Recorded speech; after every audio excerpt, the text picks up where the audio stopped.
A powerful wind lifted the banner over the spire of the royal palace tower. Lightning flashed in the dark sky, and there was heavy rain. In the castle itself, an equally dramatic scene was taking place. Something thick in color spilled out of a teacup that had been overturned onto the floor. A fair-haired young man lay next to a cup, and above him stood a woman in a long dress, from under the hem of which the toes of her shoes were visible. The moonlight from the large window illuminated the woman's face, calm, but also stained with something. The lady stood over the man, clasping her hands.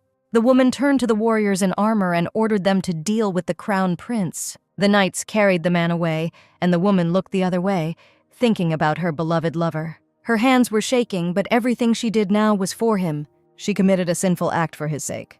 Now she walked past human bodies that lay on the floor. There were many of them, covered in blood, the light from the window illuminating their broken poses. The woman continued on her way, without turning around and with her hands clasped. On the orders of her lover, she betrayed the kingdom, and now wanted to know if he was happy after all he had done. As a result of the coup d'etat, her lover was to become king. She wiped the blood from her face with the back of her hand. Then the woman entered the open doors and found herself in the throne room.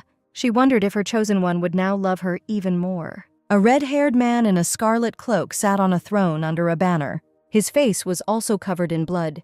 He looked at the woman and asked how it went. The woman came closer, passing the still-slain defenders of the throne. She glanced at them, but did not express her emotions in any way. "I have dealt with Crown Prince Alfonso," she said. The man on the throne dropped the sword from his hand and wiped his own forehead. Then he covered his face with his hand for a moment, and only looked through his fingers. His eyes were bright blue. "Ariadne," the man said with a smile, looking at the woman. He told her that she had done a good job, and she smiled back at him. The man stood up from the throne and walked down the steps. He said that now their time had come. They looked into each other's eyes, and the man assured them that they just needed to wait a little while for everything to calm down. He hugged the woman and promised to make her the most noble lady in the entire kingdom. "Cesare," Ariadne said, gently touching the man's face. She hugged him and thought that this was all her heart desired. If her lover was happy, she was happy too. She did everything she did just to be with Cesare. She was willing to do anything for this. 9 years have passed since Cesare successfully staged a coup d'etat and became regent of the Etruscan kingdom. All these years, Ariadne was among the women of the castle. She was at Cesare's side, playing the role of the one who manages the internal affairs of the royal court. She managed the servants and took care of everything. Ariadne tried to do everything that the previous queens did. 8 years ago, she happened to overhear a conversation between the ladies of the court who had gathered in the drawing room. They gossiped about her, the lady who ran the inner life of the court, and wanted to know if she would become the regent's wife, since everyone knew that she had grown up on a farm and was uneducated. The representatives of the capital's aristocracy considered it a disgrace that such a girl occupied an important post at the royal court. One of the ladies asked when Mr. Cesare was going to get married. Ariadne heard all this, sitting at her lonely table. The second lady asked whether her interlocutor meant the regent's current bride. "Of course not," the first lady answered her. Ariadne clenched her hands on her skirt when she heard that it was wrong for Cesare to marry a woman whose origins were highly questionable, since she was born out of wedlock. Ariadne looked at her hand, which was missing one finger, but had a sapphire ring, and she wondered if these gossips had thought too much of themselves, because Cesare loved her. Meanwhile, the ladies gathered to discuss some special rumors. One of them stated that the regent was also an illegitimate son. They said that the story about the crown prince's cousin was a hoax, and that in fact Cesare and Alfonso were half-brothers. The old lady remarked that such illegitimate children do not receive God's blessing, because they are only the fruits of a dirty union. Lord Cesare, Ariadne heard, was not fit to be king given his unclean origins. Ariadne couldn't stand this. She jumped up from her seat and extended her hand to the gossip. "Shut your mouth," she screamed, grabbing the old woman by the hair. She screamed that this woman could only spit out these lies from her filthy mouth, but now she had to apologize. Ariadne was ready to endure being insulted, but not Cesare. No one dared to speak so vilely about Cesare. An authoritative voice sounded over the scene, asking what was going on. Ariadne joyfully saw Cesare in front of her. "My God," exclaimed the regent, Countess Marquez. Ariadne was not expecting these words from her lover. Cesare walked towards her opponent, who was sitting on the floor, and asked if she was okay. He offered her to lean on his arm to stand up, and the Countess remarked that the regent had been taught manners, unlike this girl. Ariadne stood behind Cesare and watched what was happening. She didn't understand why her loved one was reacting to everything that happened in exactly this way. Cesare turned and looked at her. He grabbed Ariadne by the hand and said that he could not behave like that with the ladies of the court, because Ariadne knew that as regent, he needed the support of the aristocracy. He declared that Countess Marquez was more useful than someone like Ariadne. The woman looked at her beloved man in confusion. He angrily asked whether it was possible to allow the one who behaved so stupidly to take the place of the regent's wife. He had already said more than once that Ariadne should become a virtuous and modest lady, whom it would not be shameful to introduce to society. Only then will he accept her as his wife. With these words, Cesare turned and walked away. All these 8 years, Ariadne tried to fulfill the condition in order to achieve what she wanted. But she was still only a bride. That night in her bedroom, Cesare told her that he was a magnanimous ruler. That is why he took over the power of the deposed crown prince. When Cesare and Ariadne found themselves in the same bed, she tried to stop him, to persuade him to wait. He simply told her to behave herself. Ariadne thought she needed to try a little harder. And then Cesare will definitely marry her. That's the only reason she put up with all this. While entwined with Ariadne in a passionate embrace in bed, Cesare suddenly remembered that he had recently done some thinking. He had made his decision and now intended to tell it to Ariadne. Cesare intended to make Isabella his queen. This news came as a blow to Ariadne. She asked again what the man had just said and pushed him away from her. Ariadne cried out that her sister was Alfonso's wife, and marriage with an ungoverned widow was considered blasphemy. Cesare replied that this was not true, since Isabella had remained chaste throughout her marriage. Then the man asked if Ariadne really wanted her own sister to spend the rest of her life in a monastery with other widows. "But she's no longer a virgin," cried Ariadne.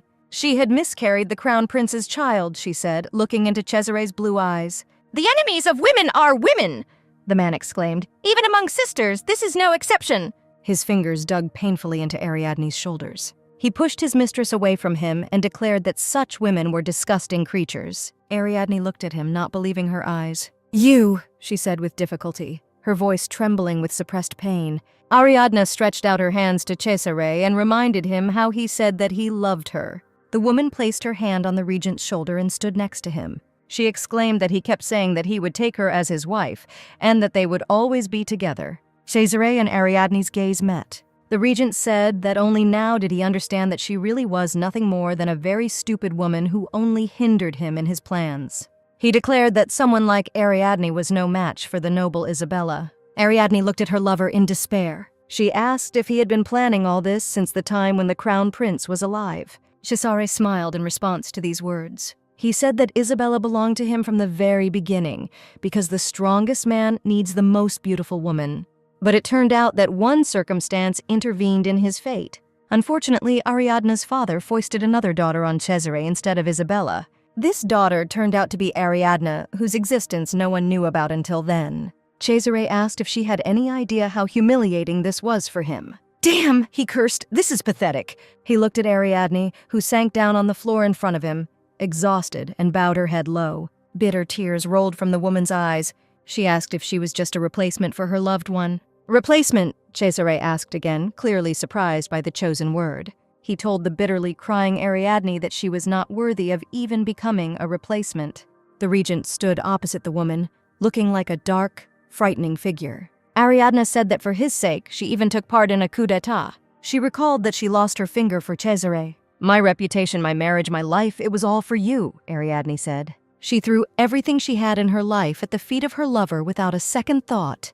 The regent looked at the woman at his feet without sympathy. He turned somewhere towards the door. Cesare asked if there was anyone there, because Miss Ariadne had completely gone mad. He did not see the angry shadow that fell across his lover's face. Cesare told her that he would lock her in the western tower. "Cesare!" Ariadne cried out loudly as she was led away by the guards. There was a full moon above the western tower, but Ariadne remembered a completely different time. It was a beautiful sunny day then, during which the couple in love were walking arm in the park.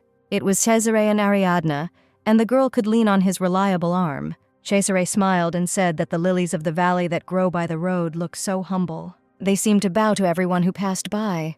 But Cesare saw Ariadne in them, They were a symbol of her readiness to surrender to his will, to do everything for him. The girl smiled because she liked to hear these words from her lover.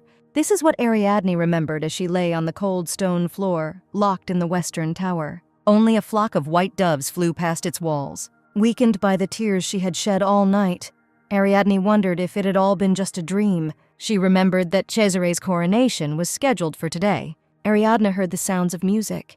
It was a song that she had prepared for this day.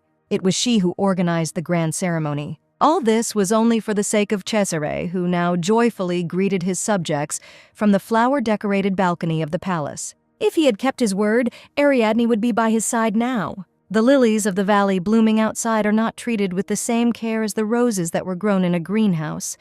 The woman suddenly heard and raised her head. A golden-haired girl in a luxurious dress and a long veil stood at the window, and she asked if her sister had slept well. Ariadne recognized Isabella in this graceful and elegant beauty. In the completely empty room that had become her prison, it was strange to see a figure bathed in sunlight.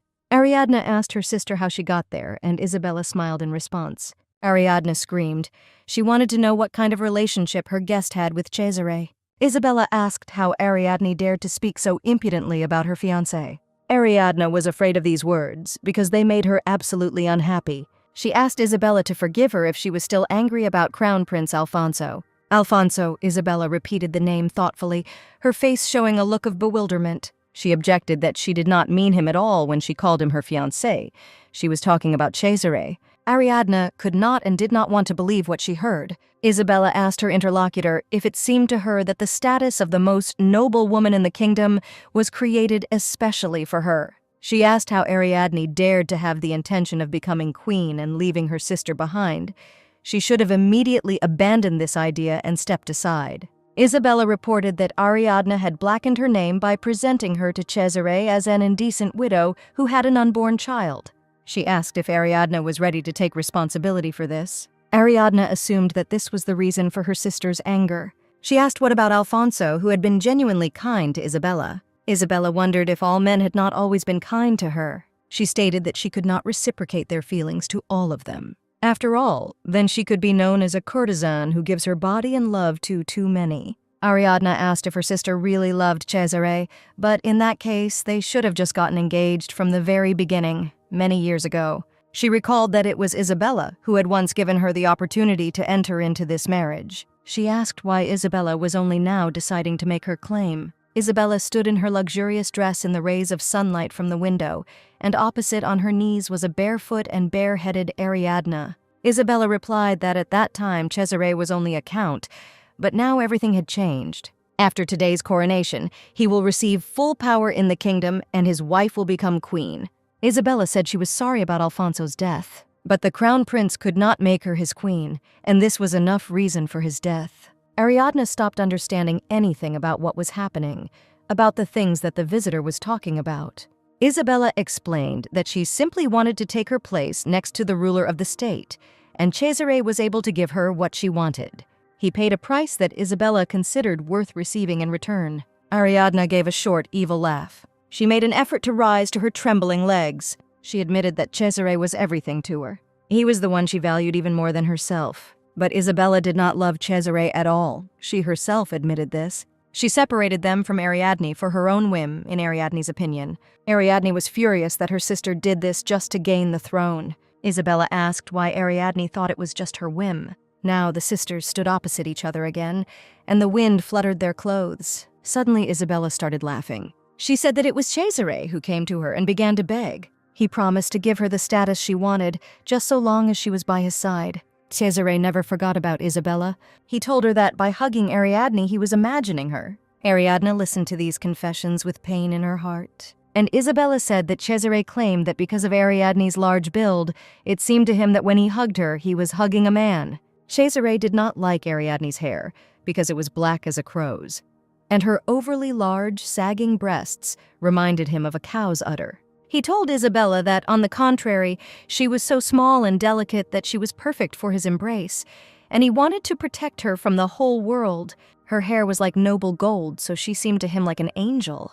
Isabella asked if Ariadne had ever been the object of such strong desire. Ariadne remembered how Cesare had once said that the old countess was of more use than she. He stated that the enemies of women are women. She had always been nothing more than a substitute for the one he truly desired. And now she found herself in prison, bent over by her grief. Isabella smiled at the reaction her words were causing. She stated that even if she risked her life and devoted herself entirely to a man, Ariadne would receive nothing in return. Isabella believed that they did not know what gratitude was, so they should not be trusted. She believed that she was simply getting what she wanted for a price that matched it. Ariadne tried to object that Cesare was not like that. Isabella looked at her sister thoughtfully. She stated that Cesare was simply madly in love with her. But over time, Isabella understood she would get tired of this man. And then he can remember the one who was devoted to him for 14 years, Ariadne. Ariadne listened to these confessions in silence. Isabella said she didn't want to worry about her future. So, she said with a smile, it won't hurt. She took the sword and plunged it into Ariadne's back. After all, you are my dearest sister, said Isabella. Ariadne fell into a pool of her own blood. She had time to think about how unfair it was before she closed her eyes forever. Her victim did not return her love. Ariadne didn't understand where she went wrong. When everything went wrong, she desperately wanted to go back to the time when everything could be fixed. There is a golden rule: sinful deeds will be punished and good deeds will be rewarded. That is its essence. Ariadne wished for such a world before her death, dreaming with all her soul that it existed. She could not understand why she did not receive a reward for her good deeds. She heard a voice asking her if she could stick to this rule and said that she would try, that she would do it, that she had to manage. At that moment, Ariadne opened her eyes again. In front of her was a familiar place, a room in the house where she lived as a child. She looked at her hands, they were so small. She stood up from the chair she was sitting on. In the mirror that Ariadne approached, she was reflected, as she had been in her early youth. Could she have somehow returned to that time, Ariadne wondered? But she discovered a mole on her face that wasn't there before. The loud shout prevented her from examining the birthmark and thinking about where it came from. A woman entered the room and asked Ariadne if she considered herself a noble maiden, and then called her a beast and said that she was just a servant like her mother. Ariadne thought that this time she had to protect herself. She looked at the woman and thought that she would not allow herself to be neglected any longer. A second woman in the same suit with an apron ran into the room, calling for Ariadne. She said that they had come for the girl, the one named Ariadne. She realized exactly what day she was reborn. Today, her father will bring her home and make her part of the family. Cardinal de Marais took holy orders. But like other clergymen of that era, he had a wife and children. But as a cardinal, he could not afford a legal marriage. The born aristocrat Lucretia remained with him in the status of his mistress, but she behaved like his legal wife. They had 3 illegitimate children, the second of whom was Isabella. These children were treated as if they were born in wedlock. Isabella was the one her father valued most of all. It was her unearthly beauty that was sung in odes. This girl was called the capital's main beauty. On the other hand, there was Ariadne, born to a cardinal's maid. She was the child of a servant, and her origins were considered ignoble. So the girl was sent into exile to a farm where she grew up. That day, Ariadne was brought to the residence of Cardinal de Marais. The girl resolutely entered this rich house. The cardinal met her sitting at the table in his office. He looked at Ariadne sternly and did not say a word when she came closer. Ariadne looked at her father's face. Their eyes met, but even at the sight of his daughter's slight smile, the cardinal did not look any happier. Ariadne bowed and said that she was glad to see the gentleman in good health, and that she was immensely happy to meet him for the first time in a long time. The road here was difficult, the cardinal said. He noted that the girl did not have the opportunity to get a good education, but he was glad that she still grew up smart. Ariadne was grateful that he, at least in words, pretended that he cared. She promised that she would work harder and study more in order to bring glory to the house of de Marais and not be disgraced in front of her father, brother, and sisters. Lady Mrs. Lucrezia said that the dignity of a woman is not in learning and improving herself, but in taking care of her parents, brothers, and sisters in her youth, and also taking care of her husband and her children when she gets older. Lucretia told Ariadne to stop fooling around and behave like a real woman. Ariadne thought that in her past life, this luxuriously dressed lady seemed to her like an ideal representative of the aristocracy, but now, when she looked at her, it seemed absurd to her. In the presence of a father who values harmony in the family, it was very easy to fall for the trick. Ariadne smiled at these people and at her thoughts. She bowed even lower and promised to try very hard to live up to all expectations. "Madam," she said, her face hidden by her hair. Lucretia was surprised to hear the address the girl used. The cardinal repeated the word, looking questioningly at Lucretia. The woman said that Ariadne shouldn't call her that. She asked to be called Mother. Ariadne smiled and said she was glad and thanked her. "I'm sorry I'm late," she suddenly heard. Ariadne felt a strong emotion at the sound of this voice. "Welcome back to the family," she heard. Ariadne found the strength to turn to the owner of the voice. It was Isabella, and she said that her sister could contact her whenever she had any questions or help. Isabella came very close to Ariadne. The two girls' gazes met. Ariadne slightly bowed her head to Isabella in her past life. When they first met, she thought how beautiful and perfect her sister was. Then it seemed to her as if Isabella was like a heavenly body. She trembled in awe and wanted to be closer to her, so she always followed in her footsteps, like a tail. She gradually faded into the shadow of Isabella and felt depressed. And all this led to the fact that with the same bright smile on her face, Isabella came to her cell. And smiling, Isabella plunged the sword into her sister's back. Ariadne no longer intended to live to please others, as in the past. Isabella looked at her with an unspoken question.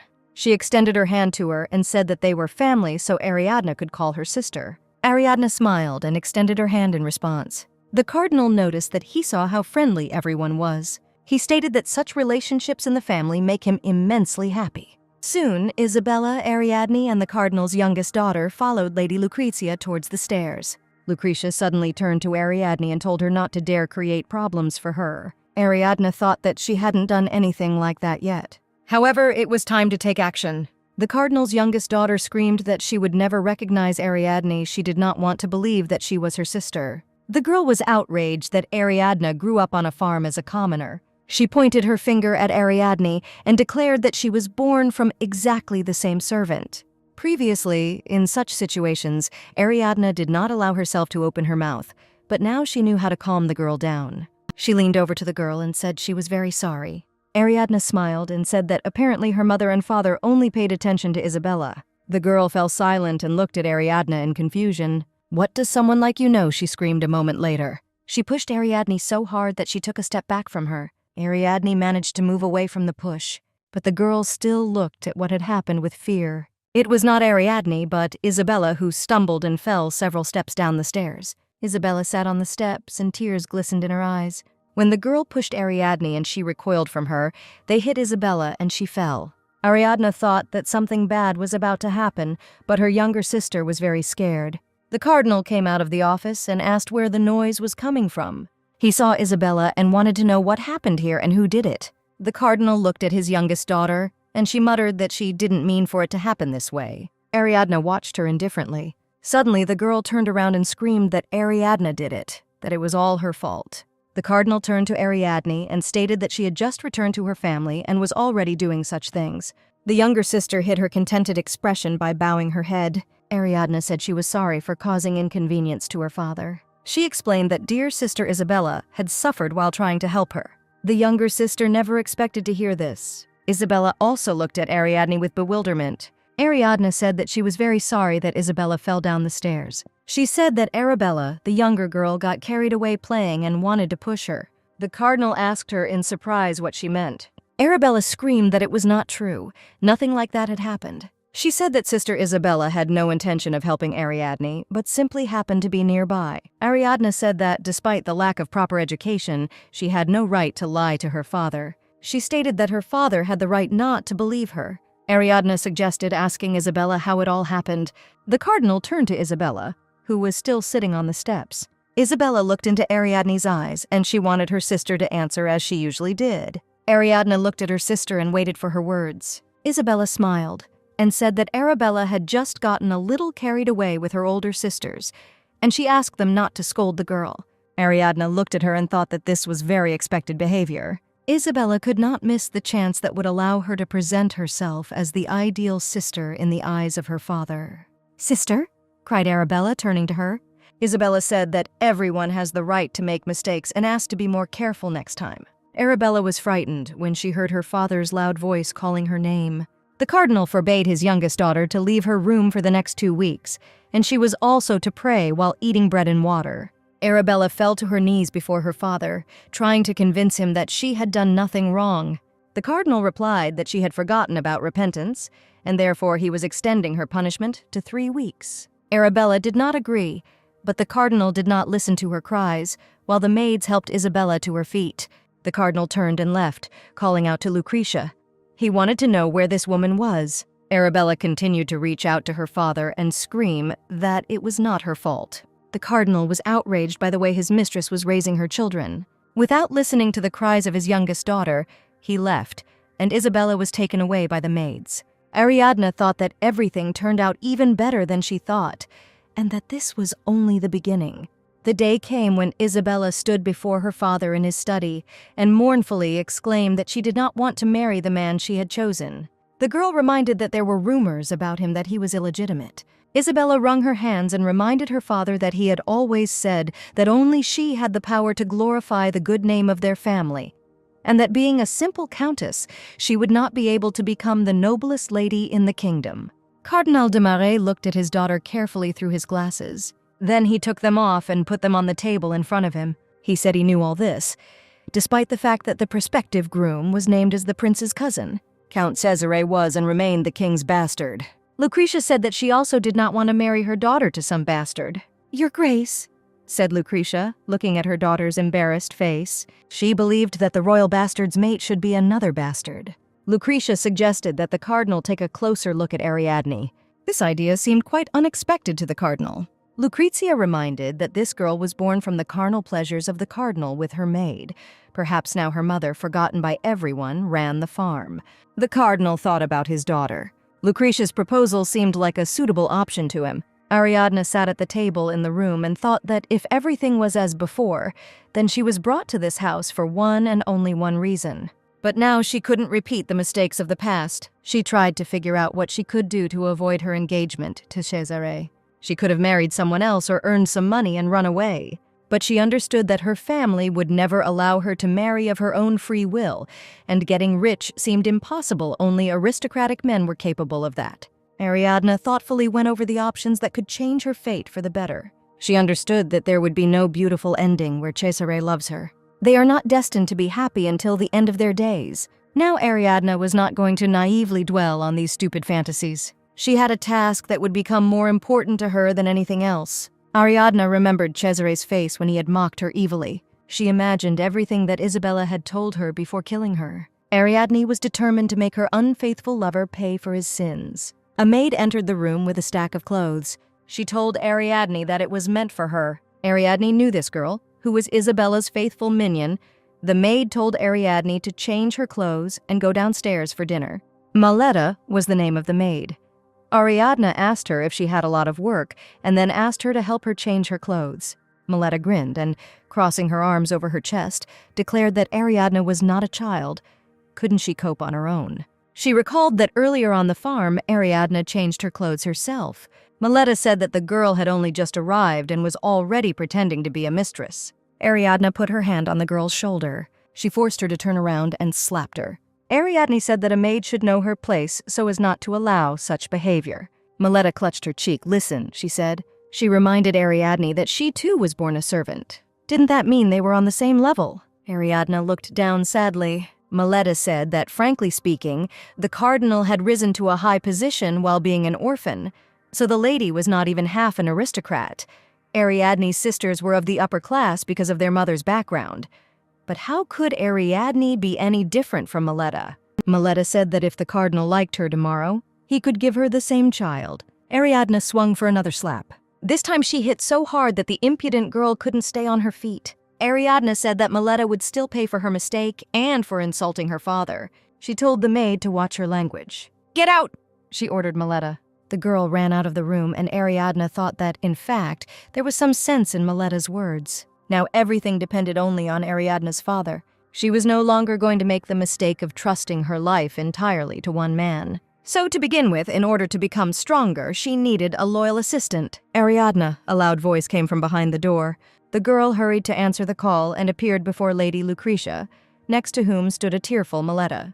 Madame Lucrezia wanted to know how Ariadne dared to raise her hand against their maid. Maletta, wiping tears from her eyes, said that she was folding clothes when Ariadne suddenly hit her. Ariadne heard Lucretia accuse her of cruelty, saying that she had a disgusting nature. She bowed to Lady Lucretia and addressed her as mother. Ariadne stated that Maletta had insulted her father and Lady Lucretia herself, so there was nothing left to do but show her her place. "What?" shouted Lucretia. Ariadne said that Maletta called the cardinal shameless. After all, he raised all his illegitimate children. He raised them as heirs to the aristocracy, Ariadne said, and Maletta looked at her, no longer pretending to cry. The maid turned to Lady Lucretia and, raising her hands, said that everything was not like that at all. She would not have dared to say such a thing about people who were of noble blood. Ariadne noticed that, in addition, Maletta treated her father disrespectfully, as if he were a commoner. Both sisters were of noble birth, having inherited their mother's blood, said Ariadne, and she did not need to be served since she was born a maid to an orphan. Ariadne knew that although Lucretia was pleased to hear such speeches, she would not ignore it. The problem of the cardinal's blood ties was the weakness of the entire family. The girl was going to take advantage of this knowledge. She said that Maletta claimed that she could have caught the cardinal's eye and given birth to his child, and then he would have been of the same status as Ariadne, so she could treat Ariadne as she wanted. Maletta, hearing all these words, was frightened and tried to explain what had happened to Lady Lucretia, but she only scolded her. Lucretia was outraged that some servant dared to look at someone else's husband for this. 10 lashes with a rod were prescribed.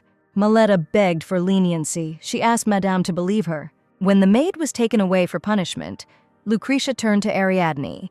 She told her to report everything immediately if she found herself in such a situation again, because you can't just beat a servant without warning. Ariadne listened attentively to Lady Lucretia. She bowed and said she hadn't thought about it. As a sign of repentance, the girl asked to go to the Ranboya charity house for 3 days. Lady Lucretia was surprised by such a request. With a sweet smile, Ariadne asked to let Maletta go with her, because due to the fact that Ariadne was uneducated, the maid could not get on the right path, so it was worth taking her with her and converting her to religion. Lucretia didn't know what to answer. This girl was in too much of a hurry. In some ways she was right, but Ranbai had doubts. Suddenly Isabella intervened and suggested that the trip take 5 days instead of 3. Isabella suggested that the longer you were there, the more deeply you would understand your guilt. Ariadne thought about her sister's words. After thinking about it, she agreed that Isabella was right, and it would be better to go there for 5 days. Soon the family's carriage took them to Rambouillet, as agreed. Isabella stepped out of the carriage with determination. The girl was wearing a wide blue cloak with a hood. Maletta, who accompanied her with a suitcase in her hands, was trembling with anxiety. People were lying on the barren ground of Rambouillet. Beggars with hungry children sat right on the road. An unconscious boy was carried on a stretcher. It was here that the Rambouillet charity house was located. Ariadne was prepared for this spectacle, but Maletta was very worried. Ariadne thought something like this about what was about to happen to them now. This place was perfect for her plan. This story began during the reign of King Leo III's wife, Queen Margaret. She founded the Ranbai Charity House to help the poor. But the allocated budget was not enough to help everyone in need, so they simply began to die due to lack of funds. Ariadne and Maletta entered the building they needed. Ariadne noticed that her companion was even more excited than she initially assumed. Maletta trembled and prayed. Ariadne said that in the near future they would be alone together and Sister Isabella would not be able to help. So what should they do now? Ariadne reminded that if Isabella had intervened when her mother ordered Maletta to be flogged, the maid would have been able to avoid punishment. "Poor thing," Ariadne said with a smile. Maletta turned away from her, clearly not knowing what to answer. Ariadne was going to go to where all the disadvantaged people gather. She had a reason for taking Maletta with her. Ariadne wanted the maid to be completely subordinate to her. The two of them came to a common room full of people. Ariadne thought this place would be perfect. The poor who were dying gathered here. Ariadne looked carefully at the beggars around her. It was definitely here. "Sister." Suddenly they heard someone's voice. Ariadne realized with a triumphant smile that they had been recognized. She asked Maletta if she could see. Ariadne pointed out the girl with fiery hair to the maid, and Maletta asked what she wanted to tell her. "This is your sister," Ariadne whispered in the maid's ear. Ariadne promised to leave Maletta here if she did not obey her. She said that Maletta, like her sister, would die here in agony. Maletta replied that she did not understand at all what they were talking about with her, because she had already admitted her guilt. So she asked not to punish her. She was very scared.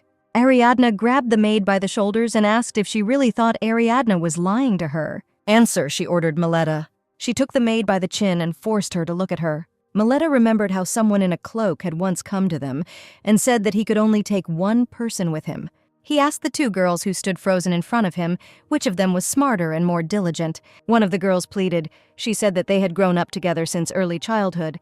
She promised to work hard, if only the lady would take them both.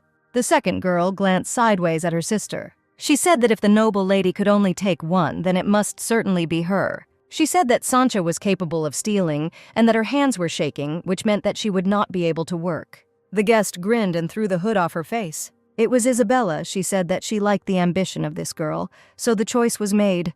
The girl promised that she would try, but her sister looked at her in amazement. Then the one who was chosen turned to the second and told her to sit quietly. She promised to get her out of here as soon as she earned some money. After all, if at least one of the family makes it in life, then they will be able to help another, so Sancha just needs to wait. So Mileta left with Isabella, ignoring Sanchi's cries after them. Ariadne unexpectedly saw this whole story from the past and was stunned by it. Ariadne felt dizzy. Mileta asked if she was okay because for a moment she seemed to be dumbfounded. Ariadne couldn't understand what it was, whether she saw an illusion or the real past of these two. Ariadne clenched her fists. She had to check it out. She went towards the red-haired girl, and Mileta tried to stop her. The girl looked at them and asked if her sister had really returned. Ariadne sat down next to the girl and asked how she felt, placing her hand on her forehead. She looked at the girl and told her to answer one question. She asked if she had a sister who worked as a servant in the house of an aristocrat. The girl looked away sadly and nodded. Ariadne asked if her sister had told her that if one of them achieved something, she would help the other. The girl asked how the lady found out about this. Ariadne realized that everything she saw was true. "Okay," said Ariadne, thanking her for the answer and saying that she hoped the girl would get better. Sanchi's eyes were filled with fear and she asked her mistress to wait. She wanted to be allowed to talk to her sister. Sancha said that after Mileta left for the rich house, they did not see each other again, so she asked to let them talk if possible. Ariadne asked the girl if she wanted to say that during all this time her sister had never contacted her. Sancha replied that they had met for the first time today, but she was grateful that Mileta was here now to meet her. Ariadne asked if Mileta had never helped her sister. Sancha confirmed this. She was very thin and dirty, even compared to the memory. Ariadne also noticed the hands folded in prayer. She also saw bare feet, which were not hidden by the skirt. Sancha was kneeling before her, but Mileta did not come up, remaining behind Ariadne. Ariadne made a decision. "Mileta," she said. She turned to the maid and asked if she really didn't know this girl. Mileta hesitated, clearly not knowing what to answer. After thinking, she said that this girl was not familiar to her. Sanchi's eyes widened at the sound of her voice. Sancha bit her lip until it hurt. She clung to the hem of Ariadne's dress, begging her mistress to save her. Sancha cried as she asked for help. Ariadne looked at the girl who asked to be taken with her. Ariadne looked at Mileta. She told the maid to call one of the caretakers of the charity house here. A few days later, Ariadne was sitting under a tree in the garden. She felt very hungry. That first day, Ariadne told the keepers to give Sancha some more food. They answered her that although she was the daughter of his lordship, even at her request they could not treat some poor people in a special way, to the detriment of others. Ariadne said that she understood the caretaker, in which case she would like to give Sancha her food for today.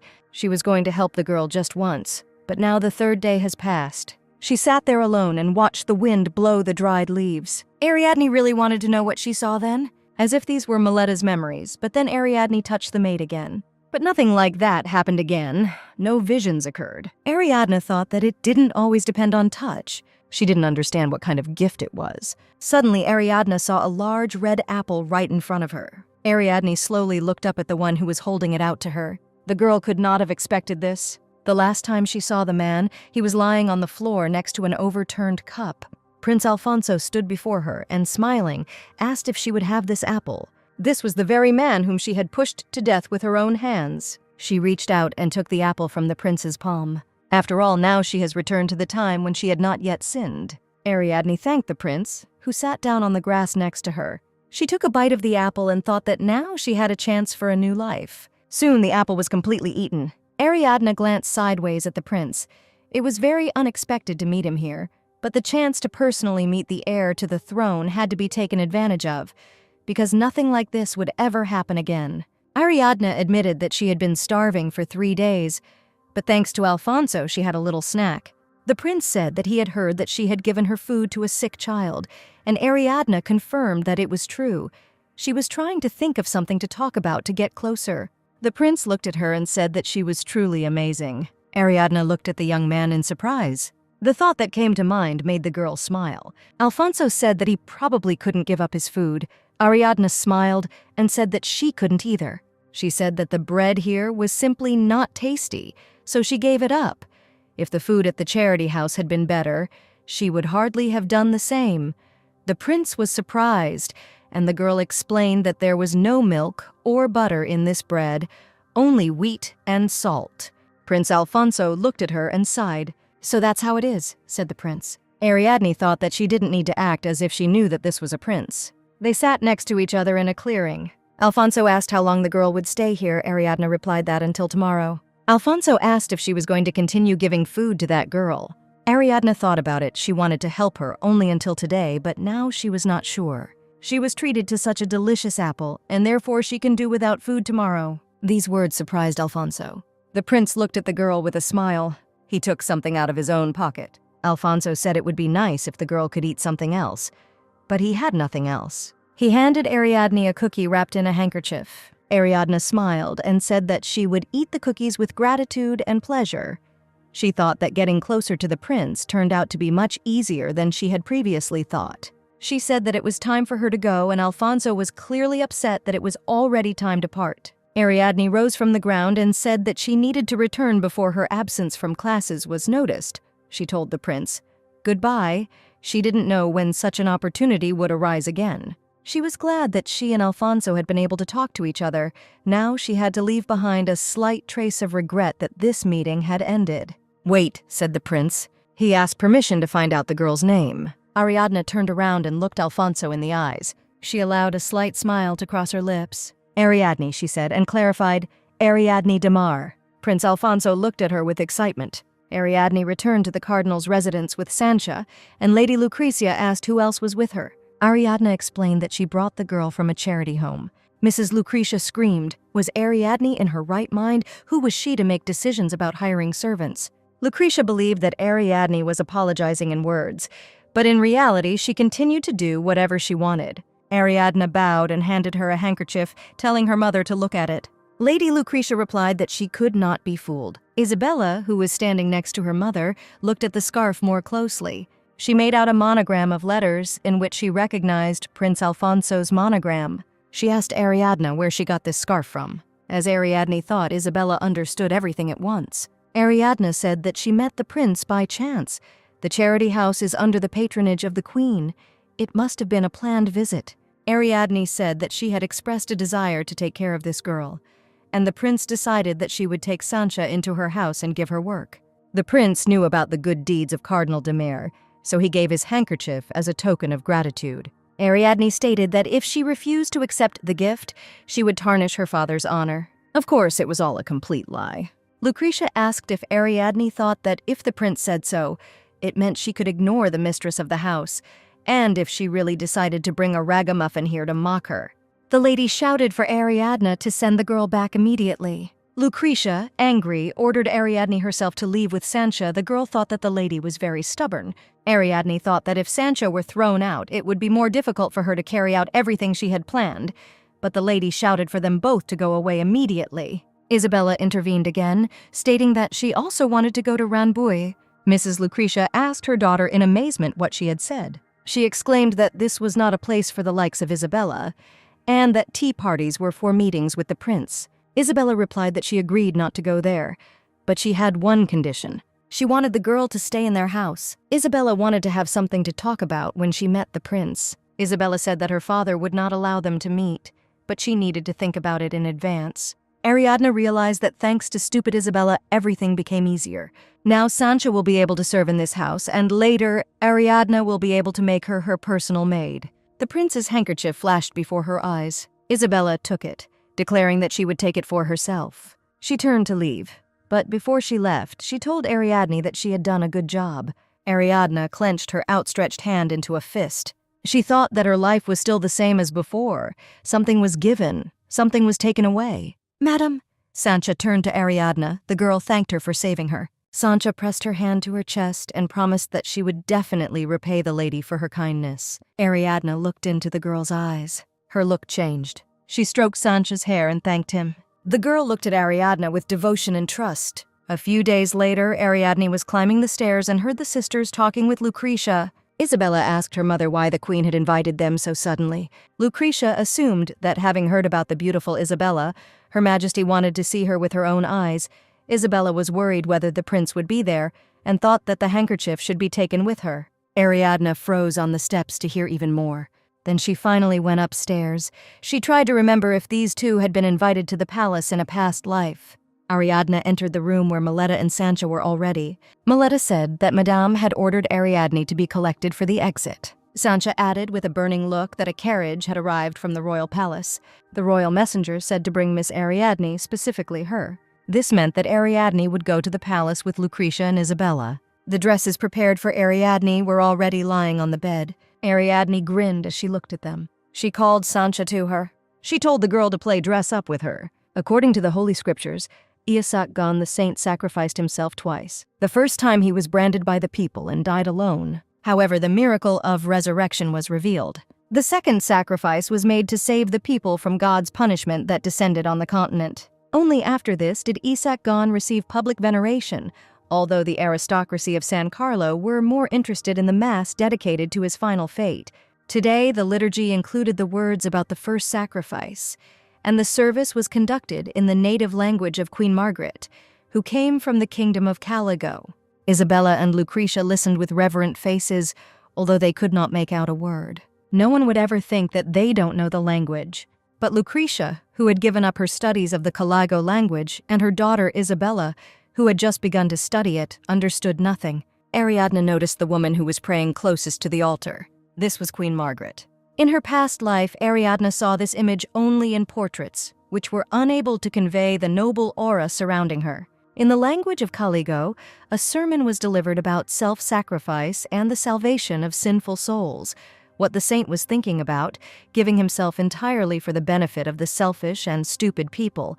People who possess wealth, status, and faith should most of all take care of those who cannot have it, even if not from birth.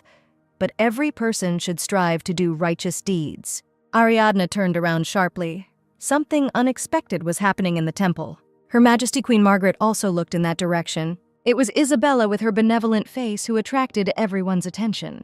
A whisper was heard among the ranks of ladies who were in the temple. Because Isabella said quite loudly and clearly that she was grateful to fate that the queen personally invited her family to the service for the sacrifice of Isak Gon, because she really liked that part of the scripture. Lucretia was pleased to see that Isabella was benefiting from learning Caligo's language and asked what the girl liked most. Isabella replied that the part that was closest to her heart was the final part about the sacrifice, and Ariadne realized that the word sacrifice was the only thing the sister could make out of what was said, since today's Mass was dedicated to his first sacrifice, and she was talking about another. Isabella said that after the death of Isak Gon, all the people came out to mourn him, how joyful this was for the saint. The women in the church were surprised by the words that the saint felt joy upon hearing the sorrow over his own death. One of the ladies suggested that this girl was jealous of the saint's glory after death, instead of being grateful for the sacrifice he had made for the people. And the second lady asked how old a girl could be who behaved so immaturely.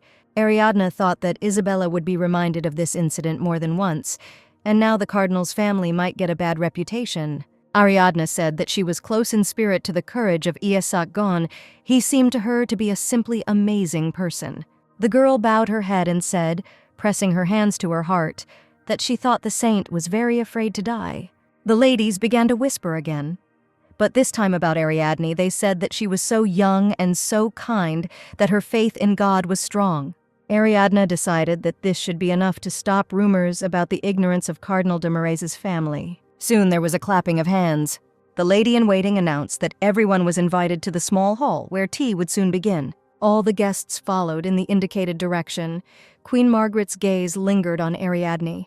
She thought that the second daughter of Cardinal de Marais understood Caligo's language well. A ceremonial table was set in the small hall, with Queen Margarita sitting at the head and Lady Lucretia and her daughters standing frozen at the opposite end. The Master of Ceremonies introduced them as members of the Cardinal de Marais family. Queen Margaret said she saw them at Mass. Her Majesty expressed her joy that the guests had arrived for tea and invited them to sit down. One of the ladies complimented Isabella's dress, saying that it was very beautiful. Ariadne looked at this lady in surprise. She recognized her, although she did not think that she would meet this woman here. This was the same woman who in her past life gossiped and said that illegitimate children would never receive God's blessing, because they were only traces of a dirty union. Then Ariadne grabbed her by the hair to force her to close her mouth. In that life, it seemed to her that it would have been better if this gossip had insulted her rather than Cesare, about whom she did not dare to speak so vilely. In this life, Countess Marquez, with a sweet smile, asked Isabella who had made her outfit. Isabella replied that it was the work of the family dressmaker. The Countess said that this craftswoman had golden hands. She expressed regret that she herself could not use the services of such a talented seamstress. But Lucretia said that the Countess could turn to their worker, and she herself was always welcome at the de Marais house. The lady-in-waiting smiled contentedly. She noticed that the dressmaker apparently had not yet finished making the dress for her second daughter, so she was not going to add any extra work to her for now. The Countess suggested taking a closer look at how the two sisters' appearance differed. She recalled how uneducated Isabella had shown herself to be, and said that it was strange that Lucrezia realized that her eldest daughter was not up to the ideal, but still, being in an illegal marriage, continued to care only for her. After all, a virtuous wife must take care of all the children, and anything else would be unacceptable. The Countess said that the girl was not guilty of anything. She, poor thing, deserved sympathy. Isabella hastened to intervene in the conversation. She asked the Countess for forgiveness and explained that her little sister had recently returned from the village, where she had stayed due to her health. So she did not have many clothes, but the dressmaker had recently started sewing her a new wardrobe. Isabella said that she lent Ariadne her dress for a while because they were almost the same age, and sisters are supposed to share. According to Isabella, there was a misunderstanding, because many of her dresses were simply tailored to her own modest taste. She squeezed Ariadne's hand and looked into her eyes before asking if she was wrong. Ariadne understood without words what Isabella's intentions were. Of course, her sister was waiting for her to give the right answer, and Ariadne smiled and squeezed Isabella's hand in response, saying that she was absolutely right. With a smile, Ariadne declared that this outfit was even too perfect for someone like her. The lace frills at the hem of this dress were clearly stained. When Ariadne rose from the table and picked up her skirts, all the ladies noticed it. Ariadne said that she didn't know it was her sister's dress, but she really liked it. She stood up to better show everyone present something, an answer her sister would obviously appreciate. The ladies began to whisper. They all noticed the hem of the dress. They assumed that such a stain could appear from long work in the kitchen. The fabric was so yellowed that they would rather believe that it was a servant's dress and not a girl from a noble family. Everyone looked at Lucrezia. It looked like this woman was raising the cardinal's daughter like a servant. One of the ladies asked Isabella if her sister didn't just wear her clothes. Queen Margaret's commanding voice ordered everyone to calm down. The queen said she had a question for Lady Lucretia's eldest daughter. She wanted to know about the petticoat that Ariadne showed everyone. The queen asked if Isabella had worn it before. Isabella looked down and muttered something, not finding a suitable answer right away. The queen said that everything was clear to her. She ordered Lucretia to take her eldest daughter and return home. She deliberately called Lucrezia Madame de Rossi, after her family name, and not de Marais, as she called herself, considering herself part of the cardinal's family. Ariadne thought with glee that Lucretia was now being treated as an open mistress. She must have felt disgraced. Queen Margaret turned to one of her ladies and ordered her to take her second daughter and give her a clean petticoat. The lady assured Her Majesty that everything would be done properly. Ariadne was very surprised by this order from the queen. She followed the lady down the corridor of the palace. It felt so strange to be in this place again, only now everything was completely different. She lived here for 9 years in her past life and was considered Cesare's fiancée. Now she would like to erase these years from her memory. Ariadne, lost in thought about her past, did not notice how her companion stopped and bumped into her. Meanwhile, the lady bowed in a courtly manner. She said that the crown prince was coming. Instead of bowing too, Ariadne looked over the lady's shoulder and loudly called the prince by name. "Ariadne," the prince responded, also noticing the girl. They looked at each other, not noticing anything around them. A thick shadow seemed to fall across Ariadne's face. She asked Alfonso if he was really a prince, and the lady-in-waiting noticed that Madame de Marais was behaving very rudely. After all, before her was the only heir of King Leo III and Queen Margaret, His Highness Prince Alfonso de Carlo.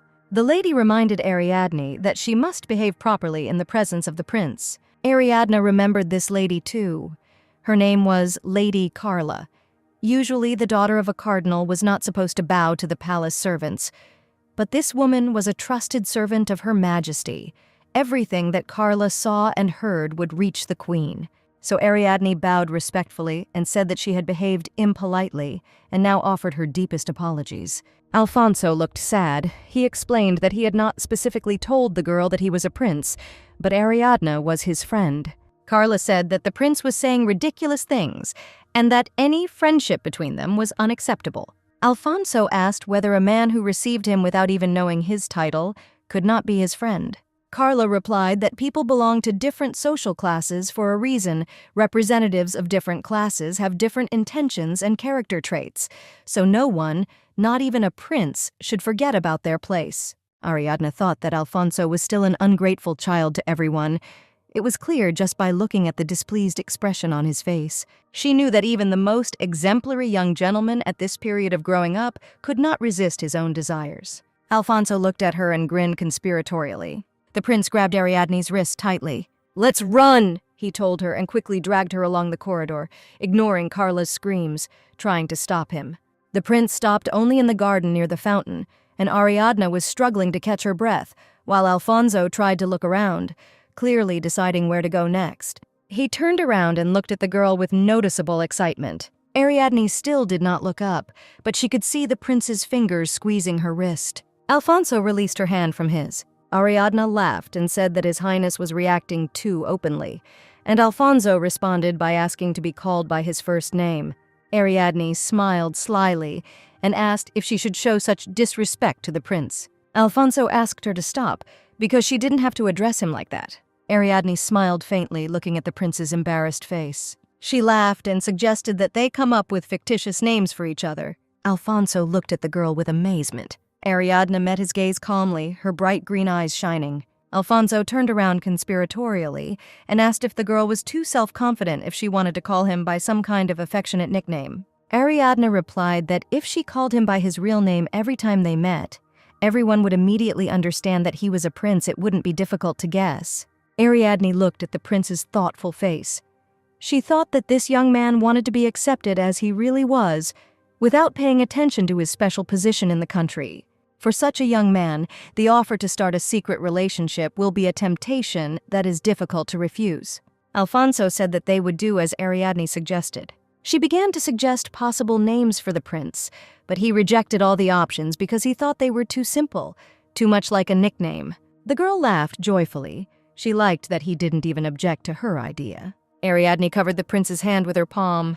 She began to draw with her finger on his palm, tracing the first letter of his name. Alfonso watched her actions, fascinated. Ariadne smiled sweetly at him. She removed her hand, but the prince continued to sit, looking into her eyes. The prince did not take his eyes off Ariadne, and then he clenched his hand into a fist. They were sitting in the park, surrounded by flowers and the sound of fountains. Alfonso said that there was something else that he had not yet told the girl. Ariadne turned to him curiously.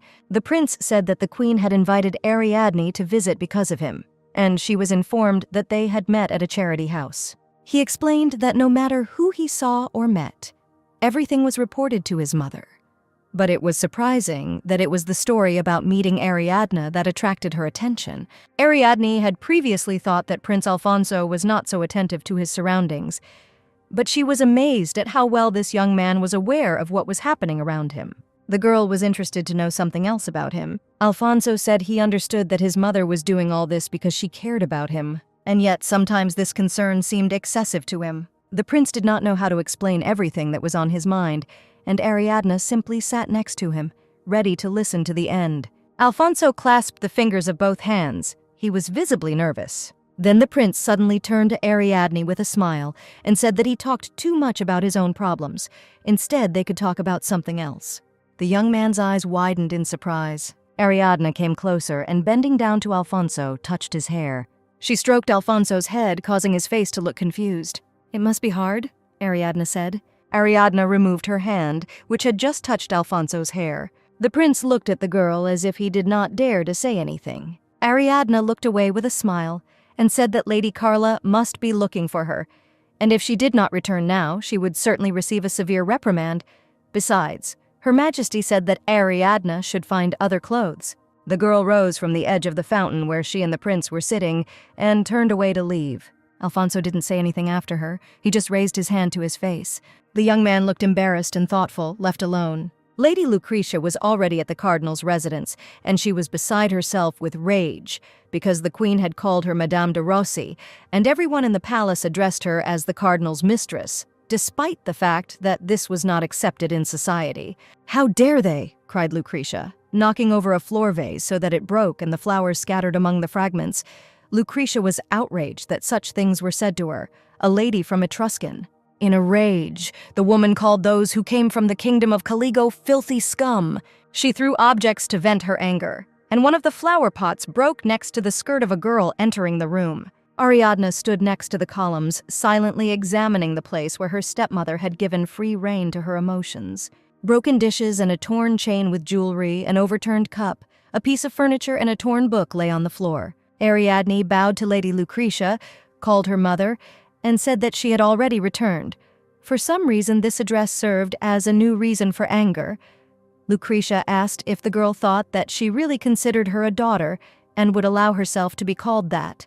Lucretia wanted Ariadne to admit that she had deliberately soiled her dress. Ariadne was prepared for such suspicions. She thought it was expected. She bowed even lower and said that she could never do such a thing, because she had no other clothes but this one. And then Lucretia wanted to know who was responsible for this outfit. The lady ordered to search Ariadne's room and find her real petticoat. Ariadne enjoyed watching how Madame Lucretia became furious, because she knew perfectly well that even if, on the orders of the mistress, the maids turned the room upside down, no one would find anything. The girl wanted to think of a way to make stupid Lucretia shut up this time. "Madam," there was a loud cry, hearing which Ariadne turned around sharply. Clutching her hand to her chest, Miletta said she knew and could tell who was responsible for what happened. The attention of all present was drawn to the maid. Miletta remembered how she had reported today that Madame had ordered Ariadne to be prepared for the exit, and Sancha, who was present at the time, had added that she had seen a carriage sent from the palace. It was then that Ariadne suggested that Sancha play dress-up with her and lend her her old and dirty skirt. Now Ariadne belatedly realized her mistake. She had completely forgotten to take care of Miletta's silence. "It was all her," said the maid, pointing at Sancha. The girl turned to Ariadne in fear, seeking support. Sancha was very excited about everything that was happening. Ariadne, meeting the girl's gaze, also became alarmed. Lady Lucretia grabbed Sancha by the hair and screamed that the girl had decided to steal Ariadne's petticoat, despite Sancha denying everything. Miletta, who had managed to search the room, showed Lucretia a skirt that was lying in Sanchi's things.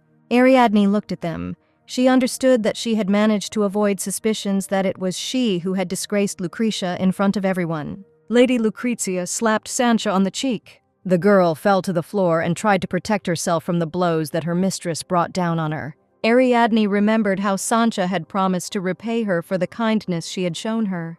Then Ariadne thanked Sancha. Now she could do nothing to protect her from reprisals.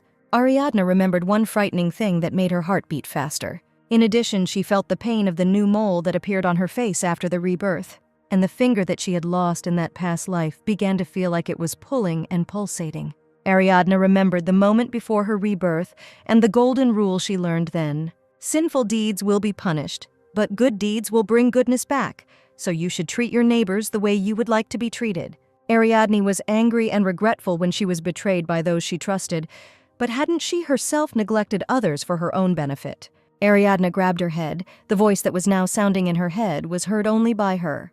Lucretia continued to beat Sancha, calling him an ungrateful wretch. Ariadne rushed towards them with a scream to prevent this beating. Lucretia's hand was already raised for the next blow.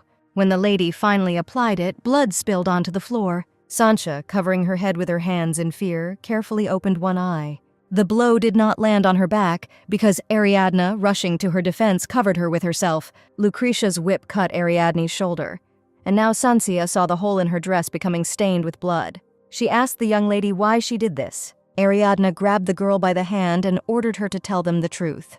She wanted Sancha to admit that it was Ariadne who had told her to change her skirts, but the girl only squeezed her wrist, calling her to silence. She looked Ariadne in the eyes and shook her head resolutely. Ariadne couldn't take her eyes off her in surprise. Mrs. Lucretia had no intention of giving them time to explain themselves. She raised her hand again to strike, asking if they were trying to make fun of her here. She was distracted by the cardinal, who entered the hall and asked what kind of noise was coming from here. He wanted to know how dare such things happen in his house. In response, Mrs. Lucretia asked why the cardinal had only just arrived, and she asked if he knew what had happened to her today. Taking advantage of the fact that Lady Lucretia's attention had turned to the cardinal, Ariadne and Sancha hurried together up the stairs to the rooms.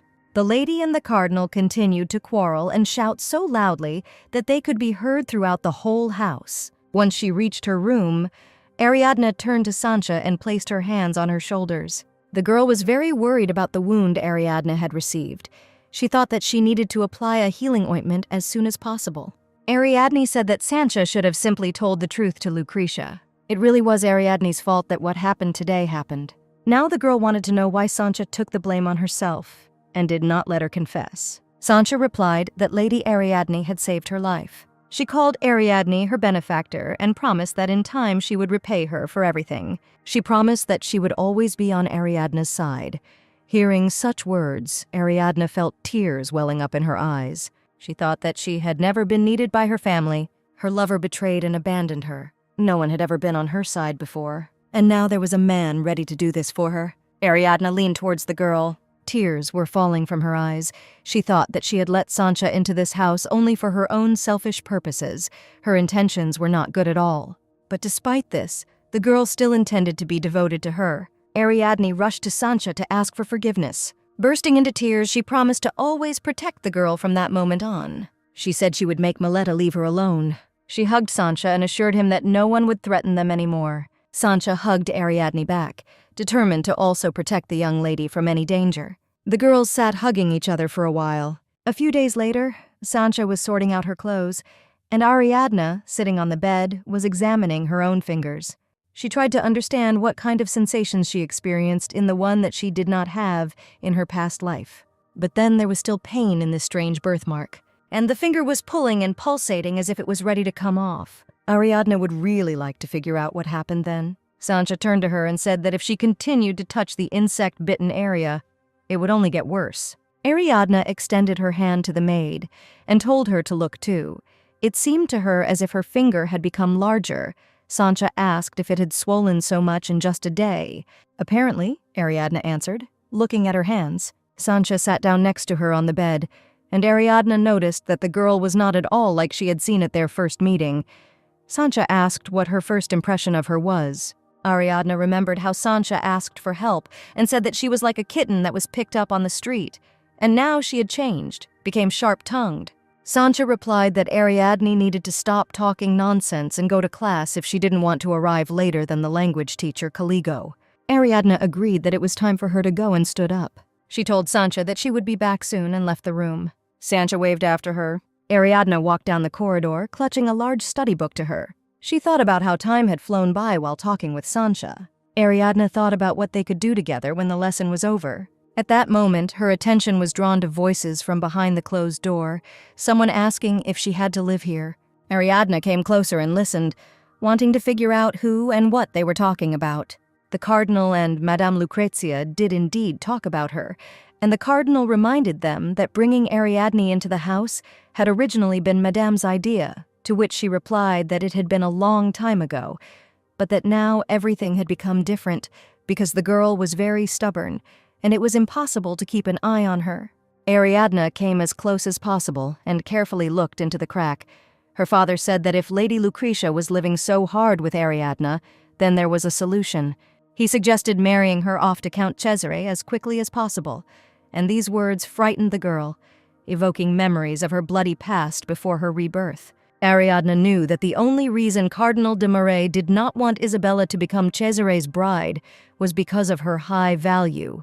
She was considered so valuable that marrying her to a bastard seemed simply wasteful. Cardinal de Marais considered this daughter of his to be his most useful investment. In order to sell her more profitably, he trained, raised, pampered, and cherished Isabella. All this was necessary in order to exchange it for wealth and honor in society. There was only one young man in the kingdom whom the cardinal considered a suitable partner for such an exchange. It was the only heir to the throne, Prince Alfonso. Ariadne thought that if it was only a question of the value of Isabella, whom the cardinal intended to make queen, it meant that Ariadne herself must become more valuable to him. If this is not enough, then Isabella's value will have to be reduced. Ariadne went down the stairs. From behind the large double doors came sounds to which the girl listened for a moment. She quickly realized what was going on and smiled.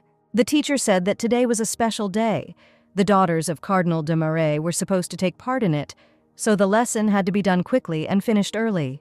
Ariadne entered the room and greeted the teacher, Madame Romani, in the language of Caligo. She curtsied and asked for forgiveness for interrupting the lesson and asked him to continue.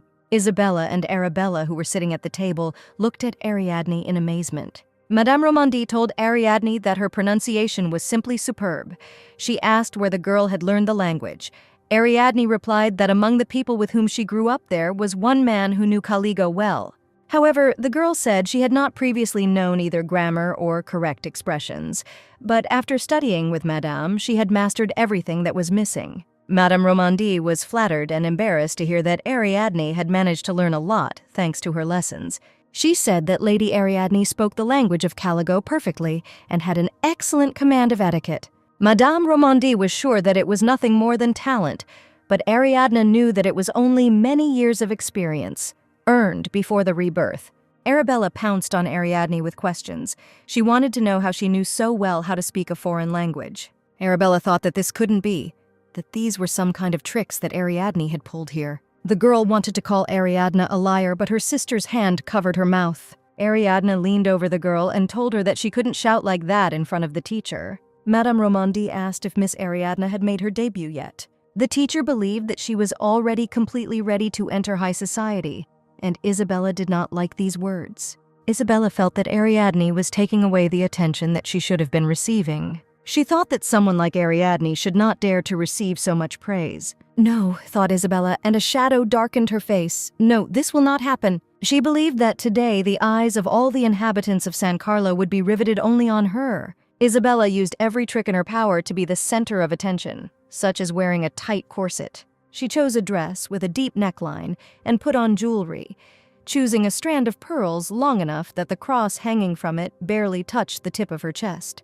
Isabella's makeup was done with pearl powder from Taranto. The girl applied blush from Gaeta, which contained rose water, to her lips and cheeks. Isabella was confident in her irresistibility when she looked in the mirror after all the preparations. In the Etruscan kingdom, government was based on religion, according to which the monarchs and nobles were souls who had accumulated many virtues in a past life and received favor in the present.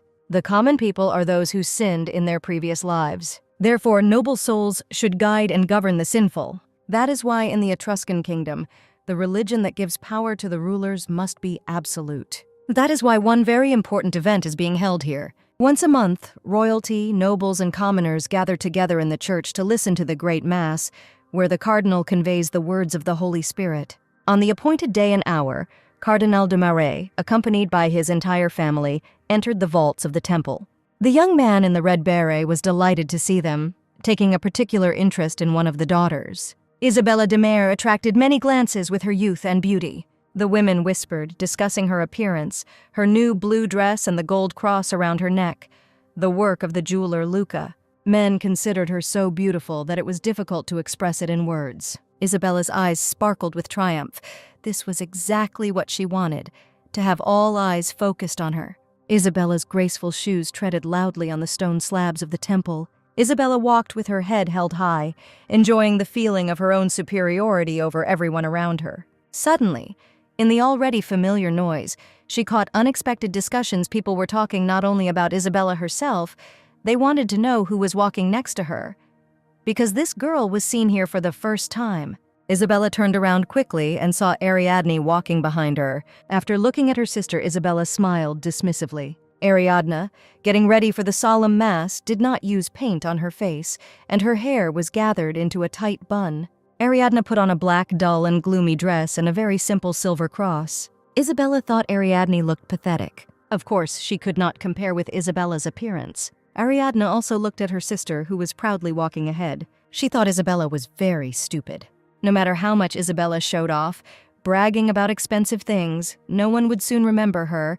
This thought brought a smile to Ariadne's lips. Ariadne knew that if events in this life repeat those that have already happened in the past, it turns out that the desired event must happen today.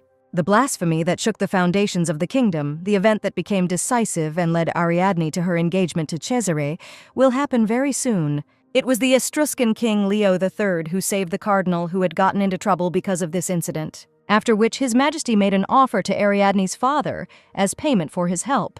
The king ordered Cardinal de Marais to become a strength and support for his illegitimate son, who had no power. This is how the illegitimate son of the ruler of the kingdom ended up connected with someone like Ariadne. If Ariadne fails to change the past from this moment on, it will be very difficult to avoid repeating the fate she has already lived. Ariadne will have to marry Cesare again, and everything will repeat itself. Ariadne clasped her hands in the folds of her own skirt and prayed that today's situation would repeat itself exactly as the previous time. It was necessary that everything happened the same way as then. The young man with bright red hair watched the daughters of Cardinal de Marais, without himself being noticed. He liked what he saw in front of him. Isabella de Marais was the embodiment of the ideal of a girl from an aristocratic family of the kingdom.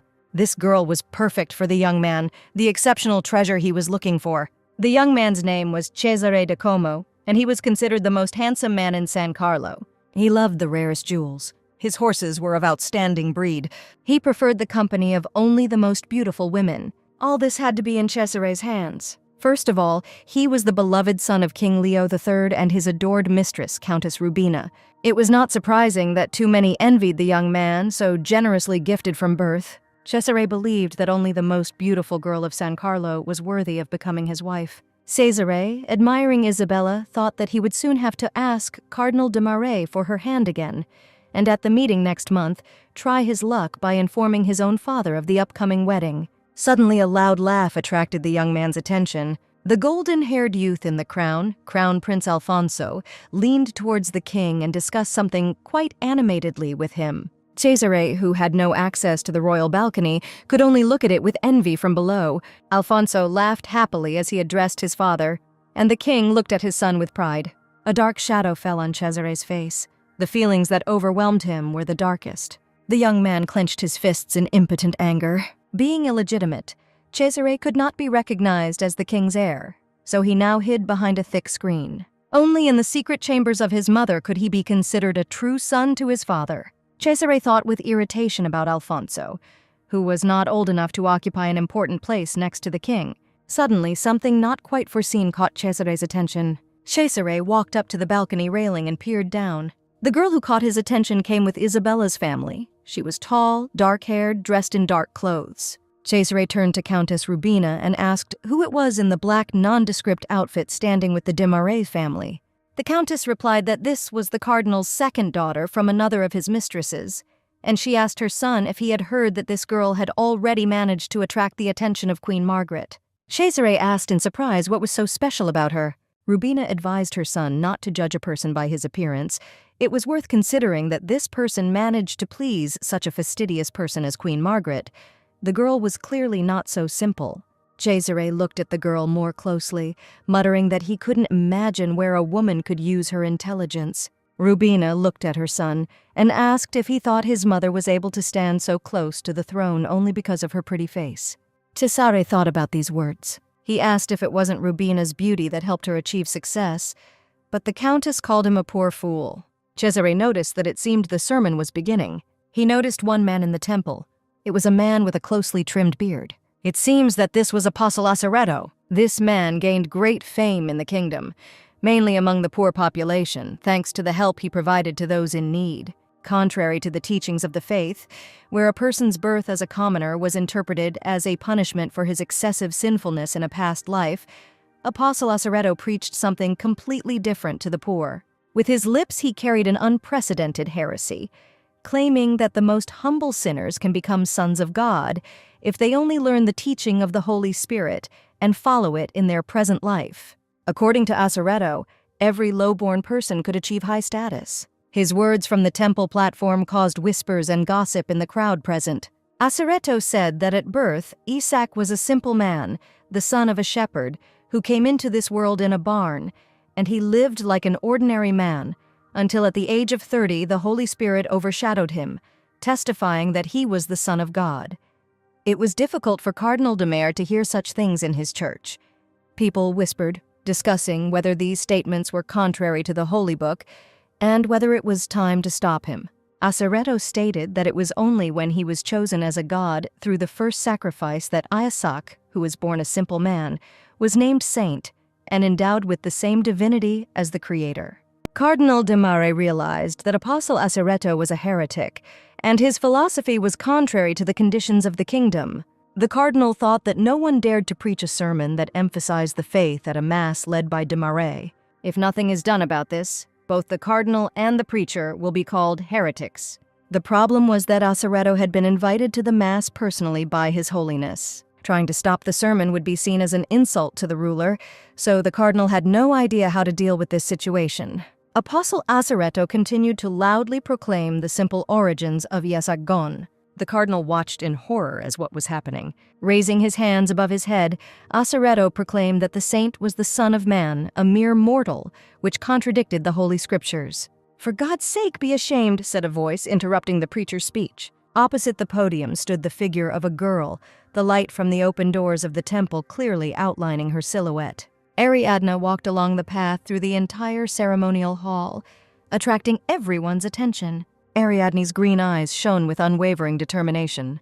Apostle Sarubedo fell silent. This intervention was completely unexpected for him. Cardinal de Mere also turned to his daughter with surprised excitement. Everyone present in the temple now looked at Ariadne. The girl loudly asked who Sarubedo was to contradict the Holy Scriptures, according to which Isaac commanded to go and teach all nations, baptizing them in the name of the Father, the Son, and the Holy Spirit, and each hypostasis ascends to a single deity, and therefore has a divine origin. Sarubedo replied that the eternally existing God created his Son from nothingness. Therefore, at birth, Isaac had nothing in common with the God, but was his creation. Ariadne asked who Sarubedo thought he was if he dared to claim that he knew the truth better than Saint Manuel and Saint Sandro, who served Isaac Gon. Sarubedo replied that he was nothing more than a resident of an island village, studying the Word of God and seeking the truth. The great Holy Spirit only called himself the only God and Creator of all things. Did they not all worship the one and almighty God? And if there can only be one God, then accordingly, Isaac has nothing divine in himself. Ariadne cited as an objection the Gospel of Paul, verse 16, which described Yeshak, where it was said that God appeared in the flesh, justified himself in the spirit, which according to the interpretation described that God revealed himself as Yeshak, who with his first sacrifice justified his destiny, since thanks to his deed the attitude towards religion changed, because before religion was associated with threats to life, punishments, and lack of connection with God, now everything changed. Through Yeshak, every righteous person had the opportunity for redemption. He appeared in the flesh of the Father, the Holy Spirit, said Ariadne, and the people in the temple fell silent in order to better hear this conversation. Cardinal de Mere clenched his fist in despair as he watched his daughter. Ariadne stated that Isaac had revealed that the Holy Spirit was his son. She asked if Sarubedo considered himself to know more than Paulo, who was one of the 6 apostles. The girl's face was ablaze with righteous anger, her green eyes sparkling brightly. Coming very close, Ariadne grabbed the preacher by the collar. She screamed that he decided to ignore the Holy Scriptures, claiming that Isaac was an ordinary man, but for his good deeds, he received divine powers because everyone knows that the Son of God had his divinity from the beginning. The people in the temple began to whisper. They said that it was impossible to deny the Holy Book, that Sarubedo denied that Isaac was a saint. It was too similar to Moorish philosophy. On the royal balcony, the question was still heard as to whether this man was a heretic. The king was informed that the situation on the lower floor was dire, and was asked whether the man should be removed from the temple, to which the king asked which of the two disputants was meant. The guard replied that he was talking about that girl. Prince Alfonso kept his eyes fixed on what was happening below the entire time. The king said that the apostle could have been sent away earlier, but there was no reason to send this amazing girl away. The king ordered to find out what kind of family she was from, because the values she adhered to were worthy of admiration. Alfonso, hearing his father's question, said that the girl's name was Ariadna. The king was surprised that the prince knew her name. The prince turned around and said with a smile that she was his friend. In fact, this girl in a black dress was his most beloved friend. Cardinal de Marais watched the tense conversation between Ariadne and the preacher with extreme excitement, because there was simply no place for someone like her there. He believed that the girl allowed herself to behave like this because she was of humble origin and ill-mannered. The cardinal gripped the railing in front of him. He had to fix this before it was too late. The cardinal heard another noise and turned to its source. "Where is the accused sinner Alejandro here?" asked the man in white, quickly approaching the disputants. He stated that he had come here to punish this heretic by order of the head of the church, Louis. The temple began to whisper again, discussing the appearance of a new character. A sarubedo looked at the man with amazement. Cardinal de Marais identified the new guest as the Inquisitor. The cardinal didn't understand how he had learned so quickly about everything that was happening here. Now he himself also needed to hurry down to explain himself before the situation could become more complicated. The Inquisitor demanded that the accused be brought forward. He stated that the Council of Trevero, held in the year 1122 according to the continental calendar, after deliberation came to the theological conclusion that the school of Asaretto, which denied the unity of the Father, Son, and Holy Spirit, was declared a heresy that distorted the nature of Holy Scripture. The Inquisitor declared that for misleading and deceiving the common people, the accused Alejandro was branded a heretic and would be immediately excommunicated from the church. Having said all this, the Inquisitor turned his head. Cardinal de Marais ran up to them and asked them to listen to him. The Inquisitor said that he would also be held responsible for the heretic's preaching in the Great Basilica. The cardinal grabbed his head, realizing that he too would be punished. He thought of the head of the church, Louis, and of the fact that his own guilt would be deliberately embellished in order to limit him in church affairs. Be that as it may, since the Inquisitor has come here as a representative of the head of the church, everything he says will be indisputable. The cardinal clenched his fists, deciding that he needed to try to explain calmly without provoking the Inquisitor. The cardinal said that there had been some misunderstanding and that he had not invited this heretic to preach at all. Ariadna turned to the Inquisitor and asked him to listen to her too. The sermon of the Apostle Asaretto was already familiar to Ariadne. The appearance of the Inquisitor for his punishment is exactly the same as in his previous life. It is from this moment that the most exciting game begins. The Inquisitor asked how a girl from a lower class dared to interfere in such a matter. Ariadna came very close to him in order to answer. She introduced herself as the second daughter of Cardinal de Marais. She said that his lordship had no intention of cooperating with the accused Alejandro because he feared the heresy he was presenting. Ariadna stated that the cardinal had prepared in advance to refute the heretic's words. Cardinal de Marais started in surprise when he heard these words. He put his hand on his daughter's shoulder and asked her to be quiet. He asked if she understood what she had just said, confirming that the cardinal had known everything in advance, and reminding her that she was not allowed to speak so freely. The Inquisitor asked whether the young girl had decided to stand up for her father and whether she really wanted to joke with him. According to this man, it turned out that Cardinal de Marais not only invited a heretic to preach, but also brought his daughter, who turned the Mass into children's games. "Cardinal de Marais and Miss de Marais," the Inquisitor proclaimed, pointing his finger at them. He asked if they were making fun of the Great Mass. Ariadne clutched the skirt of her dress and realized that she had made a mistake because the Inquisitor considered her intervention rude.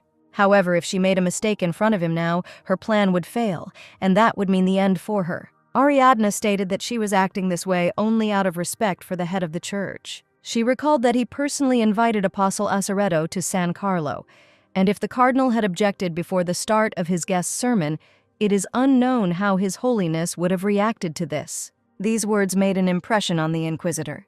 "Excellent," thought Ariadna. Moreover, the girl said, the cardinal was deeply concerned about the ideas of Apostle Asaretto and therefore prepared in advance. Ariadne claimed that the cardinal had collected all the evidence from today's sermon for a public refutation. "Am I not right, Father?" asked Ariadne with a smile. Cardinal de Mare could not find the right words to answer. This triumphantly smiling girl was his daughter, but he did not know her. The cardinal had to say something now. Finally collecting his thoughts, he declared that everything was correct. Ariadne was right. It was suspicious why His Holiness would invite Apostle Sarubedo to preach on such a day. Perhaps it was because the head of the church was also tainted by the desecration of the Holy Scriptures, and heresy always hides under the guise of holiness. The inquisitor asked whether the father and daughter de Mare were telling him the truth. The cardinal explained that Ariadne had personally stopped the heretic in the middle of his sermon and had literally saved the good name of San Carlo. If it weren't for her actions, everyone would have heard this heretic until the inquisitor arrived. People in the temple whispered that this girl was very brave. Ariadne was seen as one who revered the Holy Scriptures as befitted a cardinal's daughter, a true daughter of her father, a heroine of San Carlo. The inquisitor said that he heard everything that was said to him. He said that his business here was finished for today, and Ariadne thought with excitement that she had succeeded. She was able to prove her worth to her father in front of all the inhabitants of San Carlo, but her main achievement was that she managed to eliminate the reason for her engagement to Cesare. Now Ariadne's fate can change for the better. The girl thought about this, looking with hope into her new future. After the Mass and all the events in the temple, the king was in the audience hall of the palace. His Majesty noted out loud that this girl was not at all as simple as it might seem to someone. The king said that it was as if he had watched an act of a play. He would even believe that all this had been prepared in advance by agreement with the head of the church. His interlocutor noted that reality is often more dramatic than fictional stories, and the king said that a girl with such strong faith deserves a reward. But he didn't know what kind of reward to offer her. The courtier suggested that jewelry or dresses would suit the young girl, but the king said that the blue heart of the ocean depths would be perfect. The courtier was shocked by this decision. The blue heart of the ocean depths was a large, rare sapphire of incredible depth. There is a legend that a school of dolphins swam to the shore and, leaving this stone there, immediately disappeared. Deep beauty combined with mysterious legends have given uniqueness to the stone desired by all lovers of luxury. Sapphire became the most coveted jewel for Countess Rubina, the king's mistress. She had been trying to get hold of this stone for many years, and to think that she would have to give it up to some girl. The courtier bowed to the king, but still said that such a gift would be too valuable. The king smiled and replied that he knew that Rubina also desperately desired the sapphire. The king asked his interlocutor whether he thought that if he gave the stone to the second daughter of Cardinal de Mare, she would return it after she got married. The courtier began to guess where His Majesty was heading. The king said that it would be a great success if this girl became the bride of one of his sons. He suggested that it would be worth marrying her to Cesare. At the de Mare residence, the cardinal called Ariadne into his office. He wanted to know where his daughter got such ideas from. The girl replied that she simply read books in her father's house to avoid getting bored. The cardinal asked if the girl had really thought of all this herself. He looked at Ariadne, because these were not the kind of books that a 15-year-old child could master on his own. Ariadne also knew about this, and therefore assumed that her father would not believe her. She bowed and said that she had been greatly impressed by the records of the Essence of St. Wycliffe and Pelagius's treatise on the Trinity, and the cardinal was surprised to hear that the girl had read all of this. Ariadne replied that the most interesting thing was that Wycliffe focused on the study of the structure of sentences and proved that the Father and the Son are one. Therefore, in to himself, the Son is repeated many times through the Father. Ariadne knew all this because in a past life she lived in those times when these books became mandatory reading for every aristocrat. The cardinal looked closely into his daughter's eyes. Ariadne withstood this gaze with dignity. The cardinal turned to the window and said that in the great temple the priests studied theology. He asked if Ariadne wanted to go there. Ariadne thought that she shouldn't reveal her true intentions too clearly, so she waved her hands and declared that she would be ashamed from her lack of knowledge, so she didn't want anything like that at all. Ariadne said that if her father allowed it, she would rather continue studying books at home, and if anything was unclear, she would ask him. "Okay," said the cardinal and allowed the girl to go. It was easier than Ariadne thought. She bowed to leave. "Ariadne," the cardinal called out to her as if he still had any doubts. "Yes, Your Highness," the girl responded. The cardinal took a long look at the bowed figure. Then he turned to the window again. Well done, Ariadne heard her father's approval for the first time in both her lives. In a completely different place, the atmosphere was not at all so strict. Several bottles and a glass were overturned on the table, flooding the light tablecloth with scarlet wine. Cesare, a voice said, but the man in the room continued pouring wine into the glass. Mrs. Rubina approached her son and asked if he had heard the stories about Cardinal de Mar's second daughter.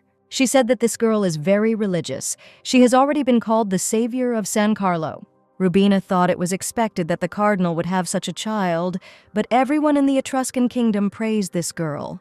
Cesare continued to drink wine, pouring himself more and more. Mrs. Rubina, arms crossed over her chest, watched him get drunk. She pointed her finger at her son and said that he seemed to have forgotten that his wife should be the embodiment of virtue.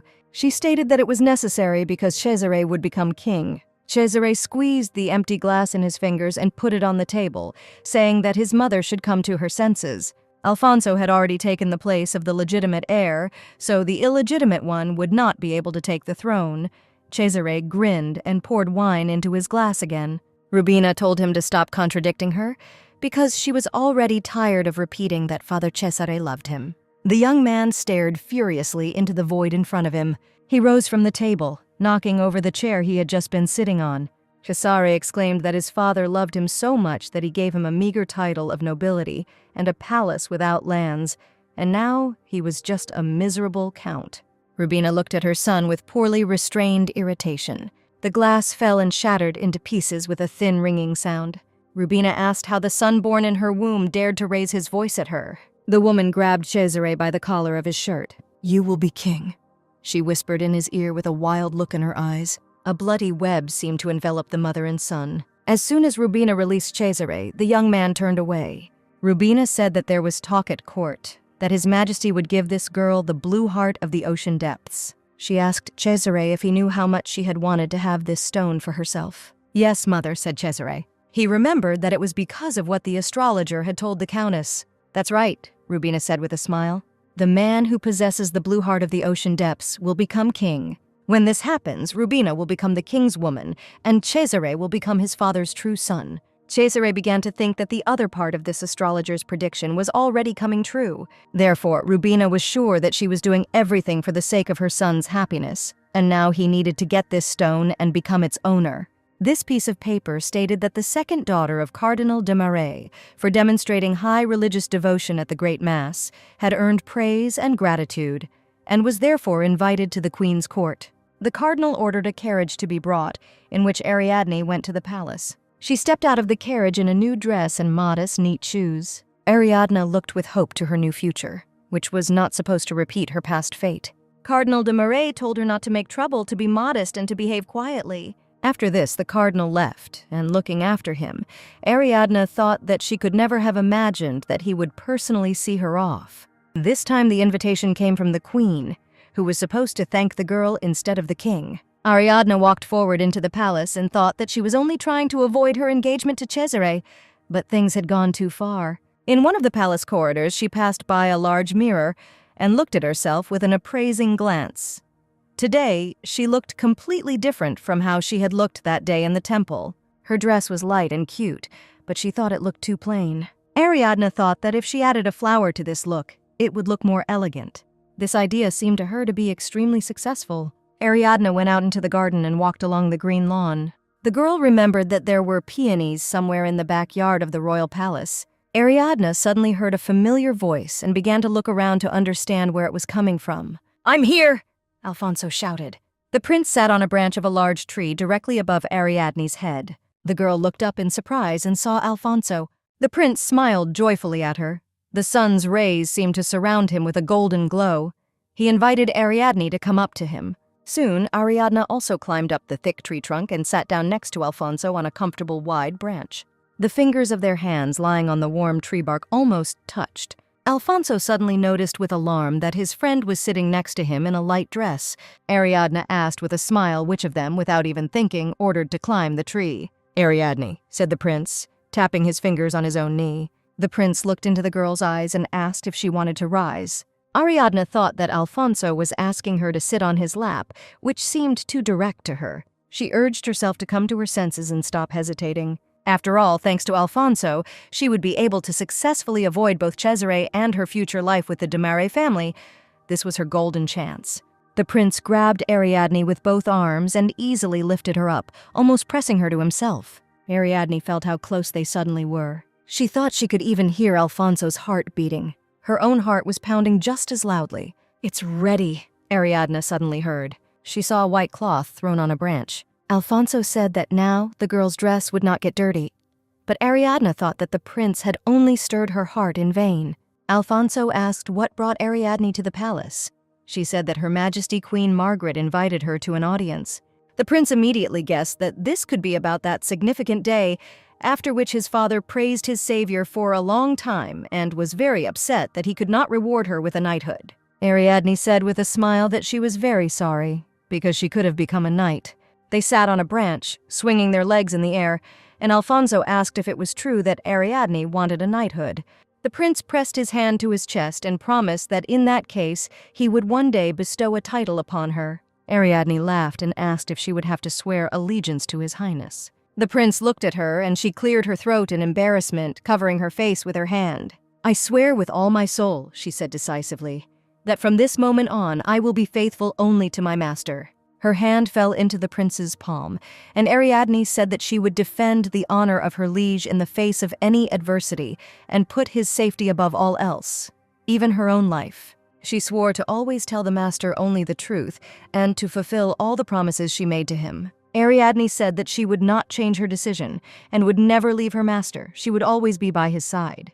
Alfonso laughed sheepishly, looking away, and asked if she was really going to do it. And the girl asked why he didn't believe her. Their shadows on the lawn under the tree seemed as if they had been painted. Alfonso said with a smile that if such an intelligent person as Ariadne would help him in state affairs, he could become an outstanding ruler. Ariadne's face became sad. Too many thoughts came into her head at once. She thought gloomily that it was she who had trapped Alfonso in the past, thereby ruining his life. And now, so casually and without a drop of shame, she swore eternal fidelity to him. If only the prince knew what a grave sin his friend carried on her soul. Then he would definitely stop smiling at her like that. But they could work together perfectly.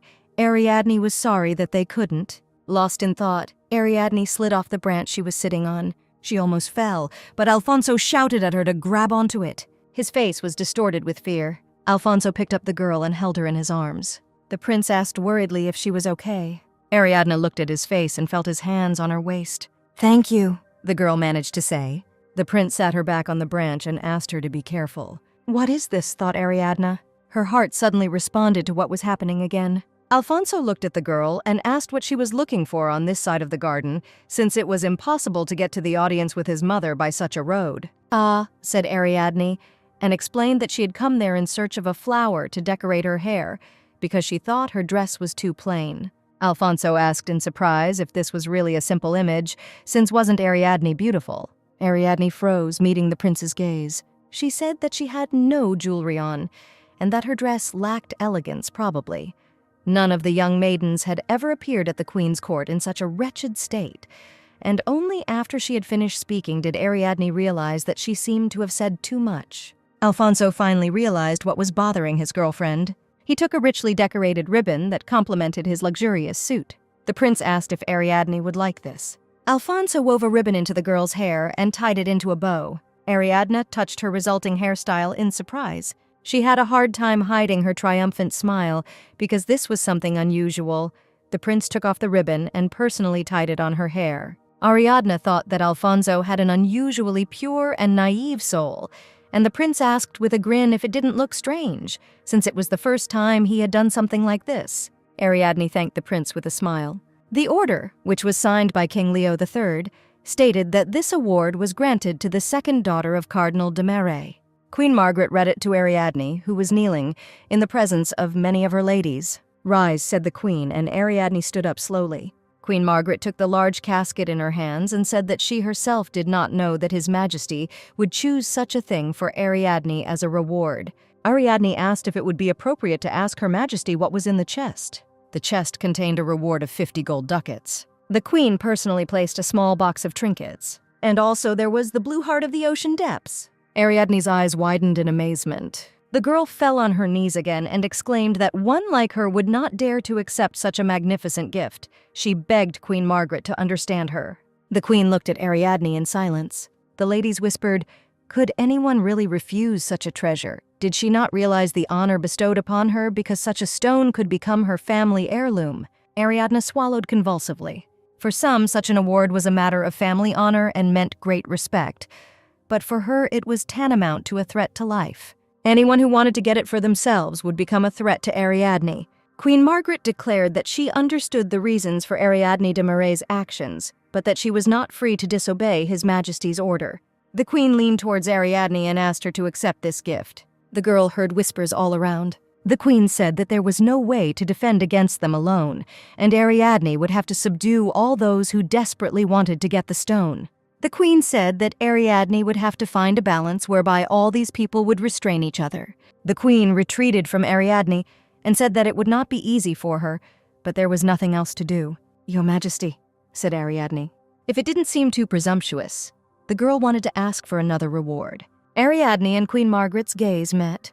Her Majesty allowed the girl to express her request. When the girl said what she wanted, the queen asked what kind of nonsense it was. Ariadne was very excited and even scared.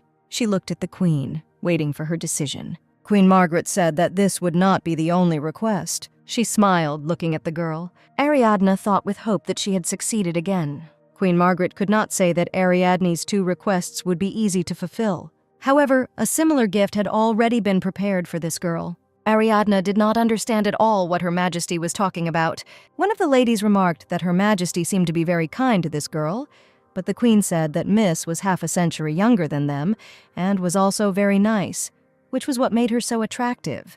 Her Majesty's maids immediately hastened to assure that this girl resembled Queen Margaret in her youth, just as smart and modest. Margarita smiled and said that she believed that they were right, and that she and Ariadne were similar in some ways. Meanwhile, the queen's thoughts turned to the family portrait that hung above the wall. The queen said that Ariadne's fate must be different from the one that befell her. Returning to the de Marais residence, Ariadne showed the royal gifts to Lady Lucretia and her daughters, and was asked whether the queen herself had given her these jewels. Isabella was delighted with the jewelry that was in the box. She especially liked the earrings with amethysts. Isabella picked them up to take a closer look. Isabella asked her mother if she did not think that the color of these stones was very similar to the shade of Isabella's eyes, and Madame Lucrezia agreed that the earrings seemed to have been made especially for her eldest daughter. "Ariadne," said Isabella, taking her sister's hand, "she said to give her these earrings because they suit her so well, so if they don't adorn Isabella, they might become very sad." Ariadne was not at all pleased with this unexpected request. Lady Lucrezia extended her hand towards the ornaments and said that Isabella was right, and that members of a family should share all goods among themselves for the sake of the common happiness, and that 50 ducati was a very considerable sum, so Ariadne should give them to her mother, and she would take care of them until the hour of need came. "Sister mother," said Ariadne. She assured them both that her own desire echoed theirs, but unfortunately she could not give everything to both of them at once. Isabella didn't expect to hear this. She clenched her fist and declared that if Ariadne didn't want to share with her family, then she should say so. Ariadne waved her hands and objected that that was not the point at all. These pieces of jewelry were a gift from the queen, and all had her initials engraved on them. It would be impossible to take such jewels unnoticed, and anyone who would possess them other than Ariadne would go against Her Majesty's decision. Ariadne even heard that such a person would be punished for disgracing the royal family. Isabella and Lady Lucrezia were very surprised to hear such words. But Ariadne was going to tell them one more thing. Mrs. Lucretia asked what it was. Ariadne showed the order, which stated that the reward of 50 gold ducats was to be given to the charity house of Rambouillet by decision of Queen Margarita de Carlo. Ariadne explained that she had already donated all the money in the name of her second daughter de Marais to the charitable house fund run by Her Majesty. Madame Lucretia was very angry. One of the reasons for her anger was that Ariadne called herself de Mars' daughter. The lady grabbed the girl and began to shake her. She wanted to know in what name she did it, called her crazy. But Ariadne said that everything she did was only for the sake of improving the family's reputation. Her Majesty publicly praised them for not forgetting about the suffering. Lady Lucretia screamed that Ariadne did not dare to object to her so arrogantly and insolently. She swung to hit the girl, but this was noticed by the cardinal, who appeared on the threshold. "Lucretia!" cried the cardinal, and then said that he had guessed that she would do this, and that was why he had hurried here. He asked if the woman knew how many pairs of eyes were currently watching the de Marais family's house. The cardinal demanded that Lucrezia stop demonstrating her greed, especially for such a small amount. It was not worth repeating the mistakes made earlier, and in order to avoid shame, it was necessary to be more modest. After this, Cardinal de Marais turned to Ariadne. He already knew that the girl had been awarded the Blue Heart of the ocean depths. Ariadne could not lie about what was already known to many at court. The cardinal wanted to open the casket and look at the famous jewel. When Ariadne lifted the lid, everyone was amazed by the magnificence of what was inside. Cardinal de Marais saw for the first time what this thing looked like. Lady Lucretia and Isabella could not tear themselves away from contemplating the treasure. They tried to guess how much it might cost, admired its beauty. The cardinal told Ariadne that she had no suitable place to keep such a thing safe. He suggested leaving the stone in his office. He asked his daughter what she thought about this decision. The gazes of father and daughter met. Ariadne began the sentence, but was in no hurry to finish, not understanding why he had not arrived yet. The girl hesitated, trying her best to stall for time. Ariadne pretended to think about the right answer, but she was desperately waiting for something that would stop her from finishing. Finally, the saving knock on the door did come, attracting everyone's attention. Ariadne turned around with a joyful smile at the knock. The messenger who arrived announced that he was there by order of Her Majesty Queen Margherita de Carlo. He proclaimed that on this day, the second daughter of Demar, by order of Her Majesty Leo III, was given a precious gift, for the convenience of storing which the Queen sends a forged casket, which should be placed in the owner's chambers. The messenger asked where the casket should be taken, but when Ariadne began to explain that her room was in the attic, on the 3rd floor, the cardinal interrupted her. He ordered the royal gift to be taken to the 2nd floor and placed in the westernmost room. Hearing this, Lady Lucretia called out to her lover. She hastened to remind the cardinal that the chambers of Ippolito, their eldest son, were there, but the cardinal ordered her to be silent, because it was impossible to allow rumors to spread that they were forcing one of their daughters to live in the attic, and Lucrezia really did not want that. Ariadne smiled. Everything happened again exactly as she needed it to. The girl took her jewelry and went upstairs, preparing to occupy her new room. These were, indeed, entire chambers, consisting of several rooms, with a bedroom and even an office, which delighted Ariadne. It turned out that the cardinal's eldest son used such a space alone. When Ariadne made her 2 requests to Her Majesty, she thought that if she accepted the reward and returned home with it, all this would no longer belong to her. So she needed a receipt stating that all 50 ducati were donated to the Rambouillet charity house, but in such a way that Ariadne could take this money later when she needed it. She asked that part of the money be spent immediately on purchasing a chest, which would be ordered to be installed in her room. She asked the Queen to issue an appropriate order about this. The idea of using the Rambouillet charity house as a kind of bank came to her suddenly, so she wasn't sure if Queen Margaret would give her permission for such a thing. But the Queen accepted all these ideas favorably, and also gave Ariadne many pieces of jewelry with personal engravings, and thanks to this, it will be possible to protect the jewelry from Isabella's greed. Ariadne thought that all these problems were solved quite simply. Sancha appeared at the door to announce that another person from the royal palace had arrived. Sancha handed Ariadne a beautiful box tied with a ribbon and said that the man had told her to give it to her. Ariadne did not know what this new gift from the palace was, so she hurried to open it. What she found in the box surprised her. It was a beautiful comb with amethysts and a neatly folded note. The first thing Ariadne did was take and unfold a tiny piece of paper. The girl liked what she read there. Ariadne smiled mysteriously. After all, on the piece of paper there was only one letter A. "It's so majestic here," said Sancha, helping her mistress settle into the new rooms. The girl really liked the blanket she put on her bed. It was so soft and cozy. Ariadne noticed that Sancha no longer had to do everything herself, because she now had 2 new maids. Sancha exclaimed that the lady could not trust these new girls, much less entrust strangers with work with things that directly touched her body. She believed that even cleaning the office should not be trusted to them, but the girls' ardor made Ariadne laugh. Suddenly they heard a knock on the door and turned around. When the door swung open, Arabella was standing on the threshold, clutching a large lute to her with a serious expression. The girl angrily said that she did not come here to play with Ariadne. She said she was going to watch what other stupid things her new sister would do, but Ariadne guessed that she was just bored. She understood that no one in this house paid attention to Arabella. Ippolito was the eldest child and the only son, the hope of the family, its heir. Isabella was considered the pride of her father and mother, a jewel that could be sold profitably to a wealthy and influential family. Both the elders received the attention and love of their parents, the Cardinal and Lucrezia, while Arabella was a child who had never been able to prove her worth to the family, and she became a forgotten outcast in her own home. Ariadne felt sorry for the girl, and so she decided to talk to her. She asked why Arabella brought the lute. Maybe her little sister liked to play music. Arabella replied that she thought Ariadne didn't yet know how brilliantly she could play it. Ariadne suggested out loud that perhaps Arabella had a talent for playing musical instruments. The girl replied that she could not only play, but also compose melodies well. Ariadne was surprised that the Cardinal's youngest daughter, it turns out, writes music herself. The girl shifted her grip on the instrument to begin playing. The melody that flowed from under her fingers as soon as she touched the strings delighted Sancha and Ariadne.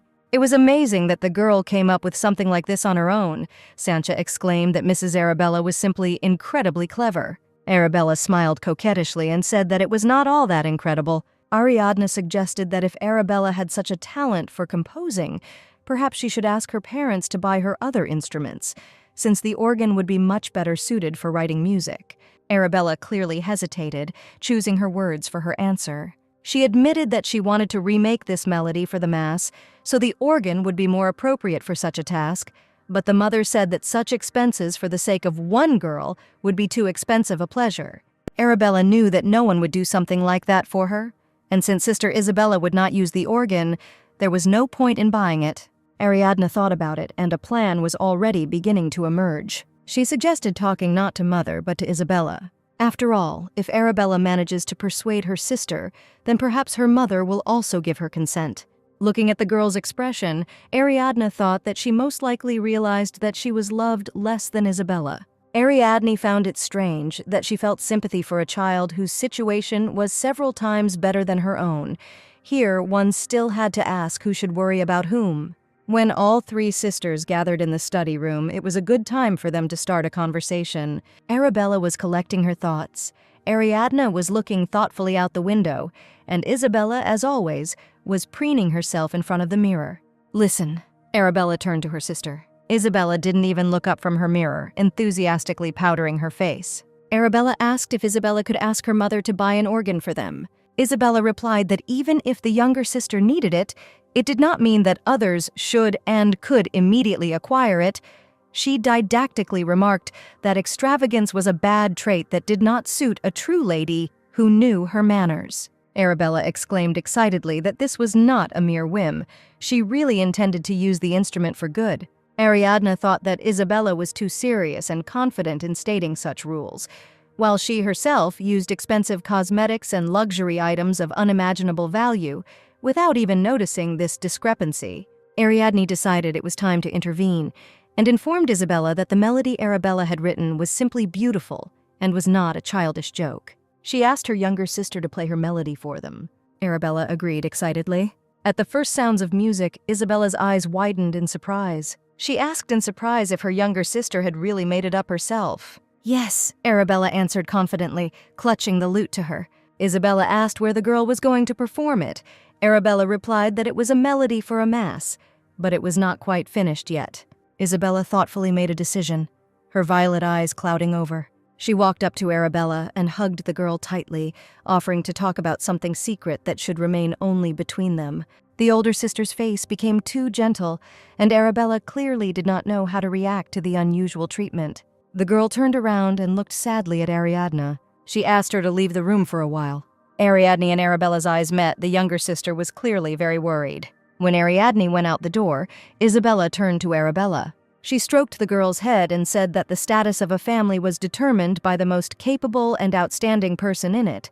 She asked if Arabella understood this, for it meant that the reputation of the eldest daughter in the family was also the reputation of the youngest. After all, they were sisters, which Isabella reminded with a sweet smile. Arabella looked at her sister and still did not understand where she was leading the conversation. The day came when one of the daughters of Cardinal de Marais was going to present her musical composition for a mass in one of the churches, and people discussed how much talent there was in this family. One of the daughters was very religious and versed in theology. The other had the skill of writing. People admired that this girl was so beautiful, and at the same time not lacking in talent. Both de Marais' daughters were different from most of their peers.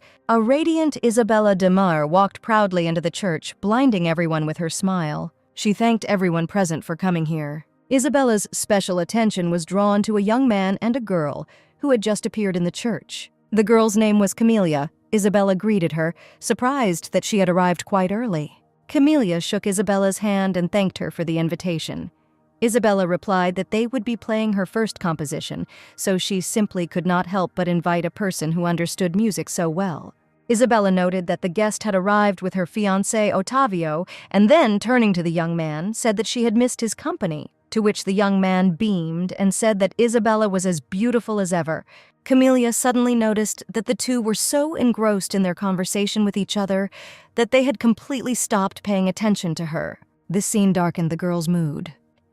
She drew her companion away, but he looked back and said that he expected much from today's performance, and Isabella thanked him. "Well, let's begin," she said happily. Isabella thought with hidden malice about Ariadne, who, unlike herself, did not deserve either the praise or the attention that was bestowed upon her that day. Now, Isabella had a chance to get back what was rightfully hers, all the glory that Ariadne had taken from her. And only Arabella, forgotten by everyone, sat sadly on a bench among the spectators, her head down. Everything that was happening now caused the girl great sadness. In fact, Arabella was barely holding back her tears and desperately clenching her fists. She recalled the first time she approached the organ, clutching a stack of her notes to her heart. She was happy that from now on she would be able to play the organ and finally rewrite the melody for the Mass. It was a very joyful excitement that Arabella had never experienced before. However, she wanted to know how her sister managed to achieve what she could not. Ariadne congratulated her that day on receiving her treasured instrument, but she didn't look genuinely happy. She said that instead of persuading Isabella to help with the purchase, Arabella did the opposite. She allowed Isabella to take her score and put another name on it. Arabella felt very awkward when Ariadne said all this out loud without embellishing anything. Ariadne asked if she was glad she got what she wanted. Arabella looked at the organ keys. She didn't know what she felt now. The girl said that her older sister promised to help only on the condition that she would perform Arabella's music under her own name. The girl did not know why Isabella did this. It was bad after all. Ariadne didn't know what to answer to this. She said that not all people are kind and good, and Arabella should have realized this by now. The girl clenched her fists and objected that Isabella was her own sister. She stated that Isabella could behave badly and rudely towards Ariadne, but not towards her own little sister. Ariadne asked the girl why. When Isabella said she wanted an organ, it was immediately bought, and all of Arabella's requests were ignored. Father and mother knew that the elder sister was not interested in playing musical instruments. Both of them were Arabella's biological parents, but for some reason the teachers never structured the lessons in such a way as to develop the outstanding abilities of the younger daughter, but at the same time they adjusted to Isabella. Ariadne put her hand on Isabella's shoulder. She said that if Arabella kept quiet and meekly accepted and obeyed everything, no one would know about the bad deeds of other people towards her. Ariadne said that this time Isabella simply stole her sister's music. Arabella told Ariadne to stop this conversation. She got angry and shouted at the girl to stop. The girl said that Ariadne was talking heresy. She should not slander Arabella's sister out of envy just because she was better at something.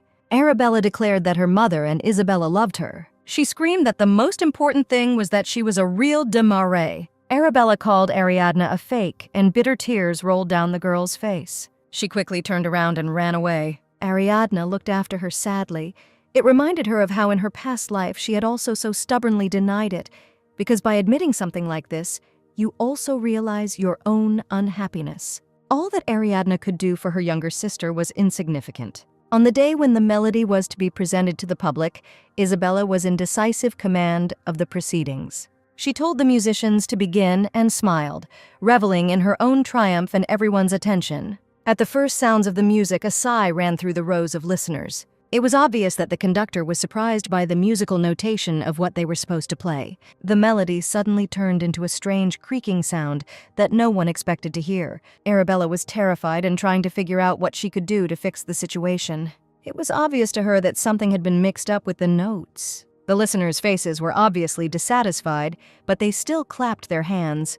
The conductor said that they had finished playing Madame de Marais' piece, but there was a part in it that he didn't understand.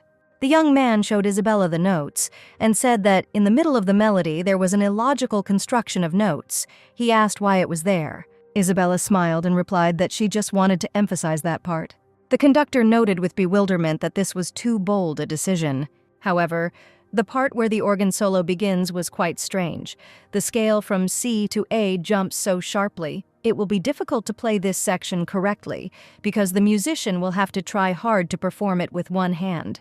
The young man wanted Isabella to demonstrate to everyone how it was supposed to be played.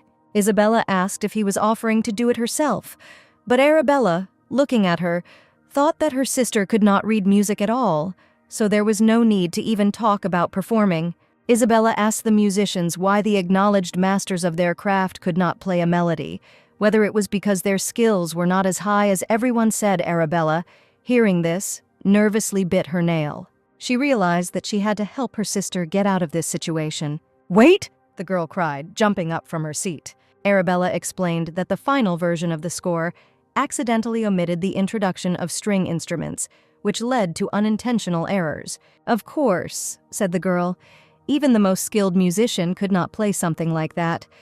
But one piece was missing, and Arabella took her pen and wrote it down on the sheet music. She also wanted to explain what was wrong with the strings. Arabella realized she had gotten too carried away and looked up from her notes. The girl realized that she was surrounded by whispers from all sides.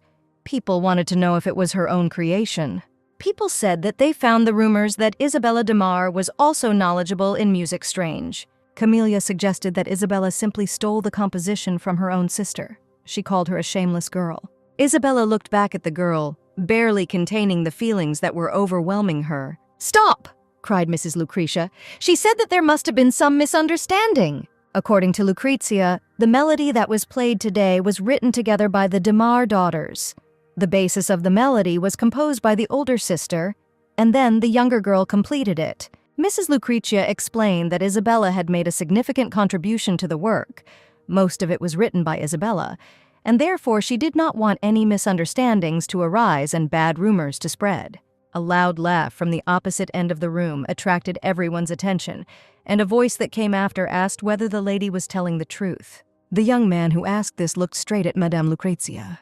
The young man looked at everyone insolently and mockingly. An excited Isabella recognized him. It was Count Cesare.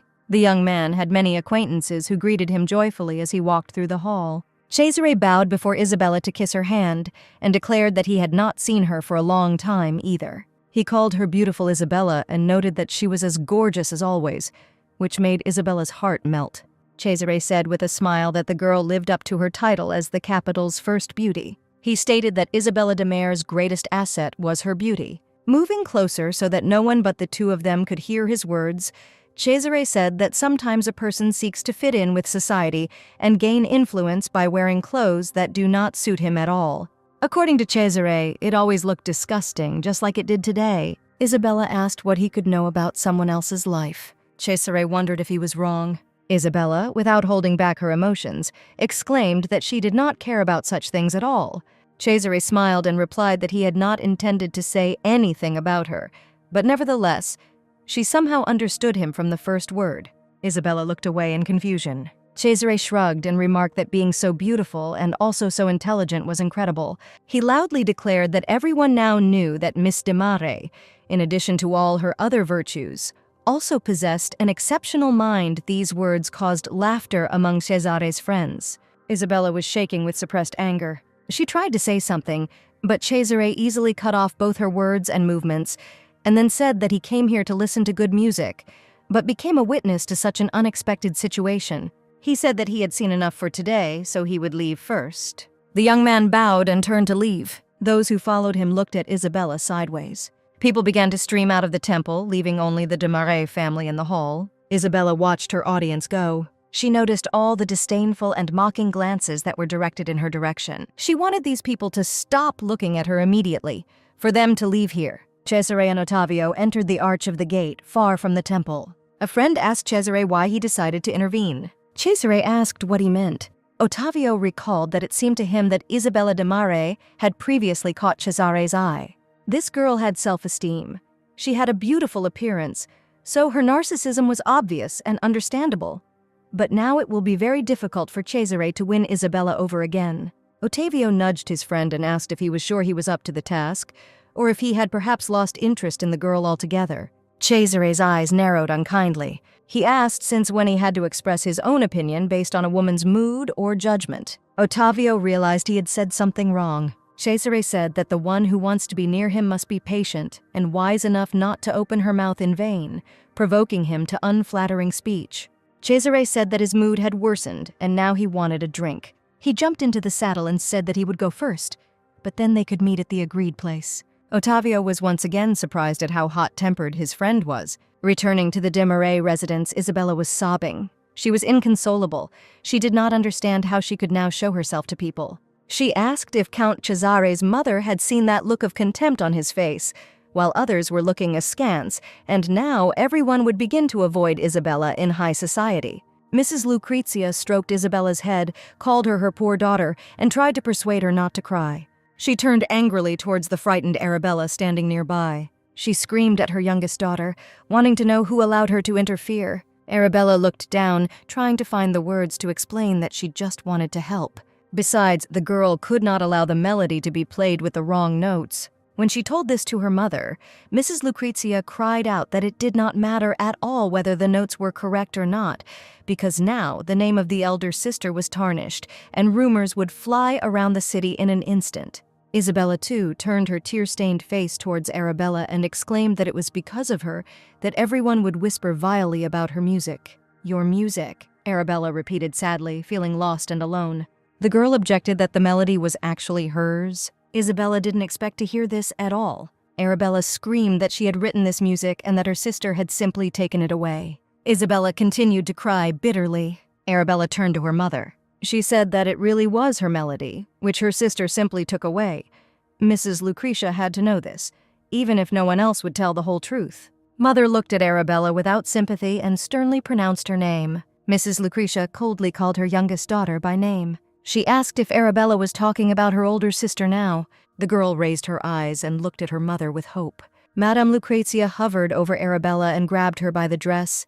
She wanted to remind her that their Isabella was the pearl of high society, a treasure that they should all be proud of.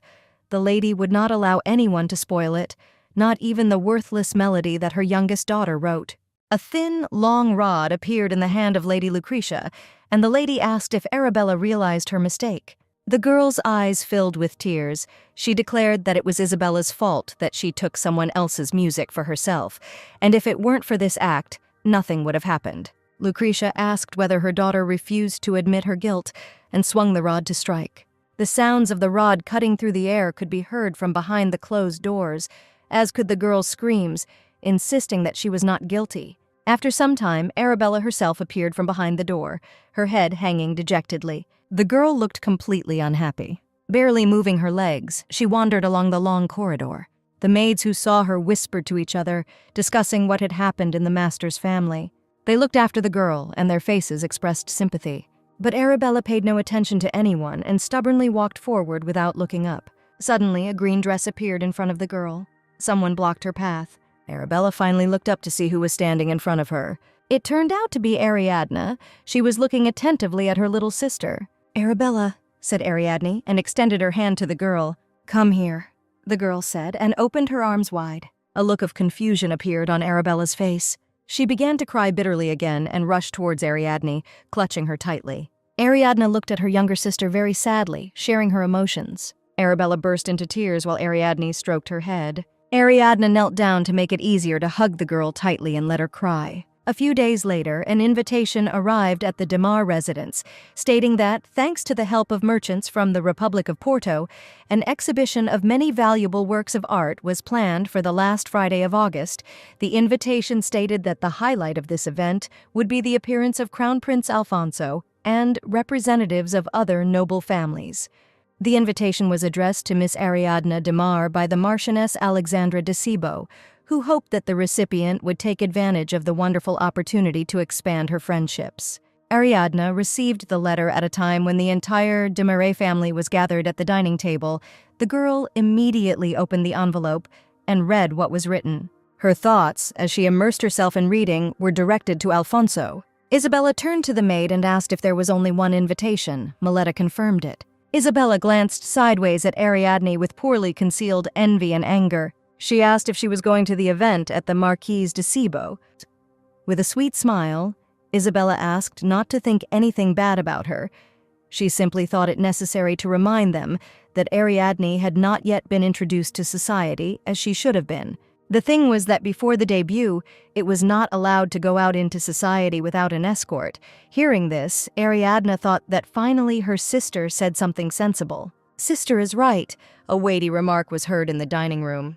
Isabella made no attempt to hide her joyful surprise. Cardinal de Marais added that he believed the time had come to introduce the second daughter to society. Ariadne looked at her father and thought about her upcoming debut.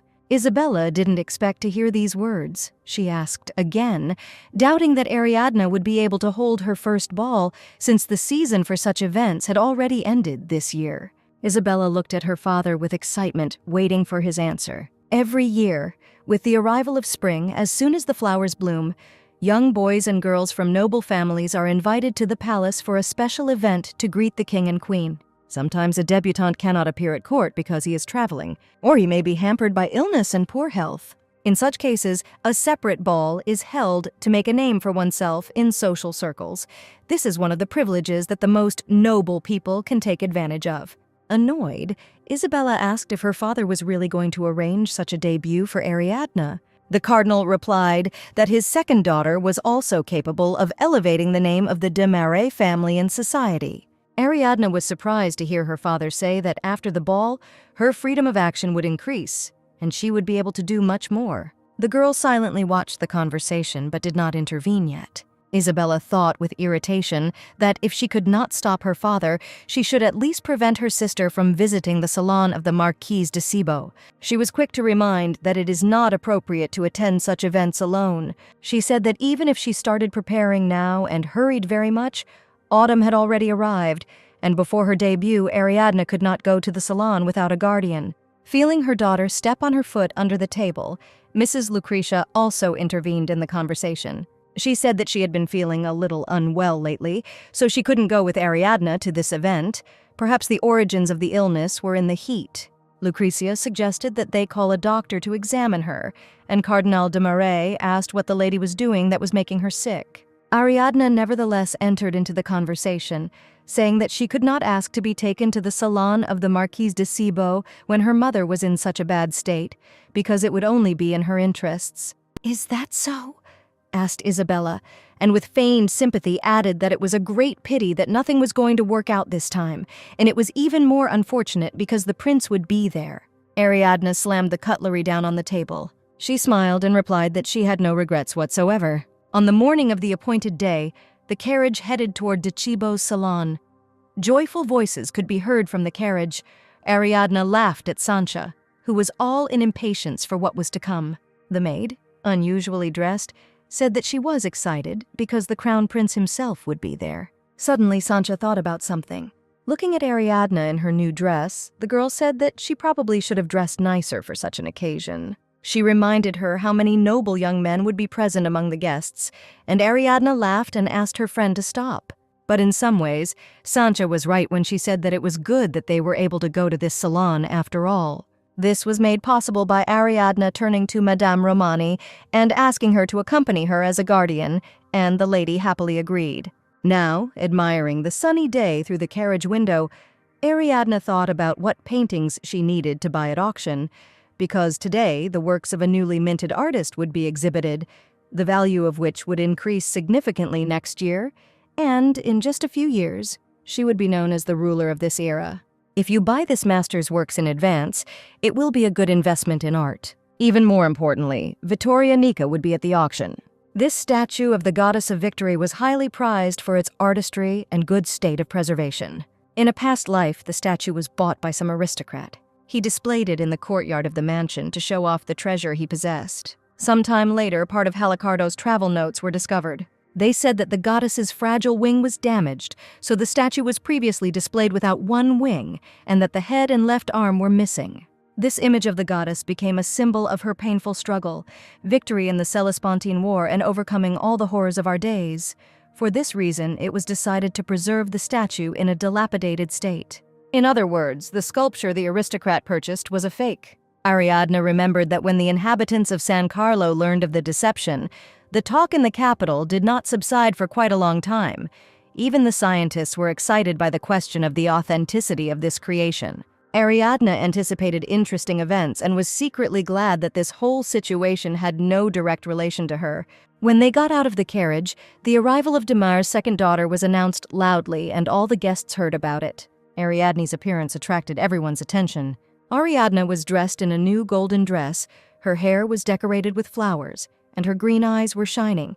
She knew that here her appearance would be assessed, as well as every action. The ladies said that Ariadne was not as beautiful as her older sister, but still very charming and sweet. Many had heard rumors about Ariadne's origins, and the guests were also ready to discuss the appearance of Lady Lucretia, who was not at all a beauty, so it was unknown who her eldest daughter took after. Listening to the gossip, Ariadne walked through the hall, looking straight ahead and straightening her back. She thought that she was used to being alone among many people. In her past life, everything was exactly like this, so now she simply headed to the table to enjoy the treat. Suddenly, Ariadne heard talk of the arrival of Prince Alfonso. She turned to where a radiance seemed to surround the heir to the throne. Alfonso was having a good time and didn't even notice that Ariadne was looking at him.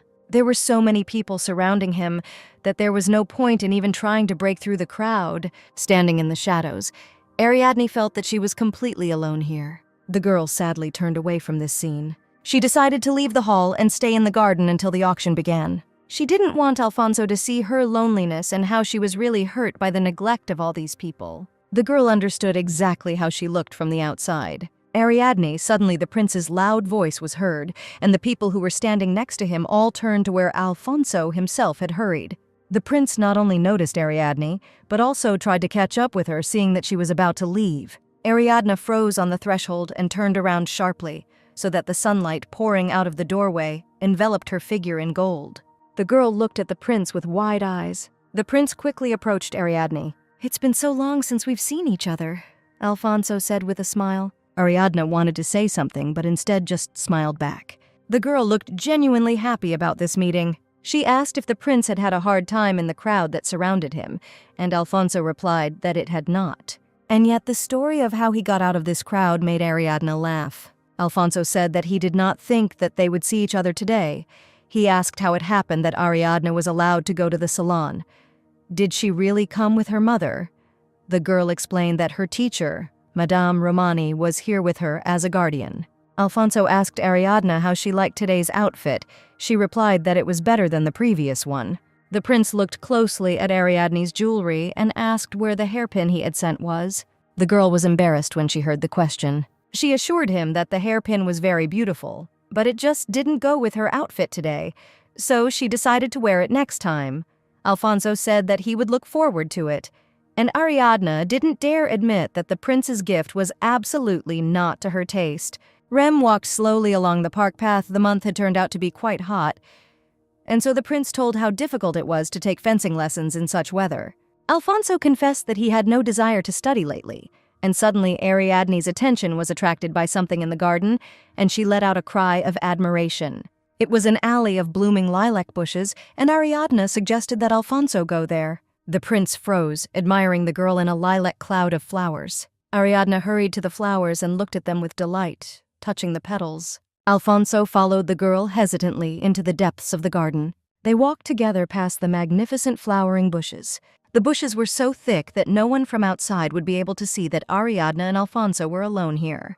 The prince realized that they were left alone, just the two of them. This thought unexpectedly greatly embarrassed His Highness. He reproached himself for such thoughts because this beautiful girl was his friend. The huge flower that Ariadne was examining was very close. Alfonso asked the girl if she wanted the flower, but the girl doubted that the flowers belonging to the Marquise de Cibo could be simply plucked. Alfonso chuckled and said that they would do it in secret from everyone. Ariadne laughed cheerfully in response. The girl asked what they would do next, how they could sneak the flower in unnoticed, since she didn't want to pick it and just throw it away. But the prince suggested hiding it in the hem of her dress. Ariadne liked this idea. The girl smiled dreamily. Alfonso admired his friend and could not take his eyes off her. "Ariadne," said the prince, and extended his hand to the girl. The girl looked at him in the flower bush. Alfonso picked up Ariadne by the arms and lifted her closer to the flower. This almost frightened the girl and made her noticeably embarrassed. But the prince only told her to pick the flower quickly. Ariadne cleared her throat, covering her mouth with her fingertips. She reached out her hand to the huge inflorescence that she liked. Ariadne picked a flower and showed it to Alfonso, saying that it really was very beautiful. The prince's blue eyes looked only at the girl herself. Alfonso smiled dazzlingly and said, "Yes, very beautiful." They returned to the company just in time for the auction to begin, when the man on the platform announced that the Marquis de Cibo and his wife had prepared a wonderful event, that His Highness Prince Alfonso de Carlo would be the guest of honor that day, and that he expressed his sincere gratitude to all the ladies and gentlemen present.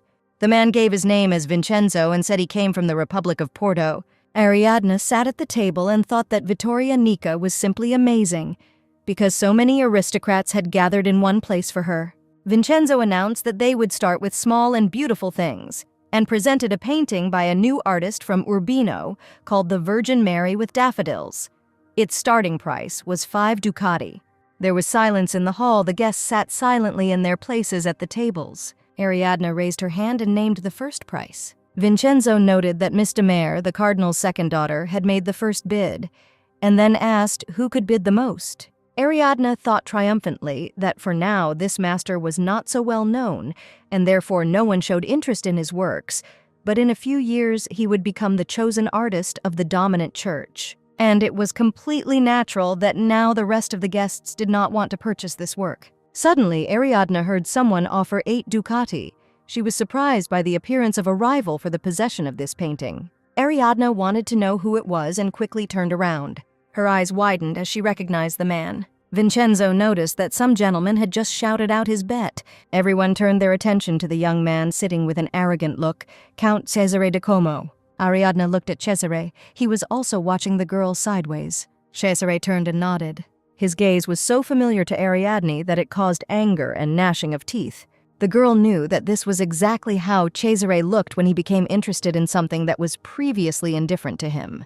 Ariadne raised her hand again decisively. She offered a bet of 10 ducatos. Vincenzo repeated her bet and asked if anyone wanted to outbid her. Cesare glanced at the girl with increased interest. Ariadne answered him with a furious and anxious look. The painting was eventually sold to Miss de Marais. Ariadne sighed with relief.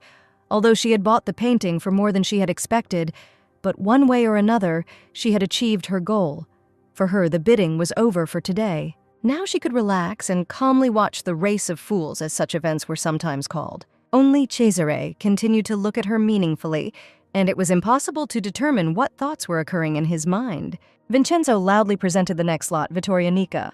"Here she is," thought Ariadne, and took a cookie from the table. This lot was met with a buzz of voices. In the hall, they said that for the first time they saw such an ancient creation, which they were lucky enough to see in modern times, and in addition, the statue was very well preserved.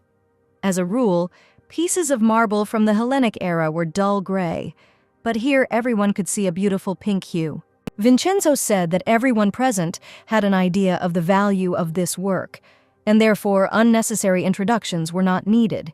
Here the first bet was 1,200 ducatos. Ariadne ate a cookie and tried to remember who had taken part in the bidding for the statue the last time, whether it was Marquis Baldassar or Count Marquez. So many years had passed since the last time that Ariadne could not remember how events unfolded at the auction. Suddenly she heard a confident voice say that the bet was his. The girl quickly turned around to see who said it. Her eyes widened in surprise. Prince Alfonso, arms folded across his chest, was determined to take part in the bidding for Nica. Ariadne didn't understand why the prince would get involved in this. Count Marcello rose from his table and staked 1,300. This brought a sigh of relief to Ariadne, because at first she had managed to be scared. Alfonso was not going to give in and set a price of 1,500 ducados. The rivals began to haggle furiously, constantly raising the stakes. Alfonso thought about it. The prince raised his hand and decisively named the price of 2,000 ducados. No, thought Ariadne, she couldn't allow this. She couldn't let Alfonso buy this statue.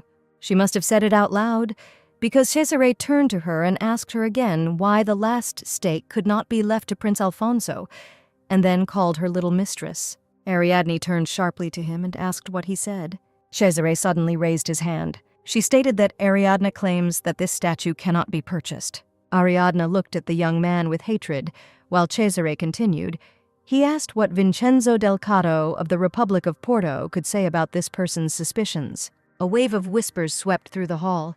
Ariadne wondered if Cesare had gone mad. Vincenzo came closer to them and asked where they got such ridiculous ideas. Cesare replied that he had no way of knowing, but he thought that the answer to the question should be found in the young lady sitting next to him. Cesare asked if the young lady could notice anything unusual. For example, she could notice that this statue was a fake. The guests began to whisper about whether they had heard the word fake correctly, and whether the statue of Vittoria Nica could really be fake. Ah, said Ariadne.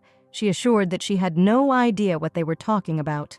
Cesare continued to insist that the miss had told him that it was a fake, but Ariadne was indignant because his words were a blatant lie. Vincenzo excitedly said that the one who spoke such words should be held responsible. All adults are like that, said Ariadne. Ariadne imagined how she could cry and declare that she was surrounded by nasty uncles. She could have said that she was so young that there was a lot she simply didn't know. Yes, Ariadne would like to end everything exactly like this. Unfortunately, the girl could not be sure that if she left this gathering, Alfonso would cope with solving the problem on his own. She thought about 2,000 ducados. Of course, such a sum will not plunge the prince into poverty, but if it is revealed that he has acquired a counterfeit, then probably his good name will be disgraced. It was obvious to Ariadne that the most important thing in this situation was to prevent Alfonso from being made a laughing stock. The girl took a deep breath and decided to intervene. She stood up from her seat and asked Vincenzo del Caro if he was an experienced antique dealer. Ariadne asked whether the authenticity of this statue was confirmed by an expert. Vincenzo replied that he had absolute confidence in her, which is why he brought her to the auction and called Ariadne a foolish girl. Ariadne objected, citing the travel notes of Elinia Halicardo, which stated that the fragile wing of the statue was destroyed during the Celspontine War by the Moorish army, which caused a series of damages during the destruction of the temple, and it could not be restored, to which Vincenzo replied that it mentioned a subsequent restoration of the wing. He believed that there was nothing wrong with the restoration. If it was carried out during the times of ancient Greece, then this does not diminish the value of the statue. Ariadne wordlessly extended her hand to Cesare, who looked at her with distrust. He asked what she wanted from him. Maybe she was asking him for a sword. The girl replied that not at all, but the count always carries a club with him. Cesare was surprised that Ariadne knew this from somewhere, but he fulfilled the girl's request and handed her his weapon. Ariadne's behavior attracted the attention of all the guests in the salon, and the girl again resorted to a quote that was appropriate to the occasion, saying that no matter how hard you try to put a broken cup back together, it will never stop being broken. Patting her palm with her club, Ariadne came closer to the statue in question and asked if everyone knew this proverb.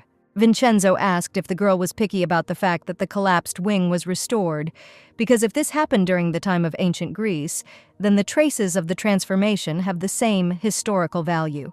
Playing with her club, Ariadne asked if Vincenzo would admit that the wing had once been destroyed, and the merchant did not deny this well-known fact. Ariadne asked what would happen if the broken cup fell. She assumed that the cup would break in exactly the same places where it had once been glued together.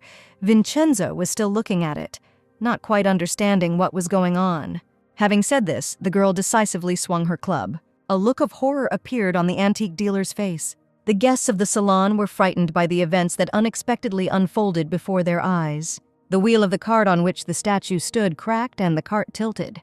The statue slid off its pedestal and fell down the stairs. To the surprise of the audience, nothing happened to her that everyone expected. Ariadne noticed that the damaged wing should have broken on impact just like before, but this stone statue looked like it had been created recently.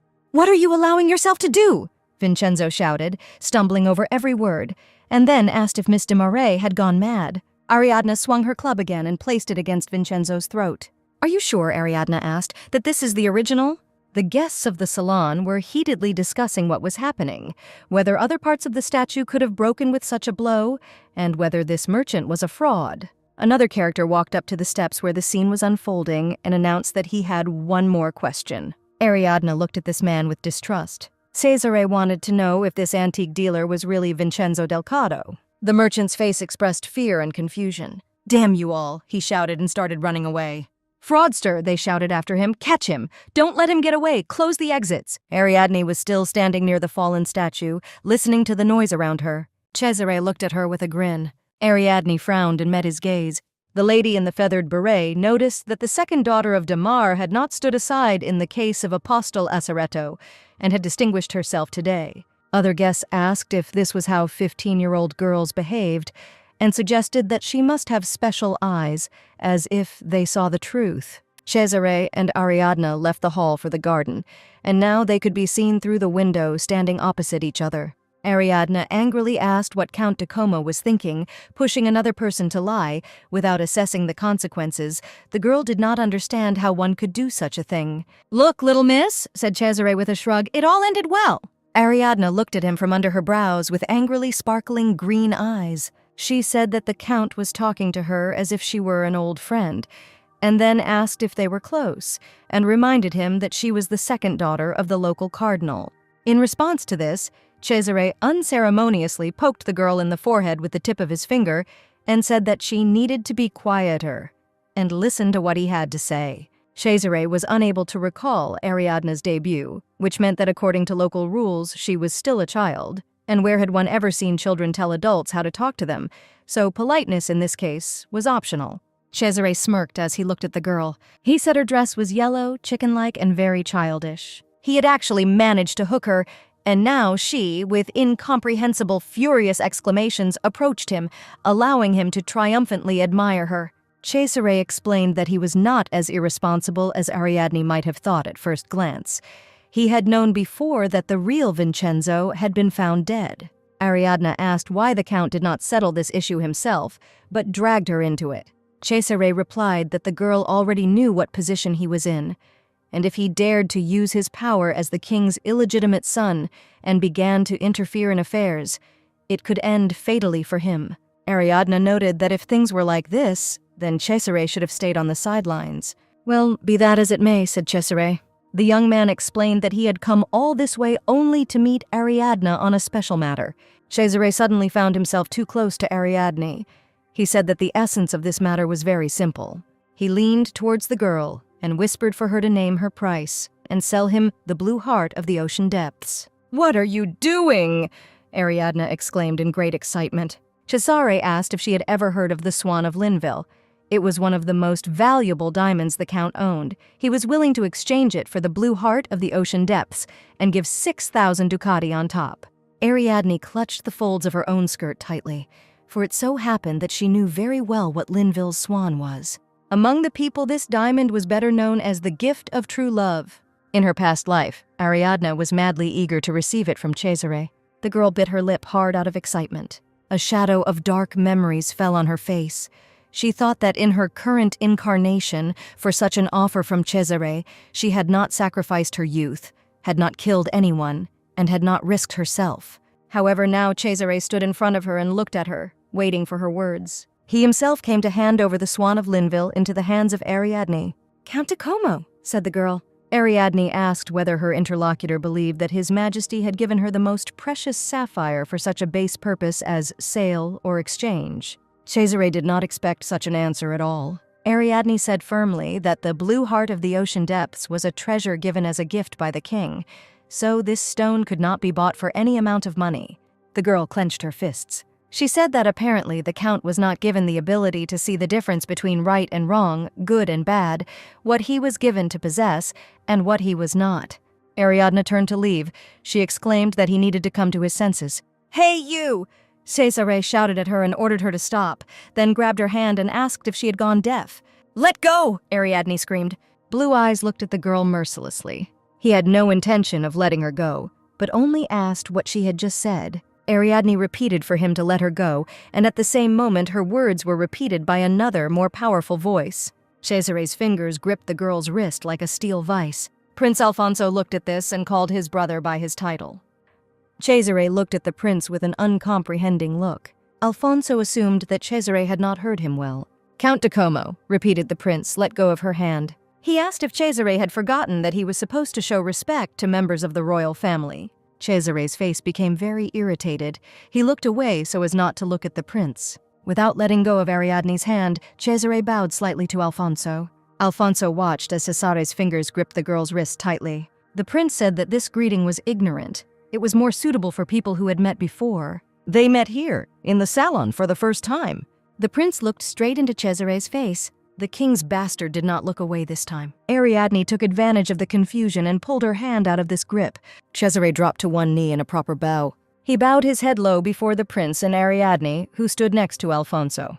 The proud Count de Como knelt before his brother, whom he envied. "Greetings," he said through clenched teeth. "His Highness Prince Alfonso." He clenched his fists and called Alfonso the second son of the kingdom. Alfonso watched what was happening calmly. He turned to Ariadne and said that this was the second time they had met today.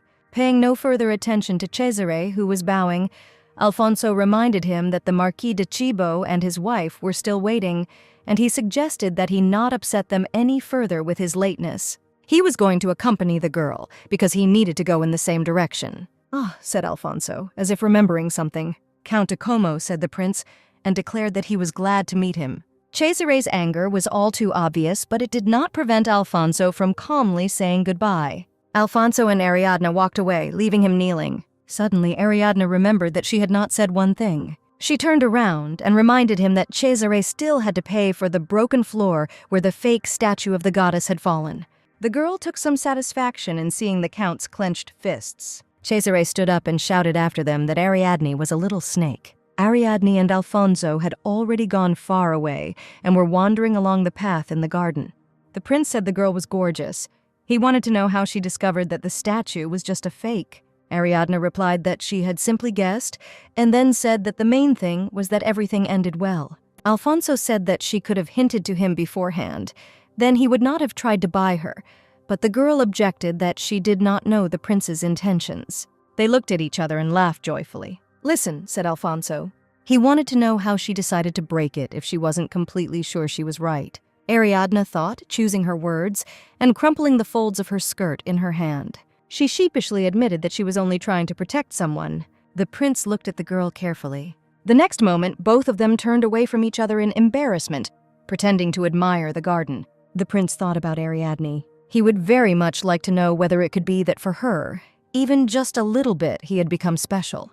Ariadne touched the prince's shoulder. She reminded him that thanks to her help, he had saved 2,000 ducati, and now the girl hoped that he would repay her in kind. "So, yes," the prince asked again, and then asked how he should repay the young lady for her services. Ariadne suggested 2,000 ducati, and then Alfonso declared that he knew who the real swindler was. Ariadne turned to the prince and said that she liked the wish better. She wanted Alfonso to later fulfill one of her wishes instead of money. The prince asked what she wanted, but the girl replied that she herself did not know yet. She smiled and said that one day, at the most important moment, she would definitely tell about it. Alfonso nodded happily and said he would wait. The prince said that it was time to return, and Ariadne said goodbye to him. She waved her hand at him and looked after him. The girl thought that they would be separated again for a long time. She was wondering when they would have a chance to meet again. Suddenly, the girl heard someone calling her name. Alfonso shouted that he would write her a letter. She was surprised when he said he would wait for her answer. Ariadne smiled and answered yes. Sometime later, she returned home and had to appear before the cardinal and Madame Lucretia in the study. Her father informed her that there was a matter that her mother was originally supposed to handle, but he decided to entrust it to Ariadne. He ordered her to organize the ball for her debut herself, an event which the girl thought about with extreme excitement. The cardinal said the budget would be 150 ducatos. Ariadne looked at her father, trying to comprehend his words. He told her to use the money wisely when the girl was busy with preparations. The father and daughter's gazes crossed. Ariadne thought that the allocated money was even less than half of the required amount. Good, she thought, and bowed to her father. She was quite skilled in this kind of thing, and she had previous experience in managing the royal palace, which would be of great use to her now, so she only thanked him, keeping her thoughts to herself. At this time, Isabella was sitting in the living room surrounded by other young people, and they were asking her how she liked today's tea. A fair-haired girl in a blue dress offered her to try some delicious cookies, but Isabella, looking bored, replied that she only ate the cookies that were brought from the kingdom of Caligo. The girl was bored and thought that everything around her was very tiresome. The Viscount's daughter, Letizia de Leonati, sheepishly admitted that she had completely forgotten about this habit of her guest and ordered that some cookies, delivered straight from Caligo, be brought for her. "Yes, madam," said the servant and looked at Isabella. Isabella looked at this young man and noted that he was very handsome. She thought that no matter how attractive he was of ignoble blood and therefore remained useless. The girl wanted to know if there was anything more interesting here than all the triviality. Suddenly, the girl in the green dress looked at this man too noticeably. She was clearly admiring this servant. Isabella watched this scene with a smirk. "Oh, Camellia," cried Isabella, and said that she was looking at a servant in the presence of her own fiancé. Camellia turned around in surprise and tried to object. Her companion's face distorted into an angry expression.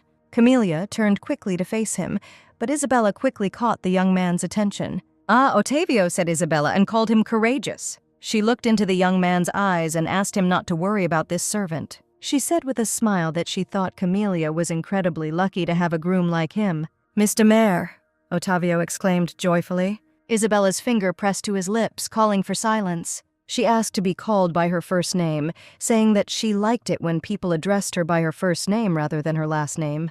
Ottavio smiled sheepishly, asking if they should do that. Camellia looked at them with bitter bewilderment. Isabella expected her reaction. She realized that she was still the most desirable girl in San Carlo. The maid entered the room and addressed her mistress. She announced that Miss Julia de Baldassar, daughter of the Marquis de Baldassar, had arrived. Mr. Leonati welcomed the new guest with joy. "Signorina Giulia," Isabella thought angrily. Giulia was immediately surrounded by all those present. Letizia treated her to special cookies bought especially for her, and Isabella enviously thought that she was no worse than some daughter of the Marquis de Baldassar. She believed that everyone addressed this girl by her first name only because of her noble status, while Isabella herself continued to be called by her last name, as if she were a commoner. It was unbearable to think that years would pass, and after the death of her father, Isabella's brother would inherit the family name. With a smile, Isabella thought that there was only one way by which she could fully enjoy the honors. She was to become the one who would be called Her Highness Princess Isabella. In order to stand proudly under her name, Isabella was going to use all available means just to take that desired place. At this time, Ariadne was busy with her urgent preparations, since it was quite difficult to prepare a ball for an amount that was less than half of the required budget. There was a knock at the door of Ariadne's room, and Sansia entered and introduced the visitor, Mrs. Marini from the atelier in Lazione. Mrs. Marini immediately set to work and took the necessary measurements from Ariadne's figure. She said that Ariadne has quite pleasant facial features, but in order to become irresistible, she needs to apply makeup. Ariadne said that she needed a simple cut dress that would look decent. This meant that there should be no exposed skin or complex decorations, and the collarbones should be hidden under a high collar. Ariadne squeezed the folds of her skirt. She thought that if she made the neckline too deep, society would certainly condemn it, declare it indecent, and call excessive luxury vulgar. In her new life, Ariadne did not want to hear such things addressed to her. She did not at all expect that Sansia and Madame Marini would be outraged by her instructions and would declare in two voices that this would not do. Mrs. Marini said that it is impossible to cover the voluminous upper part of the body. A properly cut neckline of the dress helps to look slimmer. Sancha added that Ariadne has beautiful collarbones, as well as a small face and a short neck. Therefore, if you refuse the neckline, the dress will look suffocating. Mrs. Marini asked if Sansia had any sewing skills, and the girl said that her knowledge was very limited. "Well, okay, unable to resist the double onslaught," said Ariadne. If these two were trying so hard to convince her, there was nothing left to do but agree, so she would have to trust in Madame Marini's experience. The craftswoman looked satisfied with the customer's decision. She said that Ariadne could trust her, promised to make her the most beautiful at her debut ball, and took a few more measurements. Mrs. Marini said that the girl would be so good that her partner would not dare to take his eyes off her. At that moment, Ariadne imagined Alfonso's laughing face. This is what she completely forgot about in her preparations, that the debutante must be accompanied by a partner. She shook her head, fully aware that imagining the crown prince in this role was simply absurd. Ariadne sternly ordered herself to return to reality. She remembered these thoughts a little later. It was then that a young man who introduced himself as Gianobi de Rossi announced to her that he would be her partner during her debut. This man was invited by Lady Lucretia. She said that since Ariadne did not have any acquaintances among the offspring of noble families, she invited one of the members of her own family. Gianobi turned his head, looking around. The magnificent residence of Damar delighted him. He noticed that all this time his aunt lived in luxury.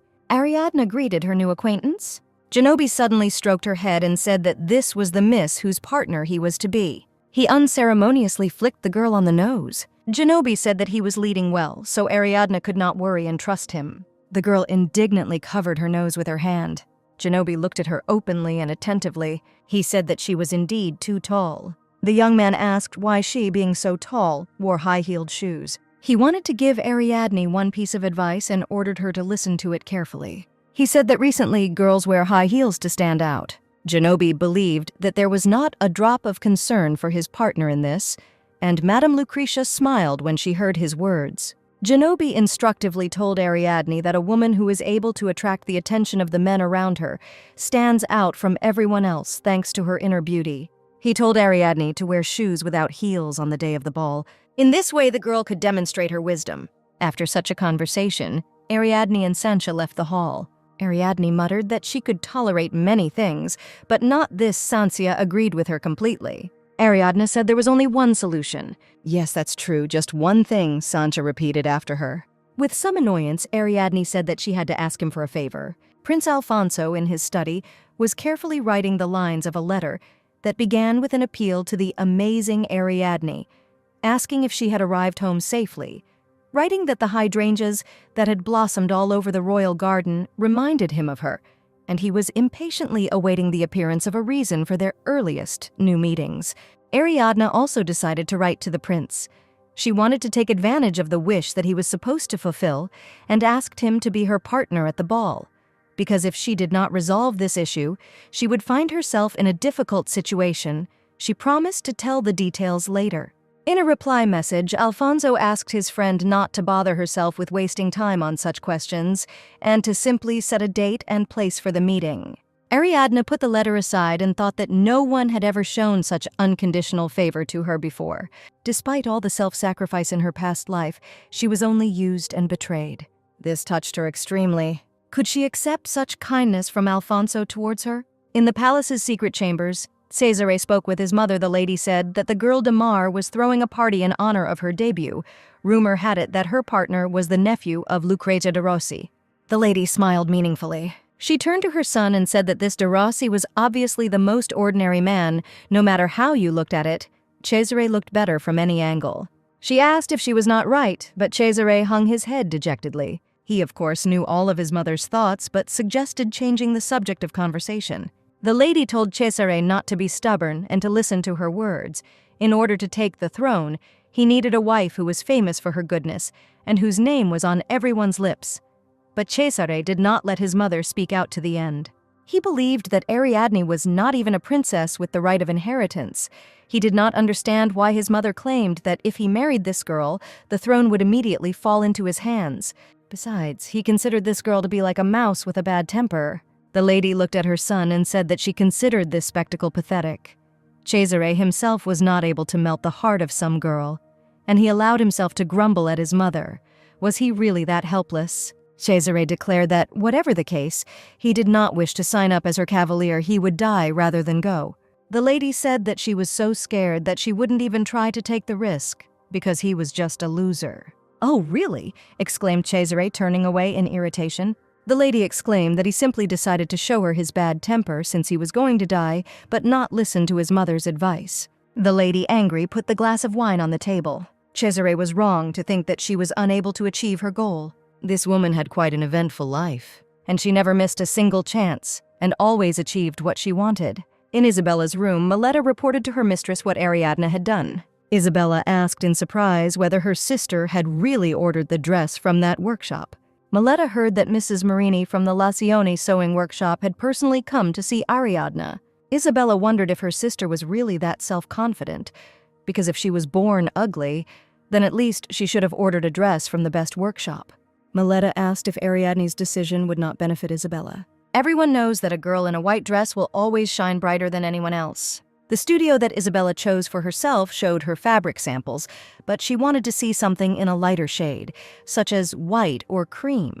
The craftswoman replied that they were choosing an outfit for Isabella for her younger sister's debut. Traditionally, at the ball, only the debutante and her partner wear white clothes. Isabella was dissatisfied. She would have preferred that the seamstress silently follow her instructions and not interfere with the decisions. She smiled and said that it was her sister's whim that they should dress together for the ball in the same dresses, and, of course, Isabella told Ariadne that this was not right.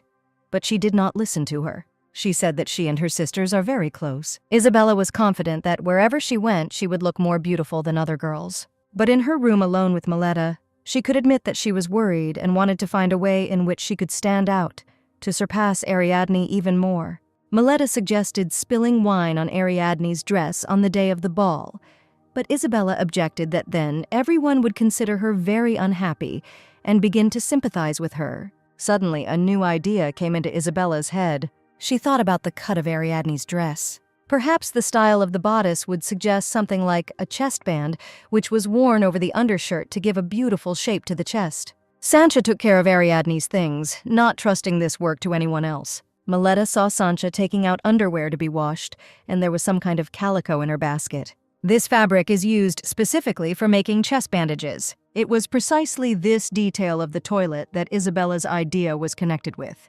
The day of the debut arrived, everything was ready, and Ariadne looked stunningly beautiful in her new dress. She admired herself in the mirror and listened to the admiration that Sancha showered on her. The girl said that she could not say what was shining more, the outfit or the lady herself. Ariadne noted that if the maid continued, she would mislead her into thinking that she was truly beautiful. Meanwhile, Ariadne noticed something strange. This dress felt strangely uncomfortable in my chest. Ariadne asked if Sancha was sure she had tied the fabric as usual because it felt a little loose. Sancha replied that she had tightened it more loosely than usual to show off Ariadne's figure. She believed that she did not need to constantly hide her breasts. Besides, Sancha explained, a maid named Maria said she had a very good thing, and Sancha tried to use it. These were tiny hooks that Sancha had sewn onto the calico. She decided that they should be convenient for using a chest bandage. Now there is no need to wrap the fabric, tie it, and no knots will be noticeable. True, Ariadne asked thoughtfully. Sancha said that Maria had a good head on her shoulders and ideas that were just right. Maria was very flattered to hear all this praise. There was a knock at the door, and they said that Ariadne's partner had already arrived. The girl quickly turned around. She was expecting Alfonso. She took one last look in the mirror and fixed her hair. It's time to go out into the world. Ariadne walked up to the living room and knocked on the door. Alfonso, who was waiting for her, greeted her with a joyful smile. The shining image of Ariadne in a new dress and with the heart of the ocean depths on her neck impressed the prince. The girl asked how long he had to wait, but the prince assured her that he had just arrived. They looked into each other's eyes. Alfonso said with a smile that his friend was beautiful and graceful, like Queen Guinevere from the legend of King Arthur. No one had ever said such words to Ariadne before. She turned away in embarrassment and said that it was not right to say what was not in her heart, but the prince assured her that she was indeed beautiful.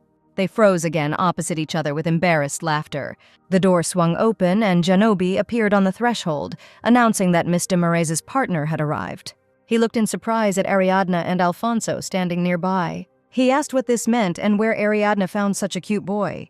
The young people looked at each other. Genobi stated that Ariadne should know that a man is famous not for his beauty, but for his skills, so it is not proper to pay attention to others, forgetting about her noble knight-like cavalier. He turned his back and continued to broadcast.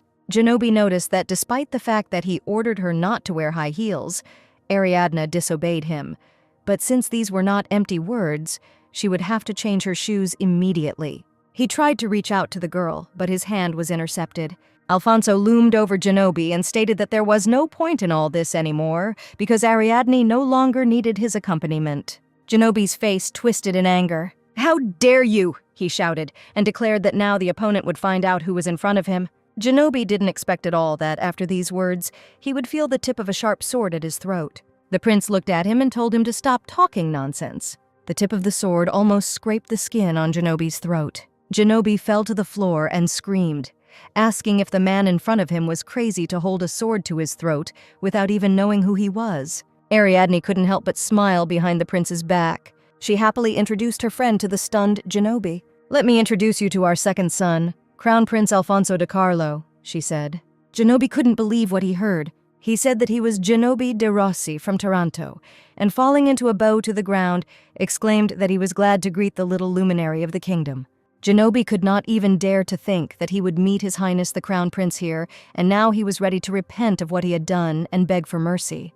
Alfonso watched this spectacle with a gloomy look. He noticed that Genobi began to beg for forgiveness only after learning that he was dealing with a prince. Alfonso reminded him that Genobi had just threatened a good and innocent girl. Then he dared to take a swing at a man he saw for the first time in his life. Alfonso supposed that if Genobi had had a similar conversation with any other interlocutor, he would not have repented. The prince ordered to first apologize to Madame de Marais. With a distorted face, Genobi began to mumble words of apology and beg that it was enough already.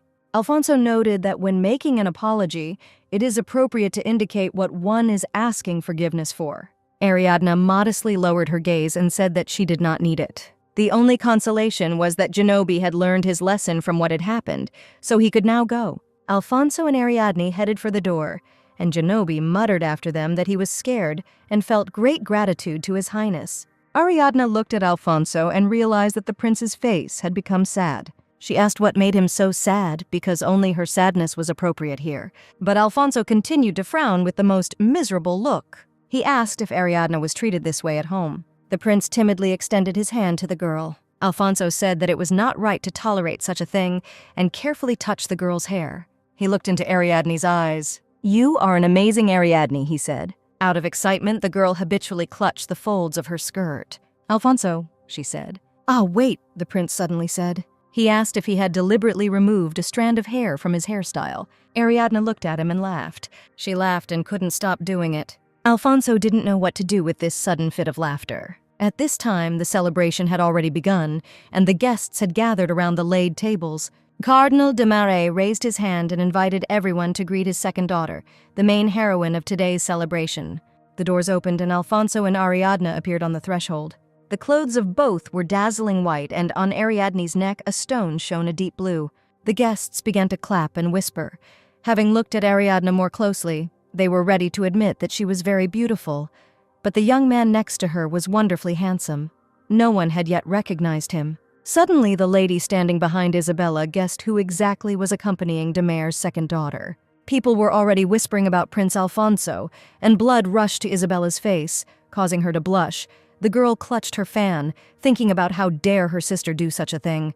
After all, Ariadne sat at home all day, but still managed to seduce the prince. Ariadne and Alfonso walked past all the guests. At this moment, it was announced that a messenger had arrived with congratulations from His Majesty the King. Ariadne asked the prince what was going on, but Alfonso had no idea, because he had not informed his mother and father that he had left the palace. The herald blew his horn. The guests bowed their knees respectfully. Even Ariadne bowed respectfully, and only Alfonso remained standing nearby. The girl raised her head only after hearing the sound of loud footsteps. Cesare was rapidly approaching them, holding some kind of scroll. The Count de Como's face was stern and impenetrable. Ariadne did not understand why this man was here. Did he really have something in mind? Cesare unrolled his scroll. He read the king's address to the people. According to the scroll, on this day, the second daughter of Cardinal de Marais celebrates her debut, and before that she received recognition for her services to the state thanks to her unwavering faith in God.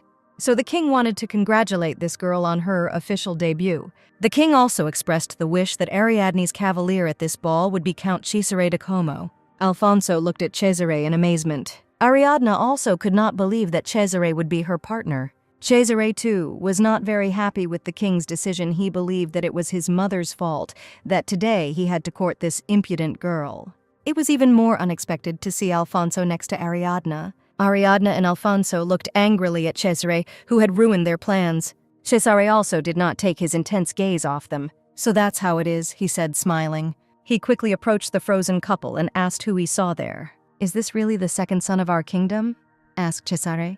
Ignoring Ariadne's angry expression, Cesare said that he had come here in the name of His Majesty and therefore would omit the formal greetings. Cesare repeated that the king had ordered him to be his partner at the ball. He extended his hand to Ariadne and told Miss de Marais to come with him. Their gazes met, Ariadne's furious and Cesare's mocking. Cesare stated that this was a strict royal order, so there was no point in wasting time. The tense expression on Alfonso's face turned into a smile. He turned to Ariadne and said that it was obvious that it was time for him to give in.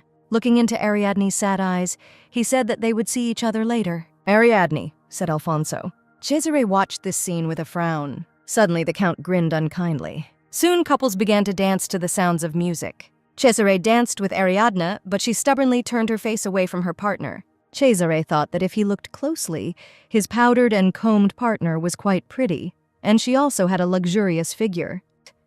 Cesare said that he was pleased to meet Ariadna again. He admitted that what had been said before could not be taken back, but from that day on he promised to behave politely with the girl. Ariadna said that he should call her Miss de Marais. Cesare thought that, unlike many other girls, this one had no lack of courage. Yet what was far more important was that she was Alfonso's girlfriend. Cesare would like to deprive the prince of her. This could be a very exciting game. Cesare said that his soul was warmed by the hope that he and Miss de Marais would soon be able to become closer. At this time, Isabella watched the prince standing alone under the flowering bushes. Alfonso seemed completely absorbed in his thoughts. Isabella walked up to him, her heels clicking loudly. She walked past a vase of flowers that stood on the nightstand. Isabella's skirt hit the vase and it fell to the floor. Alfonso was awakened from his thoughts by the sound of a bell. He extended his hand, trying to help. The guests who were standing nearby also heard this loud ringing and turned around. Alfonso rushed to the aid of the girl who stood among the fragments and broken flowers. "What's going on?" they whispered in the crowd. "I suppose that the prince decided to invite Isabella to dance, but in his excitement he accidentally broke a flower vase." It seemed to the people that even His Highness was unable to resist the beauty of Miss Isabella de Marais. Isabella grinned triumphantly. She looked at the prince and said that she dared to believe that he wanted to ask her to dance. Alfonso was worried. He also heard this whispering around them. Isabella smiled and announced that everyone was looking at them. Alfonso had to invite this girl to dance, during which she asked him if he liked this celebration. The prince replied that everything was just wonderful. Alfonso circled his lady around the room, but did not quite understand what to talk to her about. Isabella kept up the conversation herself. She reported that, as expected, the prince danced quite well, to which Alfonso replied that he had been taught by Lorawald himself. Isabella smiled happily. She whirled around in the dance and said that the decorations of the hall were unique and charming. When the dance allowed, Isabella pressed herself as closely as possible to her partner. She said that all the decorations for the hall were personally selected by her sister Ariadna. Alfonso did not answer and looked agitated.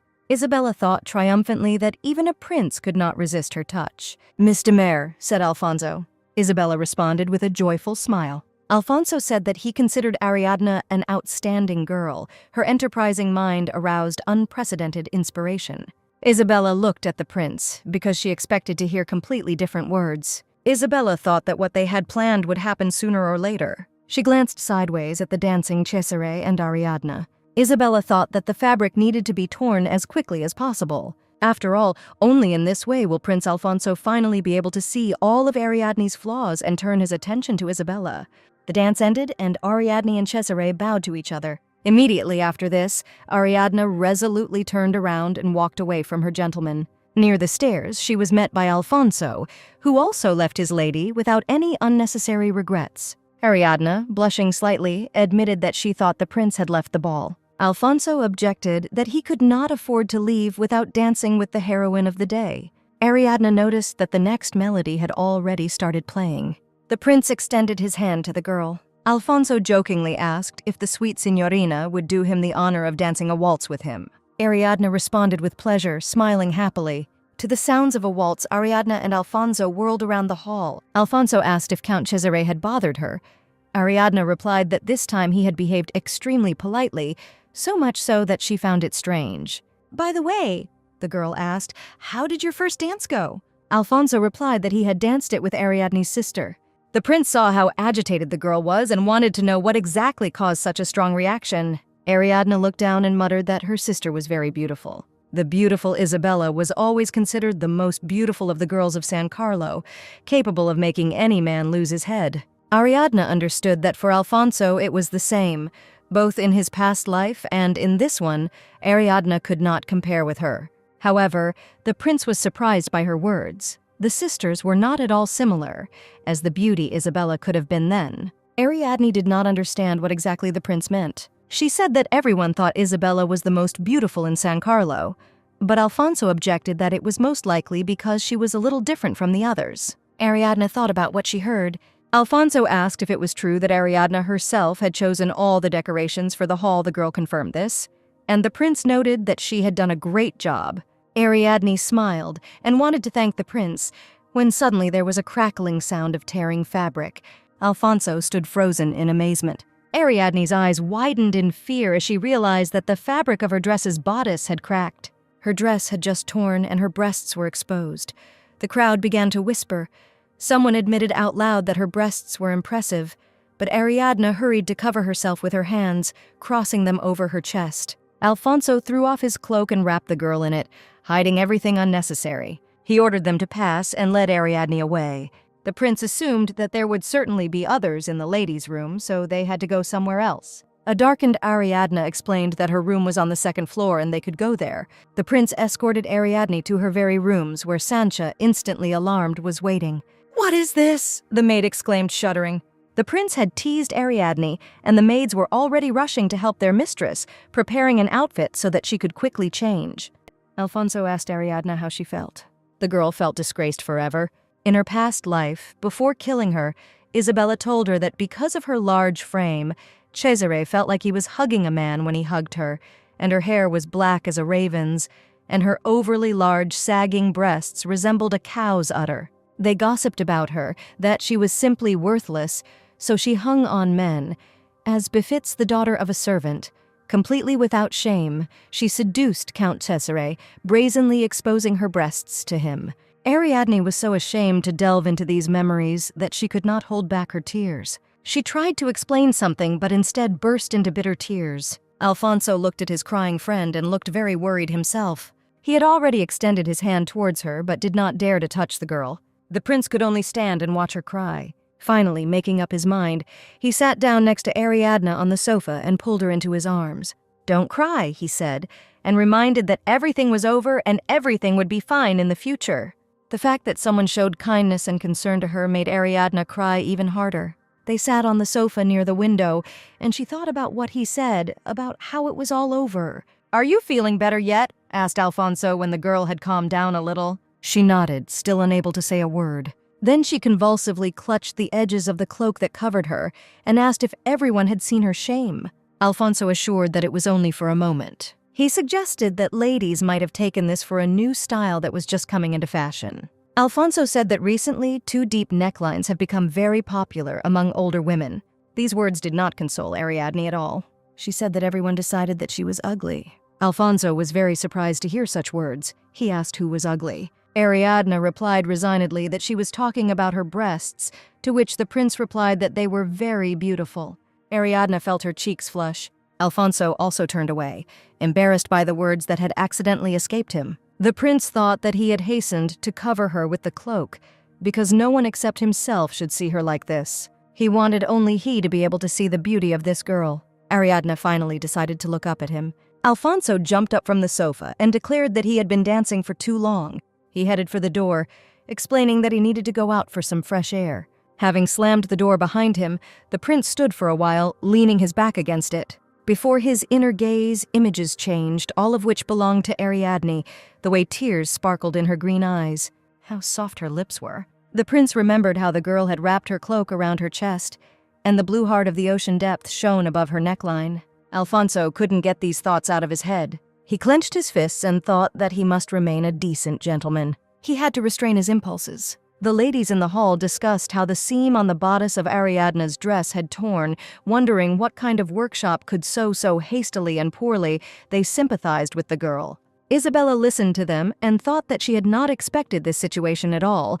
She wanted the torn chest bandage to fall out of the dress, but she did not expect that her breasts would become visible along with it. Isabella felt like Ariadne had been publicly disgraced. She didn't understand why everyone was feeling sorry for her. It was time to end it. She joined the company of ladies and asked if this was not a special arrangement to show off her figure. Isabella said that her sister's self-esteem had always been inflated, so Isabella immediately guessed that Ariadne was one of those who were capable of anything just to attract attention. But she could not even imagine that to such an extent. The ladies began to whisper excitedly, not knowing whether to believe these words. And it's true, someone said, if you were to undress by mistake, something like that would remain in the memory of many for a long time, and this whole ball was somehow too much, not what it should have been. The lady who spoke looked at Isabella and noticed that, in comparison with her sister, Ariadne seemed full of vanity. Even then, it seemed obvious to many in the great basilica that she enjoyed people's attention. Isabella listened triumphantly as those who had just sympathized now rushed to condemn. Everyone became interested in how Ariadne managed to get the prince as a cavalier. She clearly stupefied him with some kind of trick. This new gossip brought a satisfied smile to Isabella's face. She wanted to hear even more about how low Ariadne's origins were and how her actions corresponded to them. The ladies said that if you walk around with bare breasts, then even a prince will not be difficult to seduce, they whispered, and did not notice that someone was listening. Prince Alfonso approached quickly and suddenly, immediately asking the gossips if they were ashamed. He asked if they had any evidence that all this was not an accident, but done deliberately, since they themselves had seen the state Ariadne was in after this embarrassment. And could they really continue to believe after that she had done such a bad thing to herself with her own hands? Isabella could not have imagined that the prince would stand up for her sister. But Alfonso was really ready to argue with everyone, defending Ariadne's good name. Isabella was not going to give up and decided to turn this situation to her advantage. "Your Highness," she exclaimed, "there was no evil intent in that." "Mr. Marais," said the prince, turning to her. Isabella dramatically wiped a tear from her eye and said that it seemed there had been a misunderstanding. Those who could not hear the entire conversation saw only that the crown prince had brought Mr. Marais to tears. Perhaps he was angry with her for some reason. She must have been sad because she had a very vulnerable soul. So, Prince, thought Isabella. Now she needed him to comfort the young maiden who was shedding tears right in front of him. No one saw that Isabella was secretly smiling as she wiped away these tears. Alfonso took a step towards Isabella. She thought that the mine needed to come even closer to console her, but at that moment it was announced that the leading lady of this holiday was returning to the ballroom. Ariadne came down the stairs, and her image was completely different from the first, although the dress was also white. In addition, Ariadne let her hair down and adorned it with a tiara. Isabella stopped crying and looked up at her sister. Alfonso was completely unable to contain his admiration for this girl.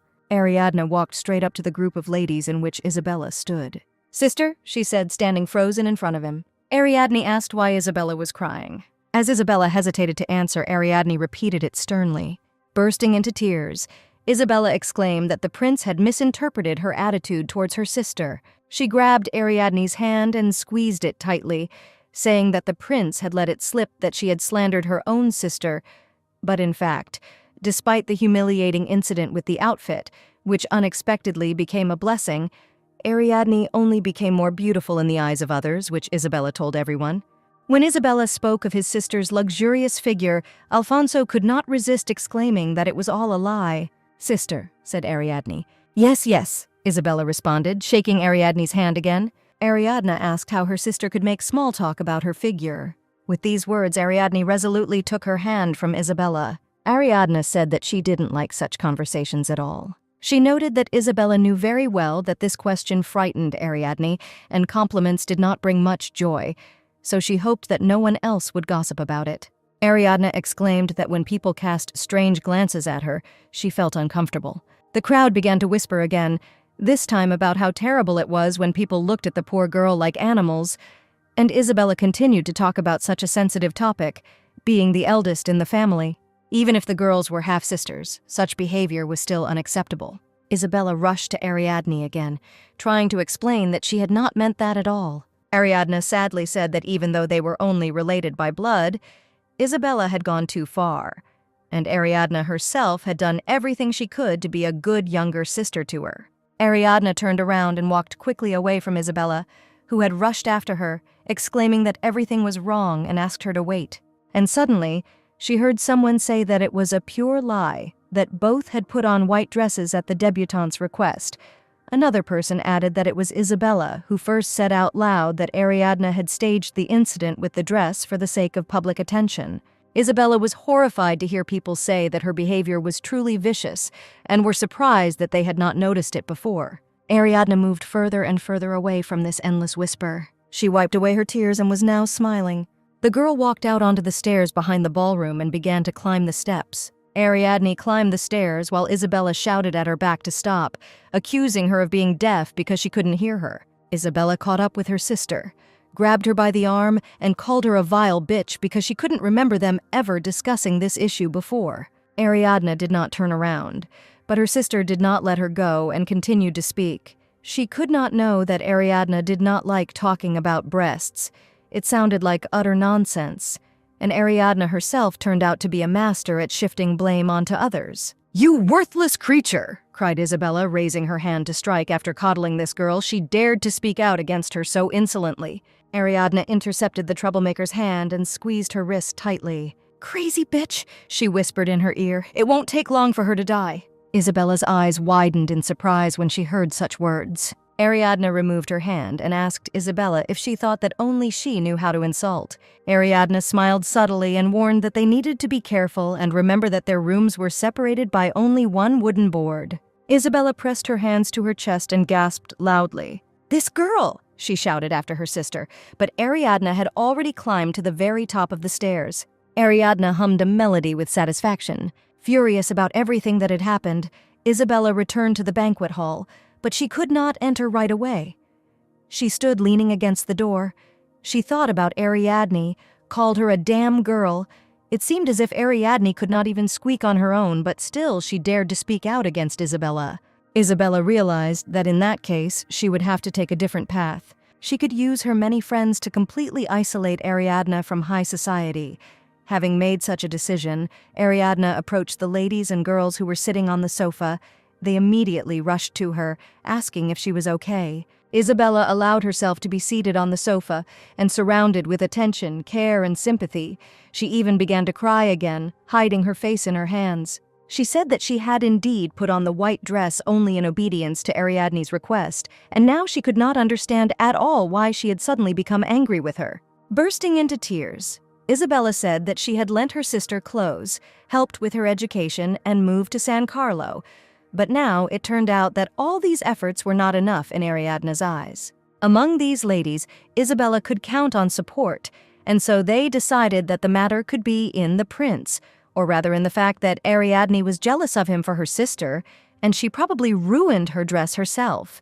And judging by the way the heir to the throne took Ariadne's side, one could conclude that she seduced him with her body. And only one girl looked at the gossips with visible condemnation. "Mr. Murray," she said, "the edge of your own underwear is visible from under your dress." Isabella looked up, tears glistening in her eyes, and the edge of the pink material did indeed appear from the large neckline of her dress. Isabella noticed the mistake that had happened to her and was horrified, but the girl who had pointed it out to her had already left. This girl was followed by others because she enjoyed some authority among her friends. "Oh, you traitors," said the angry Isabella. Meanwhile, the girl headed towards the group of people surrounding Ariadne and the crown prince. She caught Ariadne's attention and introduced herself. Her name was Julia. She was the eldest daughter of the Marquis de Baldassare. Ariadne, of course, recognized Signorina Julia, since everyone in society knew this girl. Julia said she was thinking of having a tea party at her family home next week. She invited Ariadne to attend the event and said it would be an honor for their house. Ariadne clutched the folds of her skirt in her hand and thought that in her past life there had not been a single girl her age who would have approached her first. And now she had even been invited to tea. Ariadne smiled happily and assured that she would certainly accept Mr. Baldassare's invitation and would also look forward to this meeting. After the end of the ball dedicated to the debut, Cardinal de Marais studied his expenses. He believed that 300 ducados were required to organize a modest ball, while 500 would be needed for a more lavish celebration. The budget that the cardinal allocated to Ariadne to organize her debut amounted to only 150 ducados. At the same time, the daughter returned his wallet to him, in which there were still 12 ducati left. The girl bowed to her father with respect and said that she had tried to protect the family from excessive spending, and she had recorded all expenses in detail in a book, which she now handed to the cardinal. The cardinal was amazed by Ariadne's foresight. He leafed through her notes and asked from whom and when she had acquired the knowledge of how to keep a ledger of expenses. Ariadne replied that she found a book in her father's office and only followed what was written there. Cardinal de Marais looked intently at the girl frozen in front of him, and then ordered Lucretia to be brought here immediately. Lady Lucrezia appeared before the cardinal and asked why he so suddenly wished to see her. She looked suspiciously at Ariadne, trying to guess what this girl was doing here again. Her stepdaughter's impudence was astounding. Cardinal de Marais asked gloomily how Madame Lucrezia managed his family's money. Mrs. Lucretia could not even imagine what prompted her husband, who had previously not interfered in the running of the household affairs, to suddenly begin asking such questions. The lady thought that he might discover that she was hiding some of the money in her parents' house. Cardinal de Marais asked if Lucrezia still remembered the amount spent on Ippolito's farewell, since although there were not so many guests, the expenses exceeded 500 ducados, and Isabella's dress for her last ball cost 50 ducados. Mrs. Lucrezia asked if there was anything unusual about such prices if such an event only happened once. The woman reminded him that 20 years had already passed since Cardinal de Mar had entrusted the affairs of the household into her hands. So did she really deserve to be distrusted now? Could it be that the cardinal simply did not trust his dear wife? Cardinal de Marais slammed his hand down on the tabletop. He wanted to know what trust Lucrezia was talking about, because it was she who should have responded to him with gratitude for the trust he had shown her all these years. The cardinal reported that Ariadne had managed to spend only 138 ducati on the ball, which clearly demonstrated how extravagant Lucrezia had been. The cardinal turned away from Lady Lucrezia and declared that from now on he would give money for Ariadne's expenses to her personally, so that she could manage it herself, and from that moment on Lucrezia was also forbidden to spend more than Ariadne. Mrs. Lucrezia felt insulted that her husband had decided to transfer some of her responsibilities to his illegitimate daughter. She cried out that her reputation as the mistress of this house would suffer. Perhaps the cardinal did not consider her his wife at all, since it was unacceptable to allow a child born outside the home to spend money at his own discretion. The cardinal interrupted his interlocutor's fiery speech and told her not to force him to repeat it twice. He ordered Mrs. Lucrezia to leave his office. The lady clenched her fists in rage. She glanced gloomily at Ariadne, who stood serenely next to her, and thought that all this was because of that damn girl. The two women's eyes met, and there was no family feeling in either of them. For some time after Lady Lucrezia left father and daughter alone, Cardinal de Marais caught his breath. He cleared his throat and asked if the rumors were true that there had been some incident at the ball. He wanted Ariadne to know what the reasons were. Perhaps there had been a mistake by the sewing workshop. No, Ariadne answered and explained that she checked. The problem arose after the dress was in the residence. She would be able to say something more specific when she found out more. The cardinal noted that all the girl's actions were correct, and the ability to manage servants was a valuable quality. Now Ariadne had to make sure that this did not happen again, and he also glanced at the stacks of books. From that day on, he intended to personally give Ariadne 10 ducati a month so that she could dispose of them herself. Ariadne beamed and wondered how Lucrezia must feel now that she no longer had power over 10 ducati. The girl bowed and thanked her father for his trust. She thought that there would be more to come. She returned to her rooms together with Sansia. They decided to discuss this eventful day.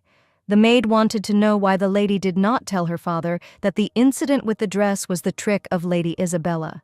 Ariadne admitted that she had no reliable evidence for this. After the ball, they carefully examined the dress and noticed two oddities. Firstly, the hooks were mixed with silver, and silver is softer than iron, and it requires less effort to deform it, so it is usually customary to use iron ones. However, the hooks that Maria brought were different and did not fasten well. It is quite obvious that they inevitably become loose over time. Secondly, traces of an unnatural break in the seam thread were on the front side. It could be easily unraveled, even by simply pulling the thread slightly. Although Ariadne was internally convinced that this was Isabella's doing, there was no convincing evidence.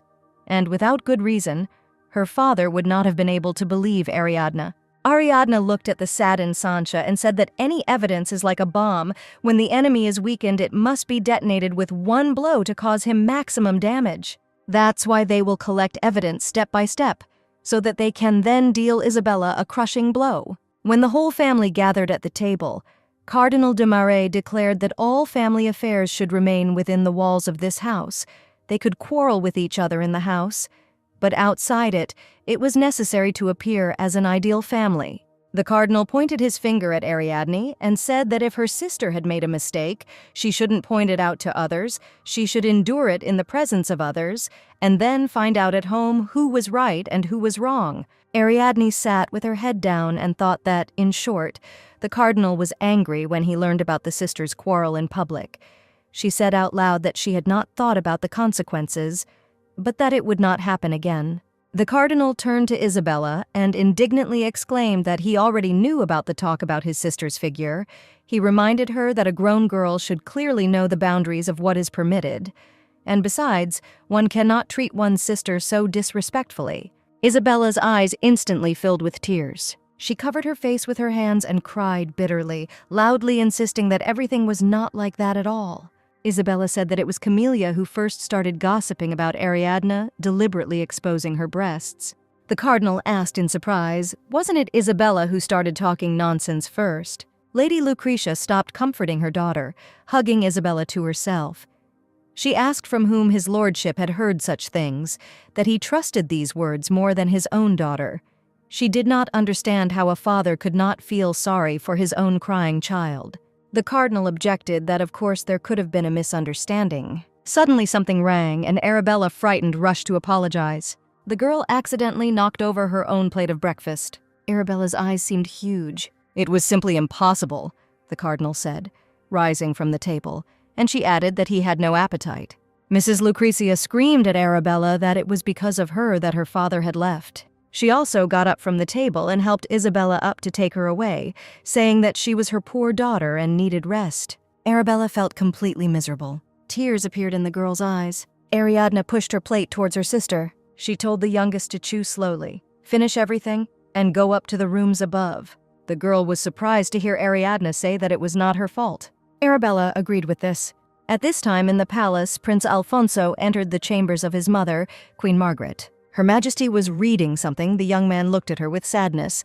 Queen Margaret said she had been informed that Alfonso had been at the debut of Cardinal de Marais' second daughter. The fire in the fireplace was blazing hotly. Her name is Ariadne, said Alfonso, reminding her that his mother knew her name too.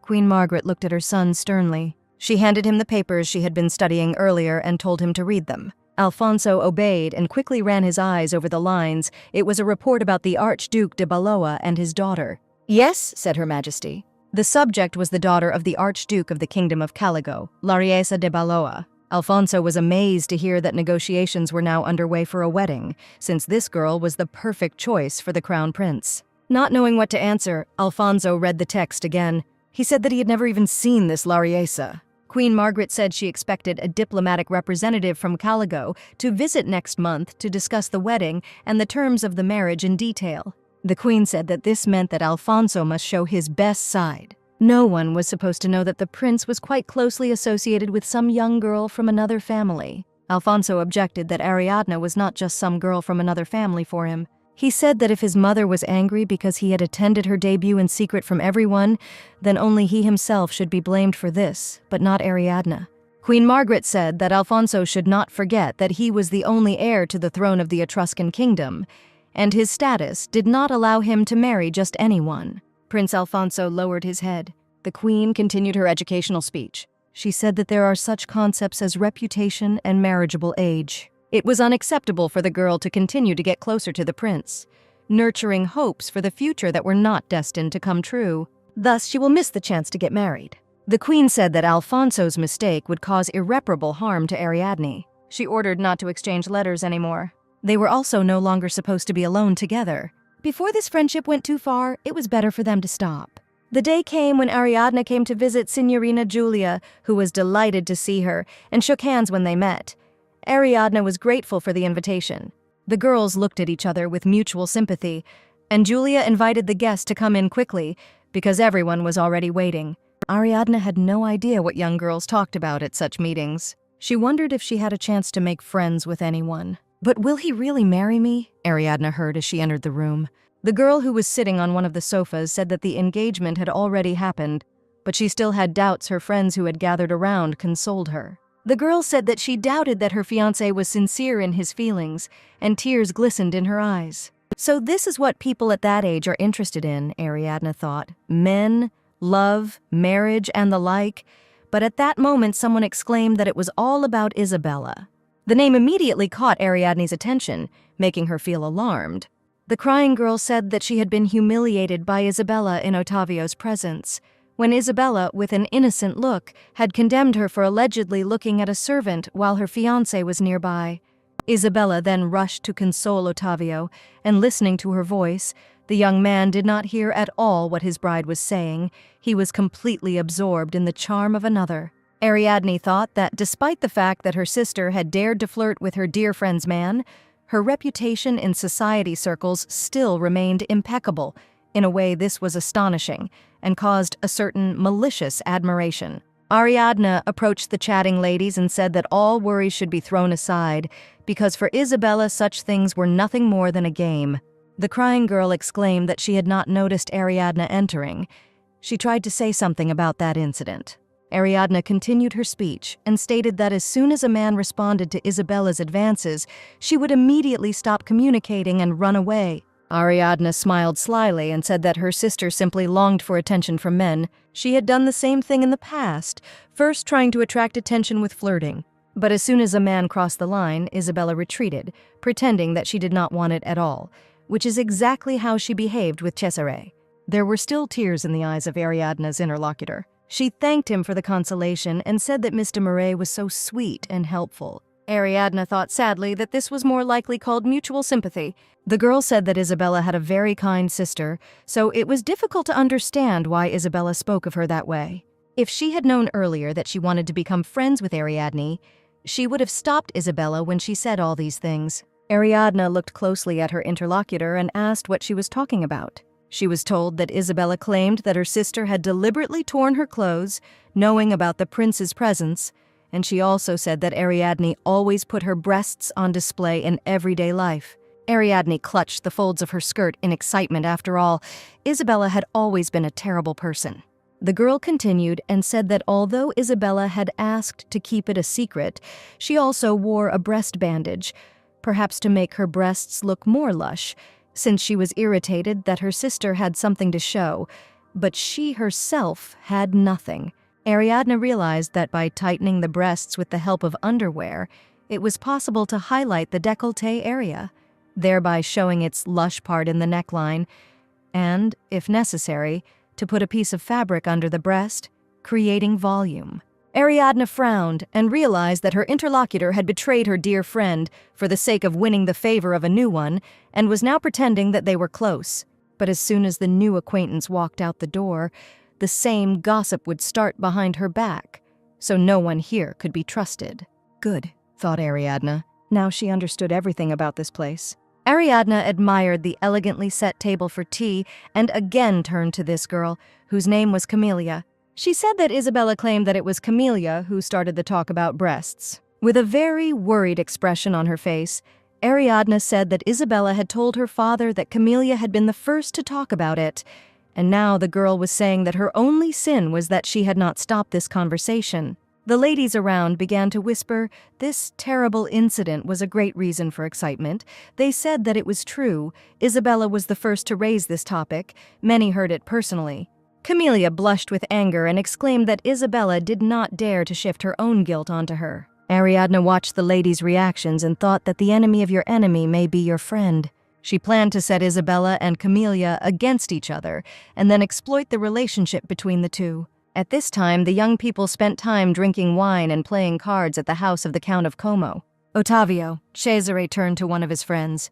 The young man sitting at the card table turned around warily. Cesare asked what method his friend uses to seduce a girl who doesn't like him. Ottavio was very surprised by such a question. He did not understand how he could know things about women that even Count Cesare himself did not know. After all, it was Cesare who was considered a famous heartthrob in the capital.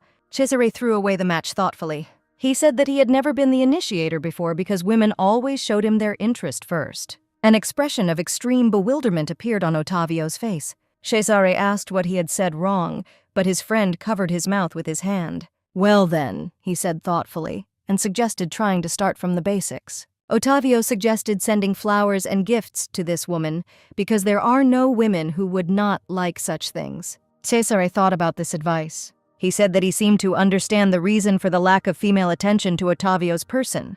These words touched his friend to the quick. Ottavio jumped up and shouted at Cesare. He had no intention of paying any attention to this outburst of indignation. And yet, a whole basket of luxurious roses went straight to the right address. Isabella, seeing them, froze in amazement in front of the messenger. The sender's name was Count Cesare de Como. Besides the flowers, among the gifts there was a dress of the same red color. Isabella was delighted at how magnificent it was and so elegant. She suggested that such a product could have been sewn in the collection.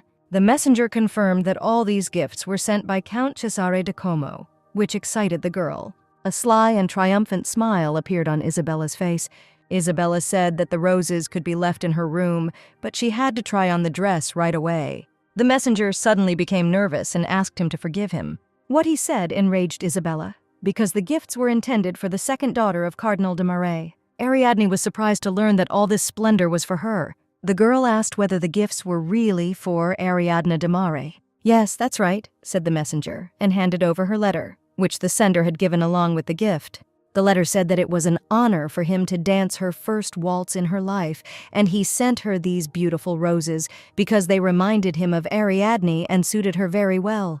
Ariadne read these lines, feeling the darkness approaching from all sides. In a past life, Cesare told her about the lilies of the valley on the side of the road that were so humble. They seemed to bow to everyone, but Cesare considered only himself capable of recognizing Ariadne in this flower. A flower with its head bowed grows in the fields. It could be obtained absolutely free of charge. Just think, as soon as circumstances changed, Cesare's attitude towards Ariadne changed radically. Ariadne closed the envelope with the letter and ordered the gift to be sent back. She said that she had nothing in common with this man.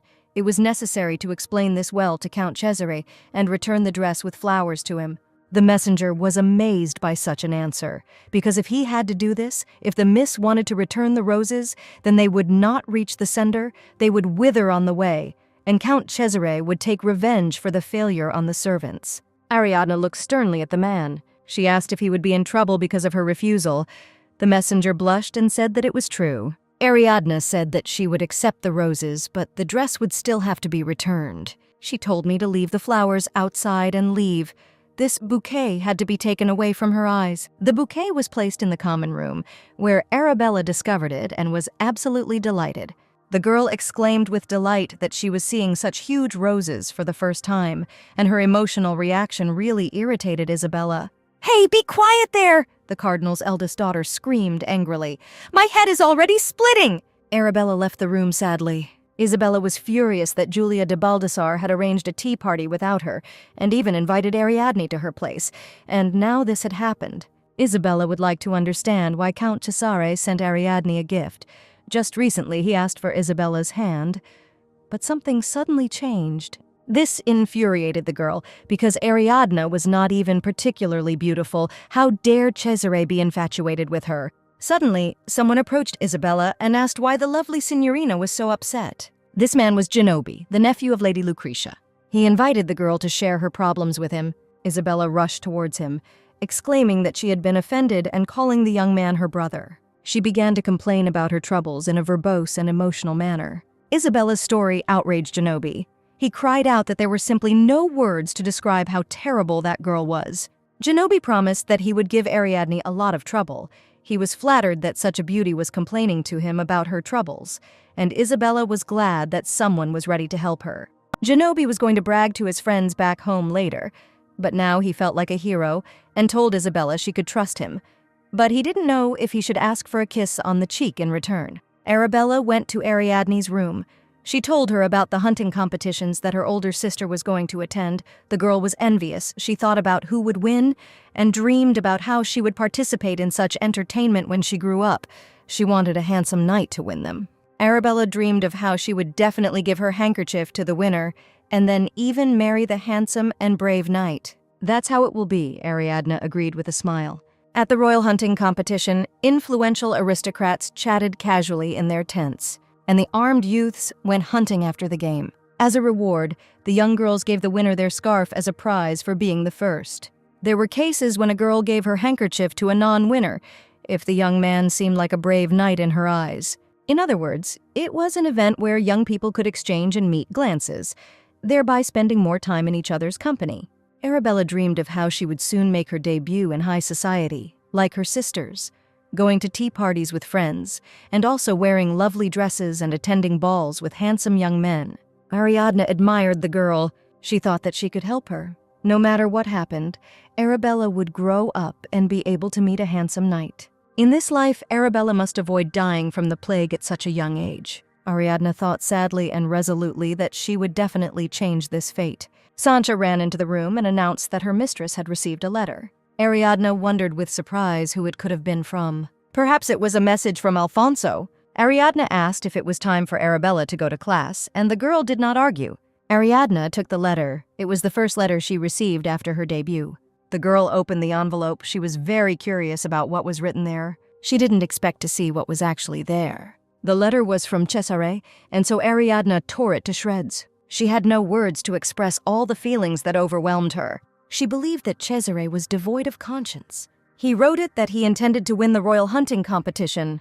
If he could become the winner by obtaining the golden deer, he had one request for Ariadne. He wanted the girl to give him her scarf. Sancha said that Count Cesare must have known that Ariadne was also going to attend these hunting competitions. After all, his new gift was a deerskin saddle for a horse, skillfully made by hand. Ariadne continued tearing the paper in rage. Sancha said that she understood everything and ordered the gift to be returned to the sender again. Ariadne thought with resignation that she did not want to listen to Cesare's speeches about the golden deer, even in this life. She leaned heavily on the table.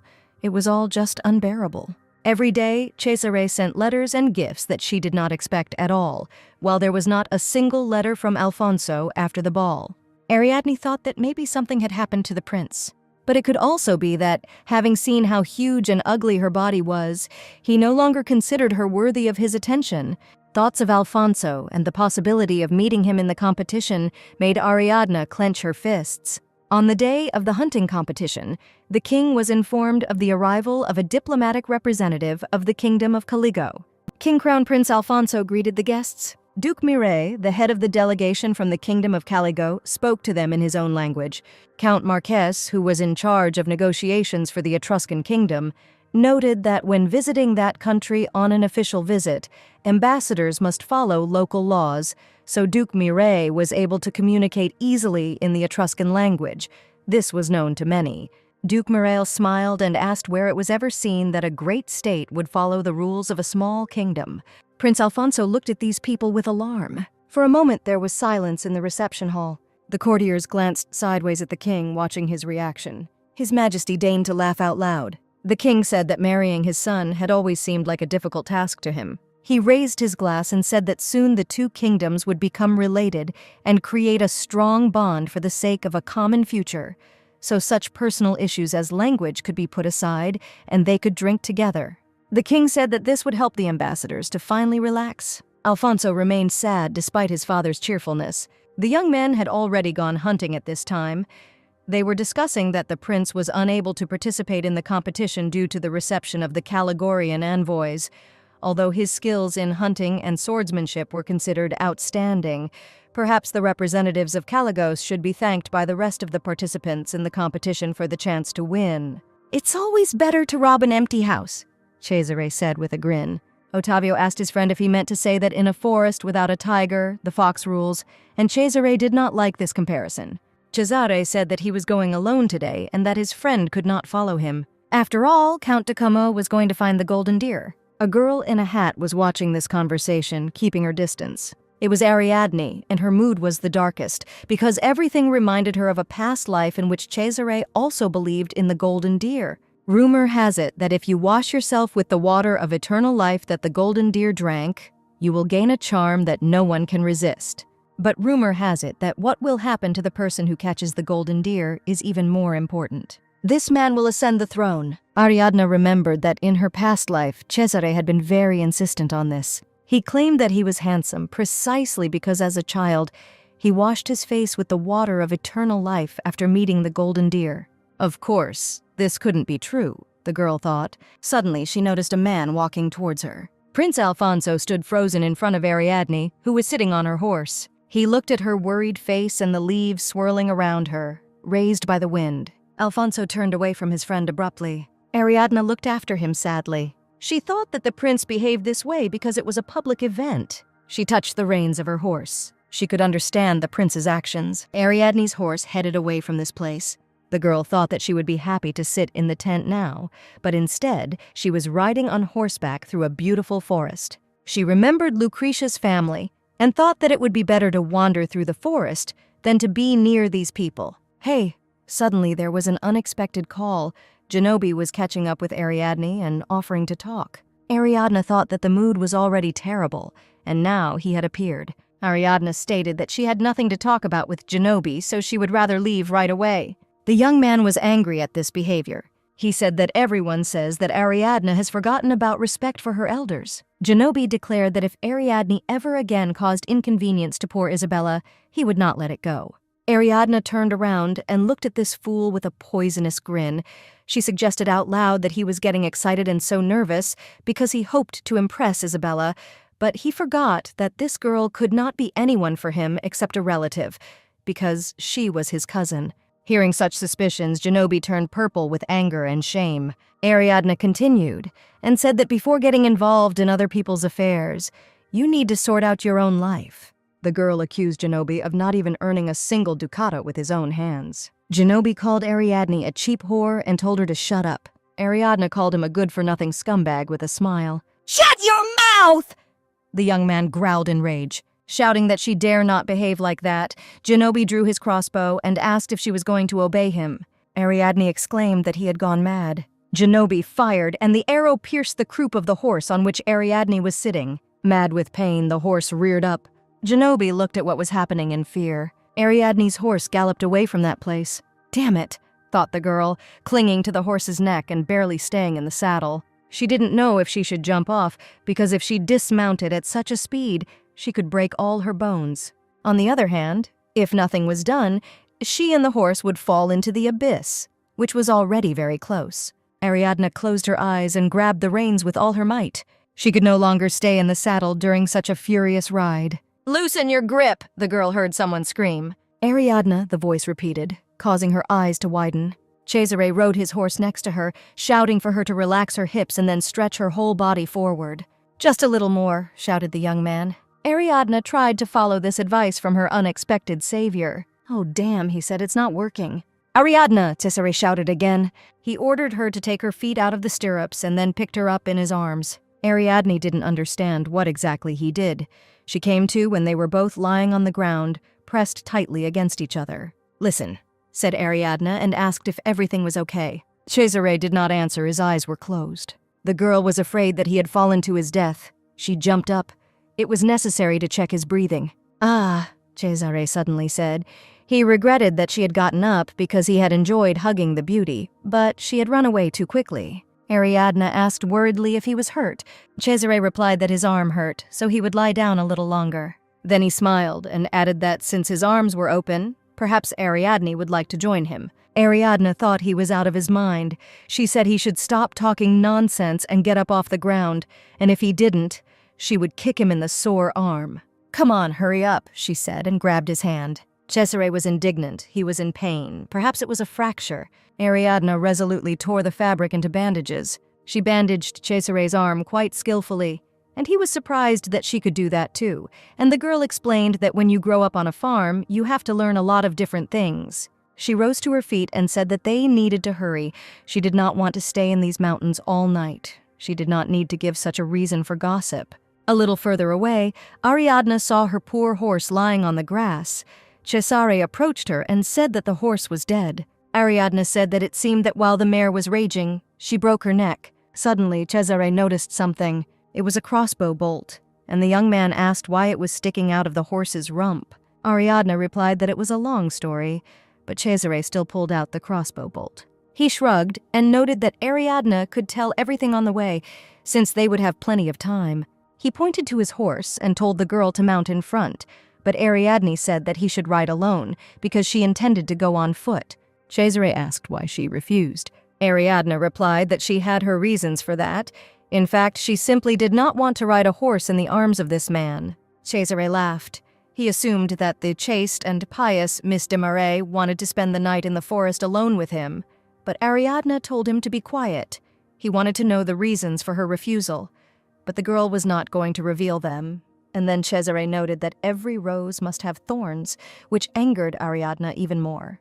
At this time, Ambassador Caligo was explaining himself to Count Marquez, who expressed complete confusion about the current situation, since it was originally assumed that the Archduke's daughter, Susanna, would become the wife of the Crown Prince. Count Marquez explained that no one expected that the girl would be replaced by her younger sister, Lariesa. The ambassador of the Kingdom of Caligo, Count Mireille, replied that Susanna's death left them no other choice. Susanna, the eldest daughter of Archduke Balloa, was exceptionally beautiful, known for her faith and wisdom, and her fame and talents extended far beyond the borders of the kingdom.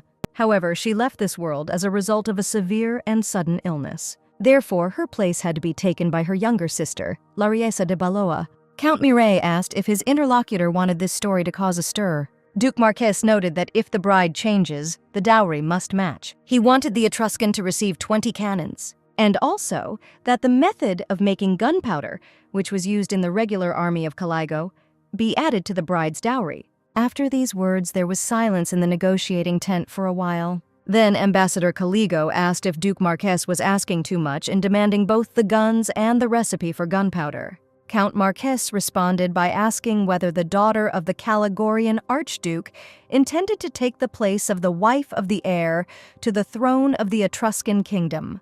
The men looked at each other for a moment. Count Mireille suggested that his interlocutor thought that Lariesa was lacking something. In that case, he could suggest that the girl personally visit the Etruscan kingdom. Whether she is fit for the role of a princess will be decided after they see her with their own eyes here. At this time, Cesare and Ariadne were making their way to the camp through the forest, the girl riding a horse, and the young man walking alongside, indignant that she was forcing the man who had saved her to carry the reins as if he were her servant.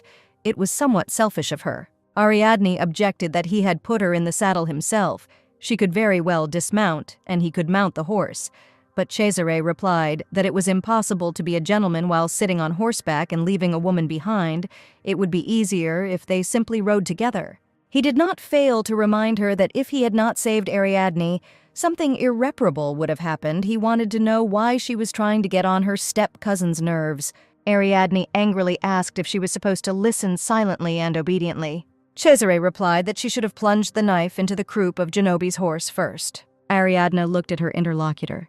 Cesare said that from now on, whenever problems arise, she can immediately run to Count Tacomo.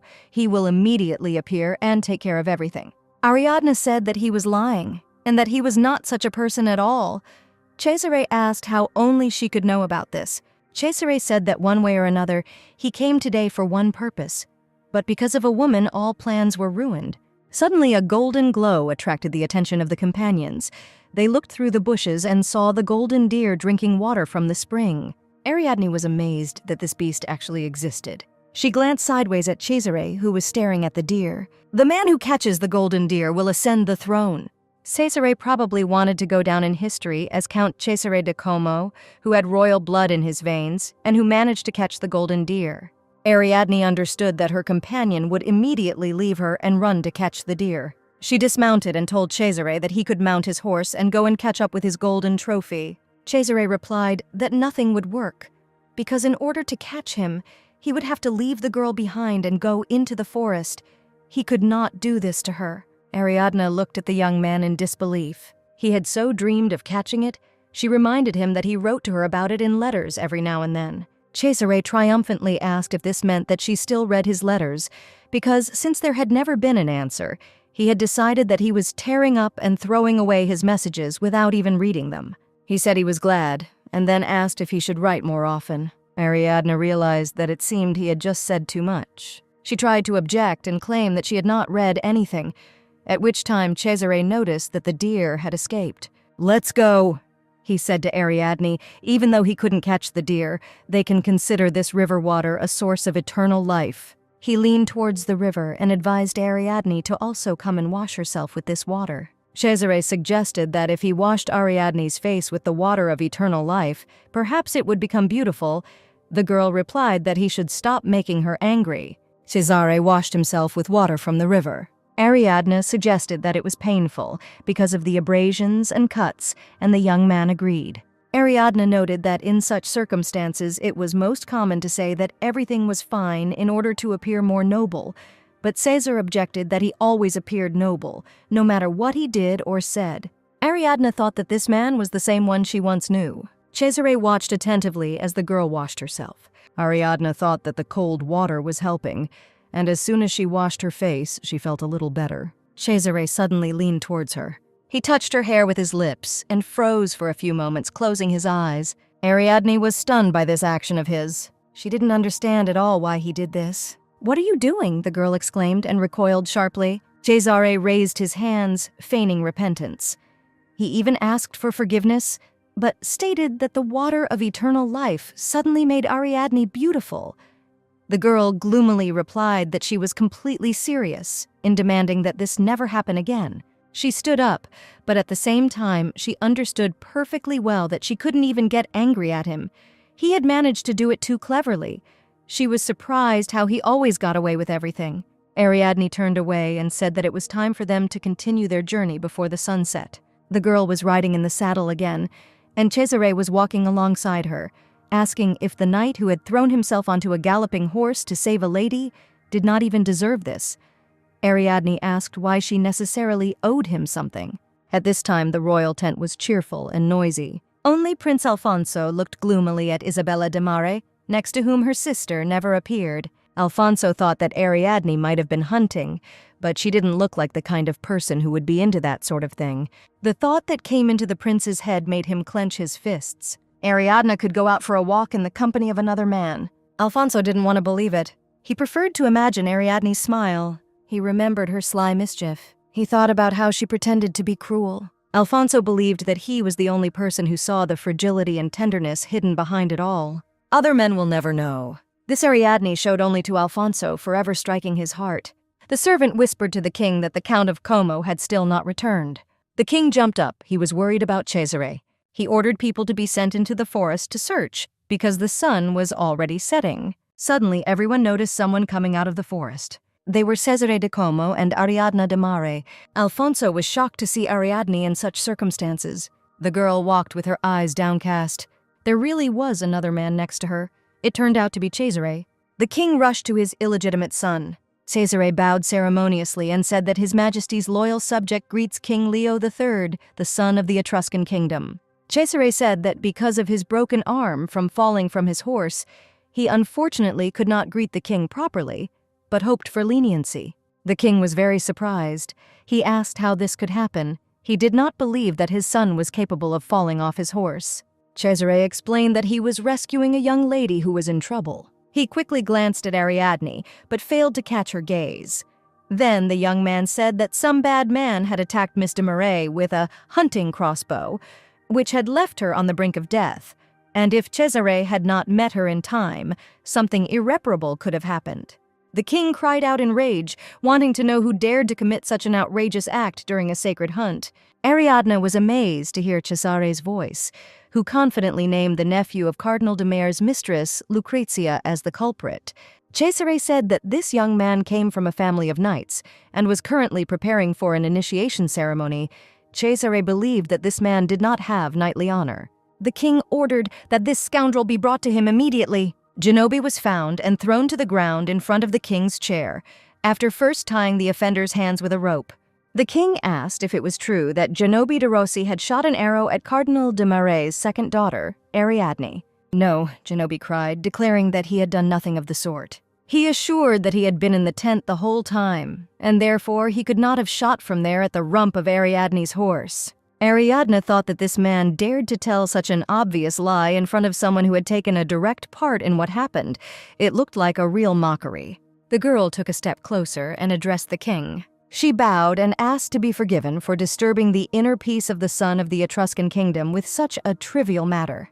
And yet the girl said that Count Cesare had only mentioned that Genobi had attacked her with a crossbow. The only difference was whether the arrow hit Ariadne herself or missed, hitting the horse. Count Cesare did not say a word about this. "That's not it," Genobi shouted after hearing Ariadne's speech.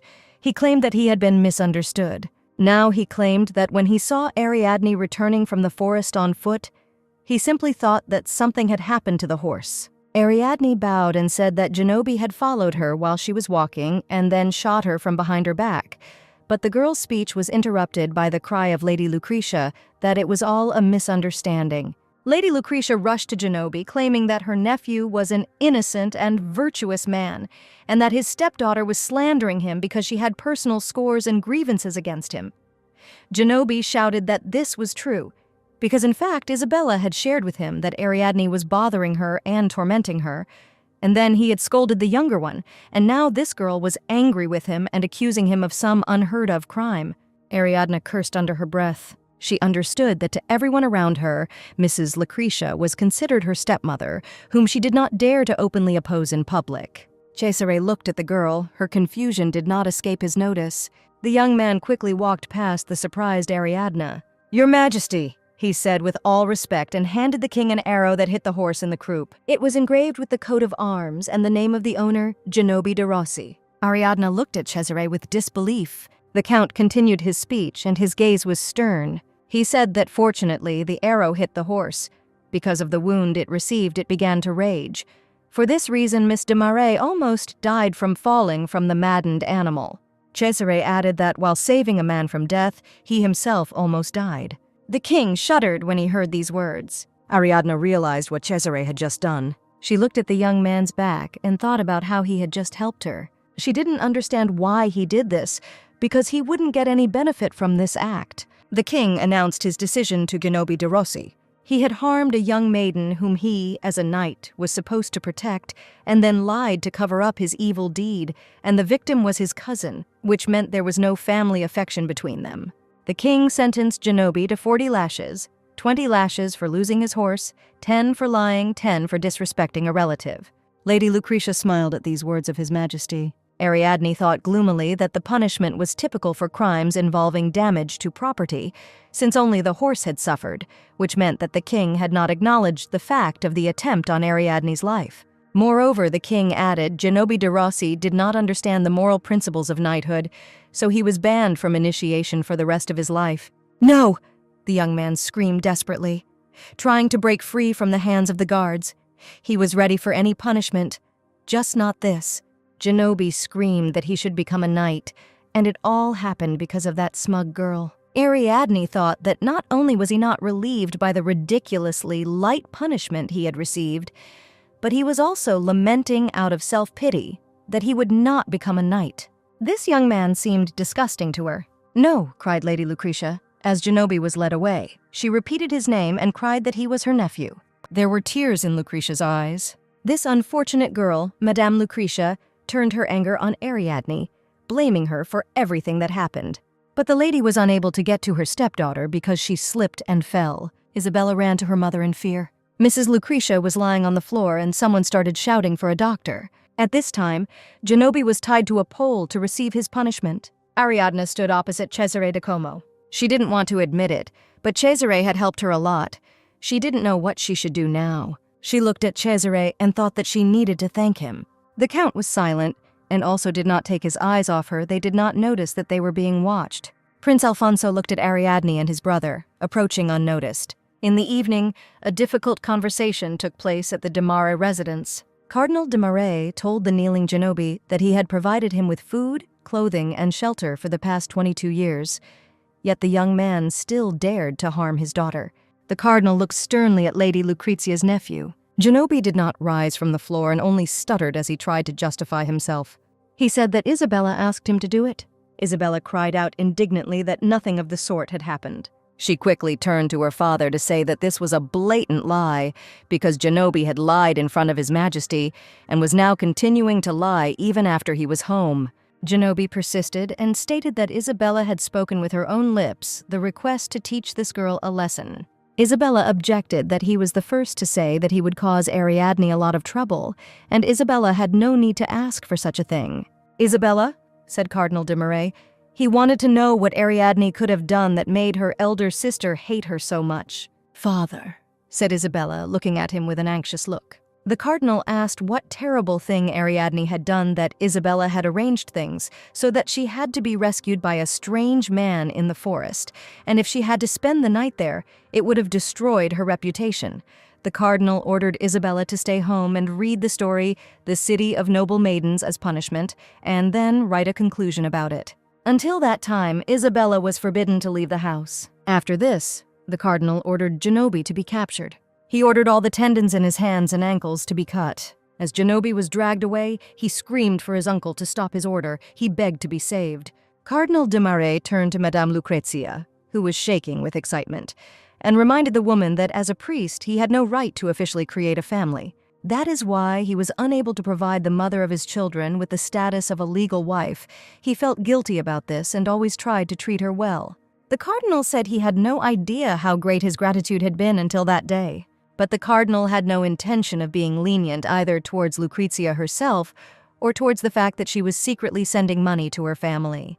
The cardinal saw his lady's astonishment and whispered to her that she had been naive when she really thought that he was doing nothing because he knew nothing. Fear was frozen in Mrs. Lucretia's eyes. "Ariadne," said the cardinal, turning to his second daughter. He ordered the girl to henceforth control the entries in the family book of income and expenses herself. He ordered Mrs. Lucretia to bring her daughter's book every week for inspection. The cardinal ordered Ariadne not to show any leniency to Lucretia as a mother, and if the girl saw anything suspicious, then to double-check everything and bring it to him for investigation. Ariadne obediently agreed with her father's will. The cardinal walked quickly out of the room. "Oh, damn it!" cried Mrs. Lucretia in rage, and declared that everything had gone wrong precisely after Ariadne had appeared in this house. Mrs. Lucretia said that all this happened to them because of Ariadne. But the girl, with a smile, reminded that she would start checking the entries in the book from the following week. She assumed that the preparation would take some time, so they would see each other on Friday. Mrs. Lucretia screamed that she would kill that girl. At her cries, Ariadne left. A smiling Sancha met her in the room. Ariadne closed the door behind her and leaned her back against it. Ariadne reported that her father had ordered that from that day on, she should check the account book of Lady Lucrezia. Sancha was glad that everything had changed so much now. She wanted her to experience it all for herself. Ariadne smiled tiredly in response. She said that she had learned something today too, and Sancha asked what it was. Ariadne said that even when chasing a rat, you need to anticipate its escape routes and only then begin to drive it into a corner. Ariadne said that otherwise you will be bitten. She knew that Genobi would not dare threaten her when she teased him. After all, she was the daughter of a cardinal, and he was still her cousin. But Ariadne still decided to put him in a difficult position. And then Genobi attacked her with a brute force she did not expect. Sancha asked how her mistress then intended to demonstrate her power. Ariadne said that she would first collect everything tile by tile. And only at the decisive moment when he reaches the required height will he finish off the enemy with one decisive blow. A few days later, Ariadne was sitting at the table checking her notes, and Sancha was bringing her more and more books from Lady Lucrezia. Sancha complained that today Lady Lucrezia also did not want to give them back, so they had to be taken almost by force. Ariadne answered her that the condition of these records was terrible. Ariadne remembered that Sancha had recently told her that in the last days of Lucretia, many letters were coming. Yes, Sancha replied, and suggested that the de Rossi family was trying to destroy her. These letters were full of questions about why Lucrezia was not sending them money to pay for their accommodation, and requests to send more money for poor, crippled Genobi. Lady Lucrezia was called ungrateful, accused of abandoning her family, and wished to go straight to hell. Ariadne noticed that, thinking about this, she could even say that she felt sorry for Lucretia. Sancha suddenly remembered that Ariadne had also received a letter. Count Cesare also sent her the deerskin saddle, which they had returned to the sender the last time, but it was again delivered in the name of Ariadne de Mar. "Again!" Ariadne exclaimed indignantly. The girl opened the envelope and read Count Cesare's message. He wrote that because his arm was broken through someone else's fault, he was no longer capable of saving other people's lives in the next couple of months. Therefore, he asks Ariadne to use the saddle he sent her so that the loads will no longer get stuck in the stirrups. He also added that if a scar does remain on his face, the young lady will have to take responsibility for it. Ariadne reread the message several times. She smiled. In response, she decided to send Count Tacomo a good ointment to treat scars and wished him a speedy recovery. She wrote that thanks to his beautiful face, Cesare would be able to meet a good woman and create a happy family with her. Everything she wrote made Ariadne laugh. She gave Sancha the written letter and told her not to return the saddle to the sender, but instead to make sure that a return gift was delivered to him. Sancha did not believe what she heard and even asked again if her mistress was serious. Sancha placed the remaining letters on the table. Ariadne looked at the 3 envelopes in surprise. Alfonso wrote that he was very sorry that the girl had gotten into such a terrible situation at the hunting competition and asked if she had been hurt. The prince was disappointed that his father had only ordered a few lashes as punishment, and that he and Ariadne had not been able to speak in person. Alfonso reported that a masquerade ball would be held at the palace at the end of October, and the prince cherished the hope of seeing her there. He suggested that when we met, they talk about what had been put off for so long. Alfonso wrote that he missed them because they hadn't seen each other for so long. Ariadne read these lines with joy. Alfonso took care of her. The girl pressed the sheet of paper to her heart. From the very beginning, she deliberately got close to the prince. She believed that Alfonso was her golden chance, the one who was able to help her escape from the unbearable Cesare and the de Mar family. Ariadne herself did not understand at what moment everything began to change in her soul. She didn't know when she began to miss him during the days of separation, to want him to be interested in her and miss her in the same way.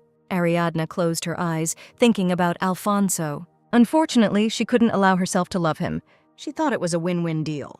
Alfonso would have taken her as his wife and taken her away from the de Marais family. And in return, she would have stopped the rebellion and helped him safely ascend to the throne. Therefore, at first, suppressing the voice of conscience, Ariadne tried to get closer to the prince. Then she charmed him, almost seduced him. But eventually she herself began to feel a thrill that made her forget her guilt.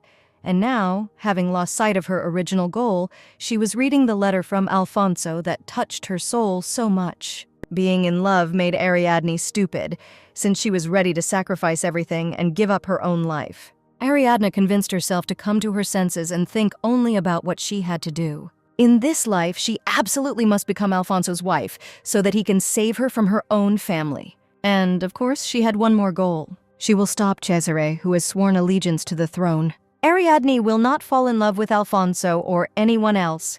She will become queen, taking her place next to the crown prince, for the sake of her own freedom and safety.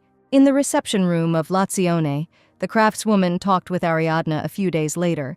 She exclaimed that she would have problems because of the request of the mistress. She explained that if the story of what they had done leaked into the gossip columns, the reputation of the workshop would suffer greatly. The woman explained that, first of all, this would lead to Cardinal de Marais breaking the deal with them, which they could not do for Madame Lucrezia Riba. A rebate was a phenomenon where a seller returned part of the selling price to the buyer. If the workshop returns part of the money to Mrs. Lucrezia for the dresses she bought, it will turn out that they were purchased for a sum less than that indicated in the account book, and the lady will again acquire hidden savings. If you deliberately spread a rumor through Lucrezia's circle about a new source of income that has appeared in the workshop, they will have no choice but to return part of the money to her. This was the only way for Lucretia to save money. And Ariadne will have proof that Lucretia is stealing from the cardinal again, which she will immediately tell him about.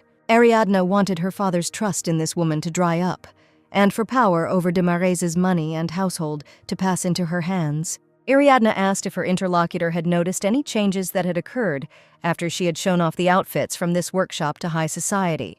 Ariadne noticed that she refused offers from more famous workshops, and all in order to remain faithful to them.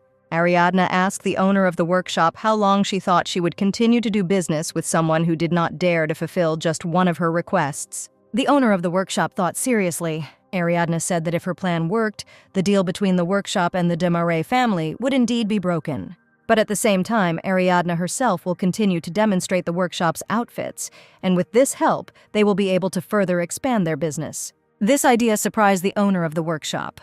Ariadne suggested that she open a second shop under a different name, change the direction of sewing. It would be good to do clothes for servants and bed linen for the home. The owner of the workshop looked at Ariadne, realizing her words. Ariadne stated that if she were to be responsible for the household in the future, she would need someone to help her resolve such issues. Of course, the net profit per unit of goods will be less, but this is still a new market. The Desmarais house will become a regular customer, after which it will be much easier to get the rest of the influential families, and Ariadne will help with this. The owner of the workshop thought about the prospects of the new market. Ariadne turned to leave, turned back one last time, and said that she should be informed when everything had been thought through. A few days later, Sancha and Ariadne were studying the papers again. Sancha showed the lady that the lipstick purchase had been calculated incorrectly and had a different date. Ariadne was glad that reading was becoming easier for Sancha now, and she was also well-versed in accounting. Sancha proudly declared that she was so good at it because she had learned it from Ariadne. However, Ariadne said she had no plans to touch Lucretia's personal expenses. She showed the girl one specific recording. Sancha saw a letter from Lazione's workshop which said that they accepted Ariadne's proposal. Sancha wondered what this meant. Ariadne asked who was considered Lucretia's closest servant. She grinned and told Sancha to call her because it was time to load the mousetrap. At this time, in another house, Cesare was also reading a letter, which said that a certain lady had not seen him for more than a month. She called Cesare her lover. The lady wrote that at that very moment, all the ardor that made her lover spend the whole night under her window, waiting for the morning dew to appear, disappeared, and now she stands there pitifully alone. Cesare crumpled the letter and threw it aside, declaring that it was too boring. Ottavio noticed that Cesare had met this lady last month. He was surprised that she had managed to bore his friend so quickly. Cesare corrected that he had not met, but had just had some fun once. Cesare did not understand why all these ladies were so slow-witted, because if you don't receive any news for a month, it looks like a refusal. Cesare grumbled that everyone was too serious. Ottavio, having read the next message, cried out heart-rendingly that the lady had been languishing in anticipation, standing for several hours at that mill on the outskirts, and the heartless lover had never appeared. The young man read the text of the message carefully, wondering if Cesare had lured women for this reason at first, and then not shown up at the last minute. Cesare sighed and said that he had forgotten, but Ottavio did not understand how one could forget something like that, since for the girl herself such a situation could be a scar for life, but Cesare replied that she was married anyway. This answer surprised Ottavio even more. He said he was sure that one day his friend would meet his death from a knife in the back by a woman. Cesare looked at the last sealed letter. Ottavio reached out his hand to the envelope, wondering what kind of letter it was that they were protecting it so carefully. Cesare hit the young man on the hand, took the envelope away, and said that it was none of his business. Ottavio still tried to take the envelope, and for some time the boys fought over it. Cesare said that this did not concern Ottavio. He was seriously angry. Ottavio was very surprised by this reaction. He assumed that they were talking about some special girl. Cesare turned away and told him to be silent. This letter was addressed to Miss Ariadne de Mere, the one who would be seduced by this beautiful face and marry Count Cesare de Como. He wrote to Ariadne that she might decide to take responsibility for him, and he will be ready to give her everything, even a kingdom. At this time, in the palace, Prince Alfonso was talking with a courtier who was surprised at what the prince had just said. Alfonso asked if he could invite Ari. The courtier clutched his head. He could not imagine Miss de Marais in the southern palace. It was impossible under any circumstances. The courtier declared that it was not worth inviting young girls at such a time. He added that the situation is completely different with male guests. Alfonso couldn't help but imagine Ariadne in a man's suit. They could have fun together. They would walk in the garden, laugh together, tell and listen to stories. Alfonso would treat his girlfriend to his favorite sweets. These pictures seemed very lively and colorful. They would have had quite a good time, Alfonso nodded to himself. And in the future, Ariadne could share her wisdom. While Alfonso ruled the kingdom, they could do so much together with Ari. This thought suddenly shocked Alfonso. He looked sadly out the window, thinking that perhaps he wouldn't be able to invite Ariadna over. But the chance to meet will definitely present itself at the masquerade. While Prince Alfonso was at table with his family, he was informed that the Duchess of Lariesa was arriving to visit just in time for the masquerade ball. The king recalled that this event is famous for the fact that it is held on Michaelmas. His Majesty laughed and said that it looked like the girl was just itching to marry his son. Queen Margaret said seriously and sternly that the Duchess was an important guest who was coming to Alfonso. This meant that Alfonso would be her escort for the entire duration of the ball from beginning to end. The Queen saw her son's reaction to these words, but continued to eat breakfast as if nothing had happened. She said that it was necessary to accompany with special care. Alfonso listened to the news that in order to avoid diplomatic problems, he would have to be very attentive to his guest. The prince said that he understood everything, but his face was clouded. He wrote a letter to Ariadne explaining that the palace was expecting a visit from a state representative of the Kingdom of Caligo, and that he had been entrusted with accompanying this man to a masquerade ball. Despite the fact that Alfonso had long dreamed of meeting Ariadne, he asked for forgiveness and promised to write again later. Ariadne thought that if everything were to be like in her past life, then the official guest from Caligo should be the Archduke's daughter, who was already being touted as Alfonso's bride. In a past life, Lariesa de Balloa attended a masquerade and fell head over heels in love with Alfonso. However, after one incident, all talk of marriage ceased, and the prince soon married Isabella. This knowledge from her past life gave Ariadne confidence that the Duchess would not become a dangerous rival for her. Ariadne thought that everything was going as it should, everything was fine. The door to Isabella's room swung open. Arabella tiptoed cautiously into the room. The girl was going to look through her sister's things without anyone bothering her. She saw a box, strings of pearls, ruby earrings, and elegant perfume bottles. There were also peacock feathers, precious things for beautification, and all this caused Arabella extraordinary delight. The girl walked up to the dressing table and exhaled in admiration that Isabella's room was the best. She took her sister's dress and went to the mirror to try it on. Then Arabella tried putting on lipstick. She tried on the sparkling tiara and reached into the chest with other jewelry. Suddenly, Arabella saw something very unusual. It was a light, curly lock of hair. Arabella picked it up and noticed that the tip was somehow unusual. Hooks were attached to this end to secure it to the hairstyle. Arabella took this strand and attached it to her hair. "Madam?" She suddenly heard someone's voice. Fearing that she would be discovered, Arabella hastily closed the lid of the chest. She heard that the ordered mask had arrived. Arabella quickly ran to the other sister's room. She wanted Ari to show her this mask as soon as possible. Isabella's treasure chest remained in the room. Arabella screamed for her sister to let her try on her mask. Suddenly, she saw that Ariadne and Sancha did not seem at all happy about the mask they had received. Arabella asked why they were so serious since they had received the mask they ordered. Ariadne turned around. Her face was covered with a black, ugly mask that covered her entire face. Arabella screamed that it was a very scary mask. Ariadne leaned towards the girl and tried to say something, but it sounded so indistinct that Arabella did not understand a word. Sancha said that this mask would not suit the lady. Ariadne took off her mask and said that it was impossible to utter a word in it. She showed the inside of the mask. There was a pin that you had to bite down to hold it in place. Now it was clear why this mask was called the Mute Maid. Arabella suggested simply asking for a more beautiful new one to be made, but Sancha explained that there was too little time left before the ball to make another one. Ariadne didn't know what to do. She couldn't predict this situation because in that past life she had never worn a carnival mask. And after her return, she lived, believing only her own words. And now she will have to keep her mouth shut for the entire ball. At that moment, there was a knock on the door, and a messenger entered with another gift from Count Cesare. Ariadne said that today, as before, she would open the parcel and then send it back. Sancha took the box. Ariadne told them to leave the roses at the front of the house and take the gifts, but then she opened the lid of the box and something shone from inside. It was a beautiful mask, white with gold lace. It was the work of the costume collection. The Count paid a lot of money for all of it and gave personal special instructions for its production.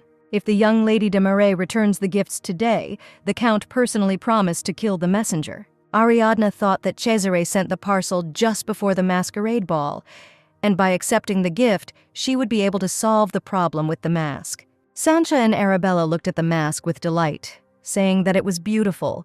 There was no need for detailed explanations. Arabella asked if her sister was going to send such beauty back. Sancha echoed her, repeating how beautiful and magnificent the mask was.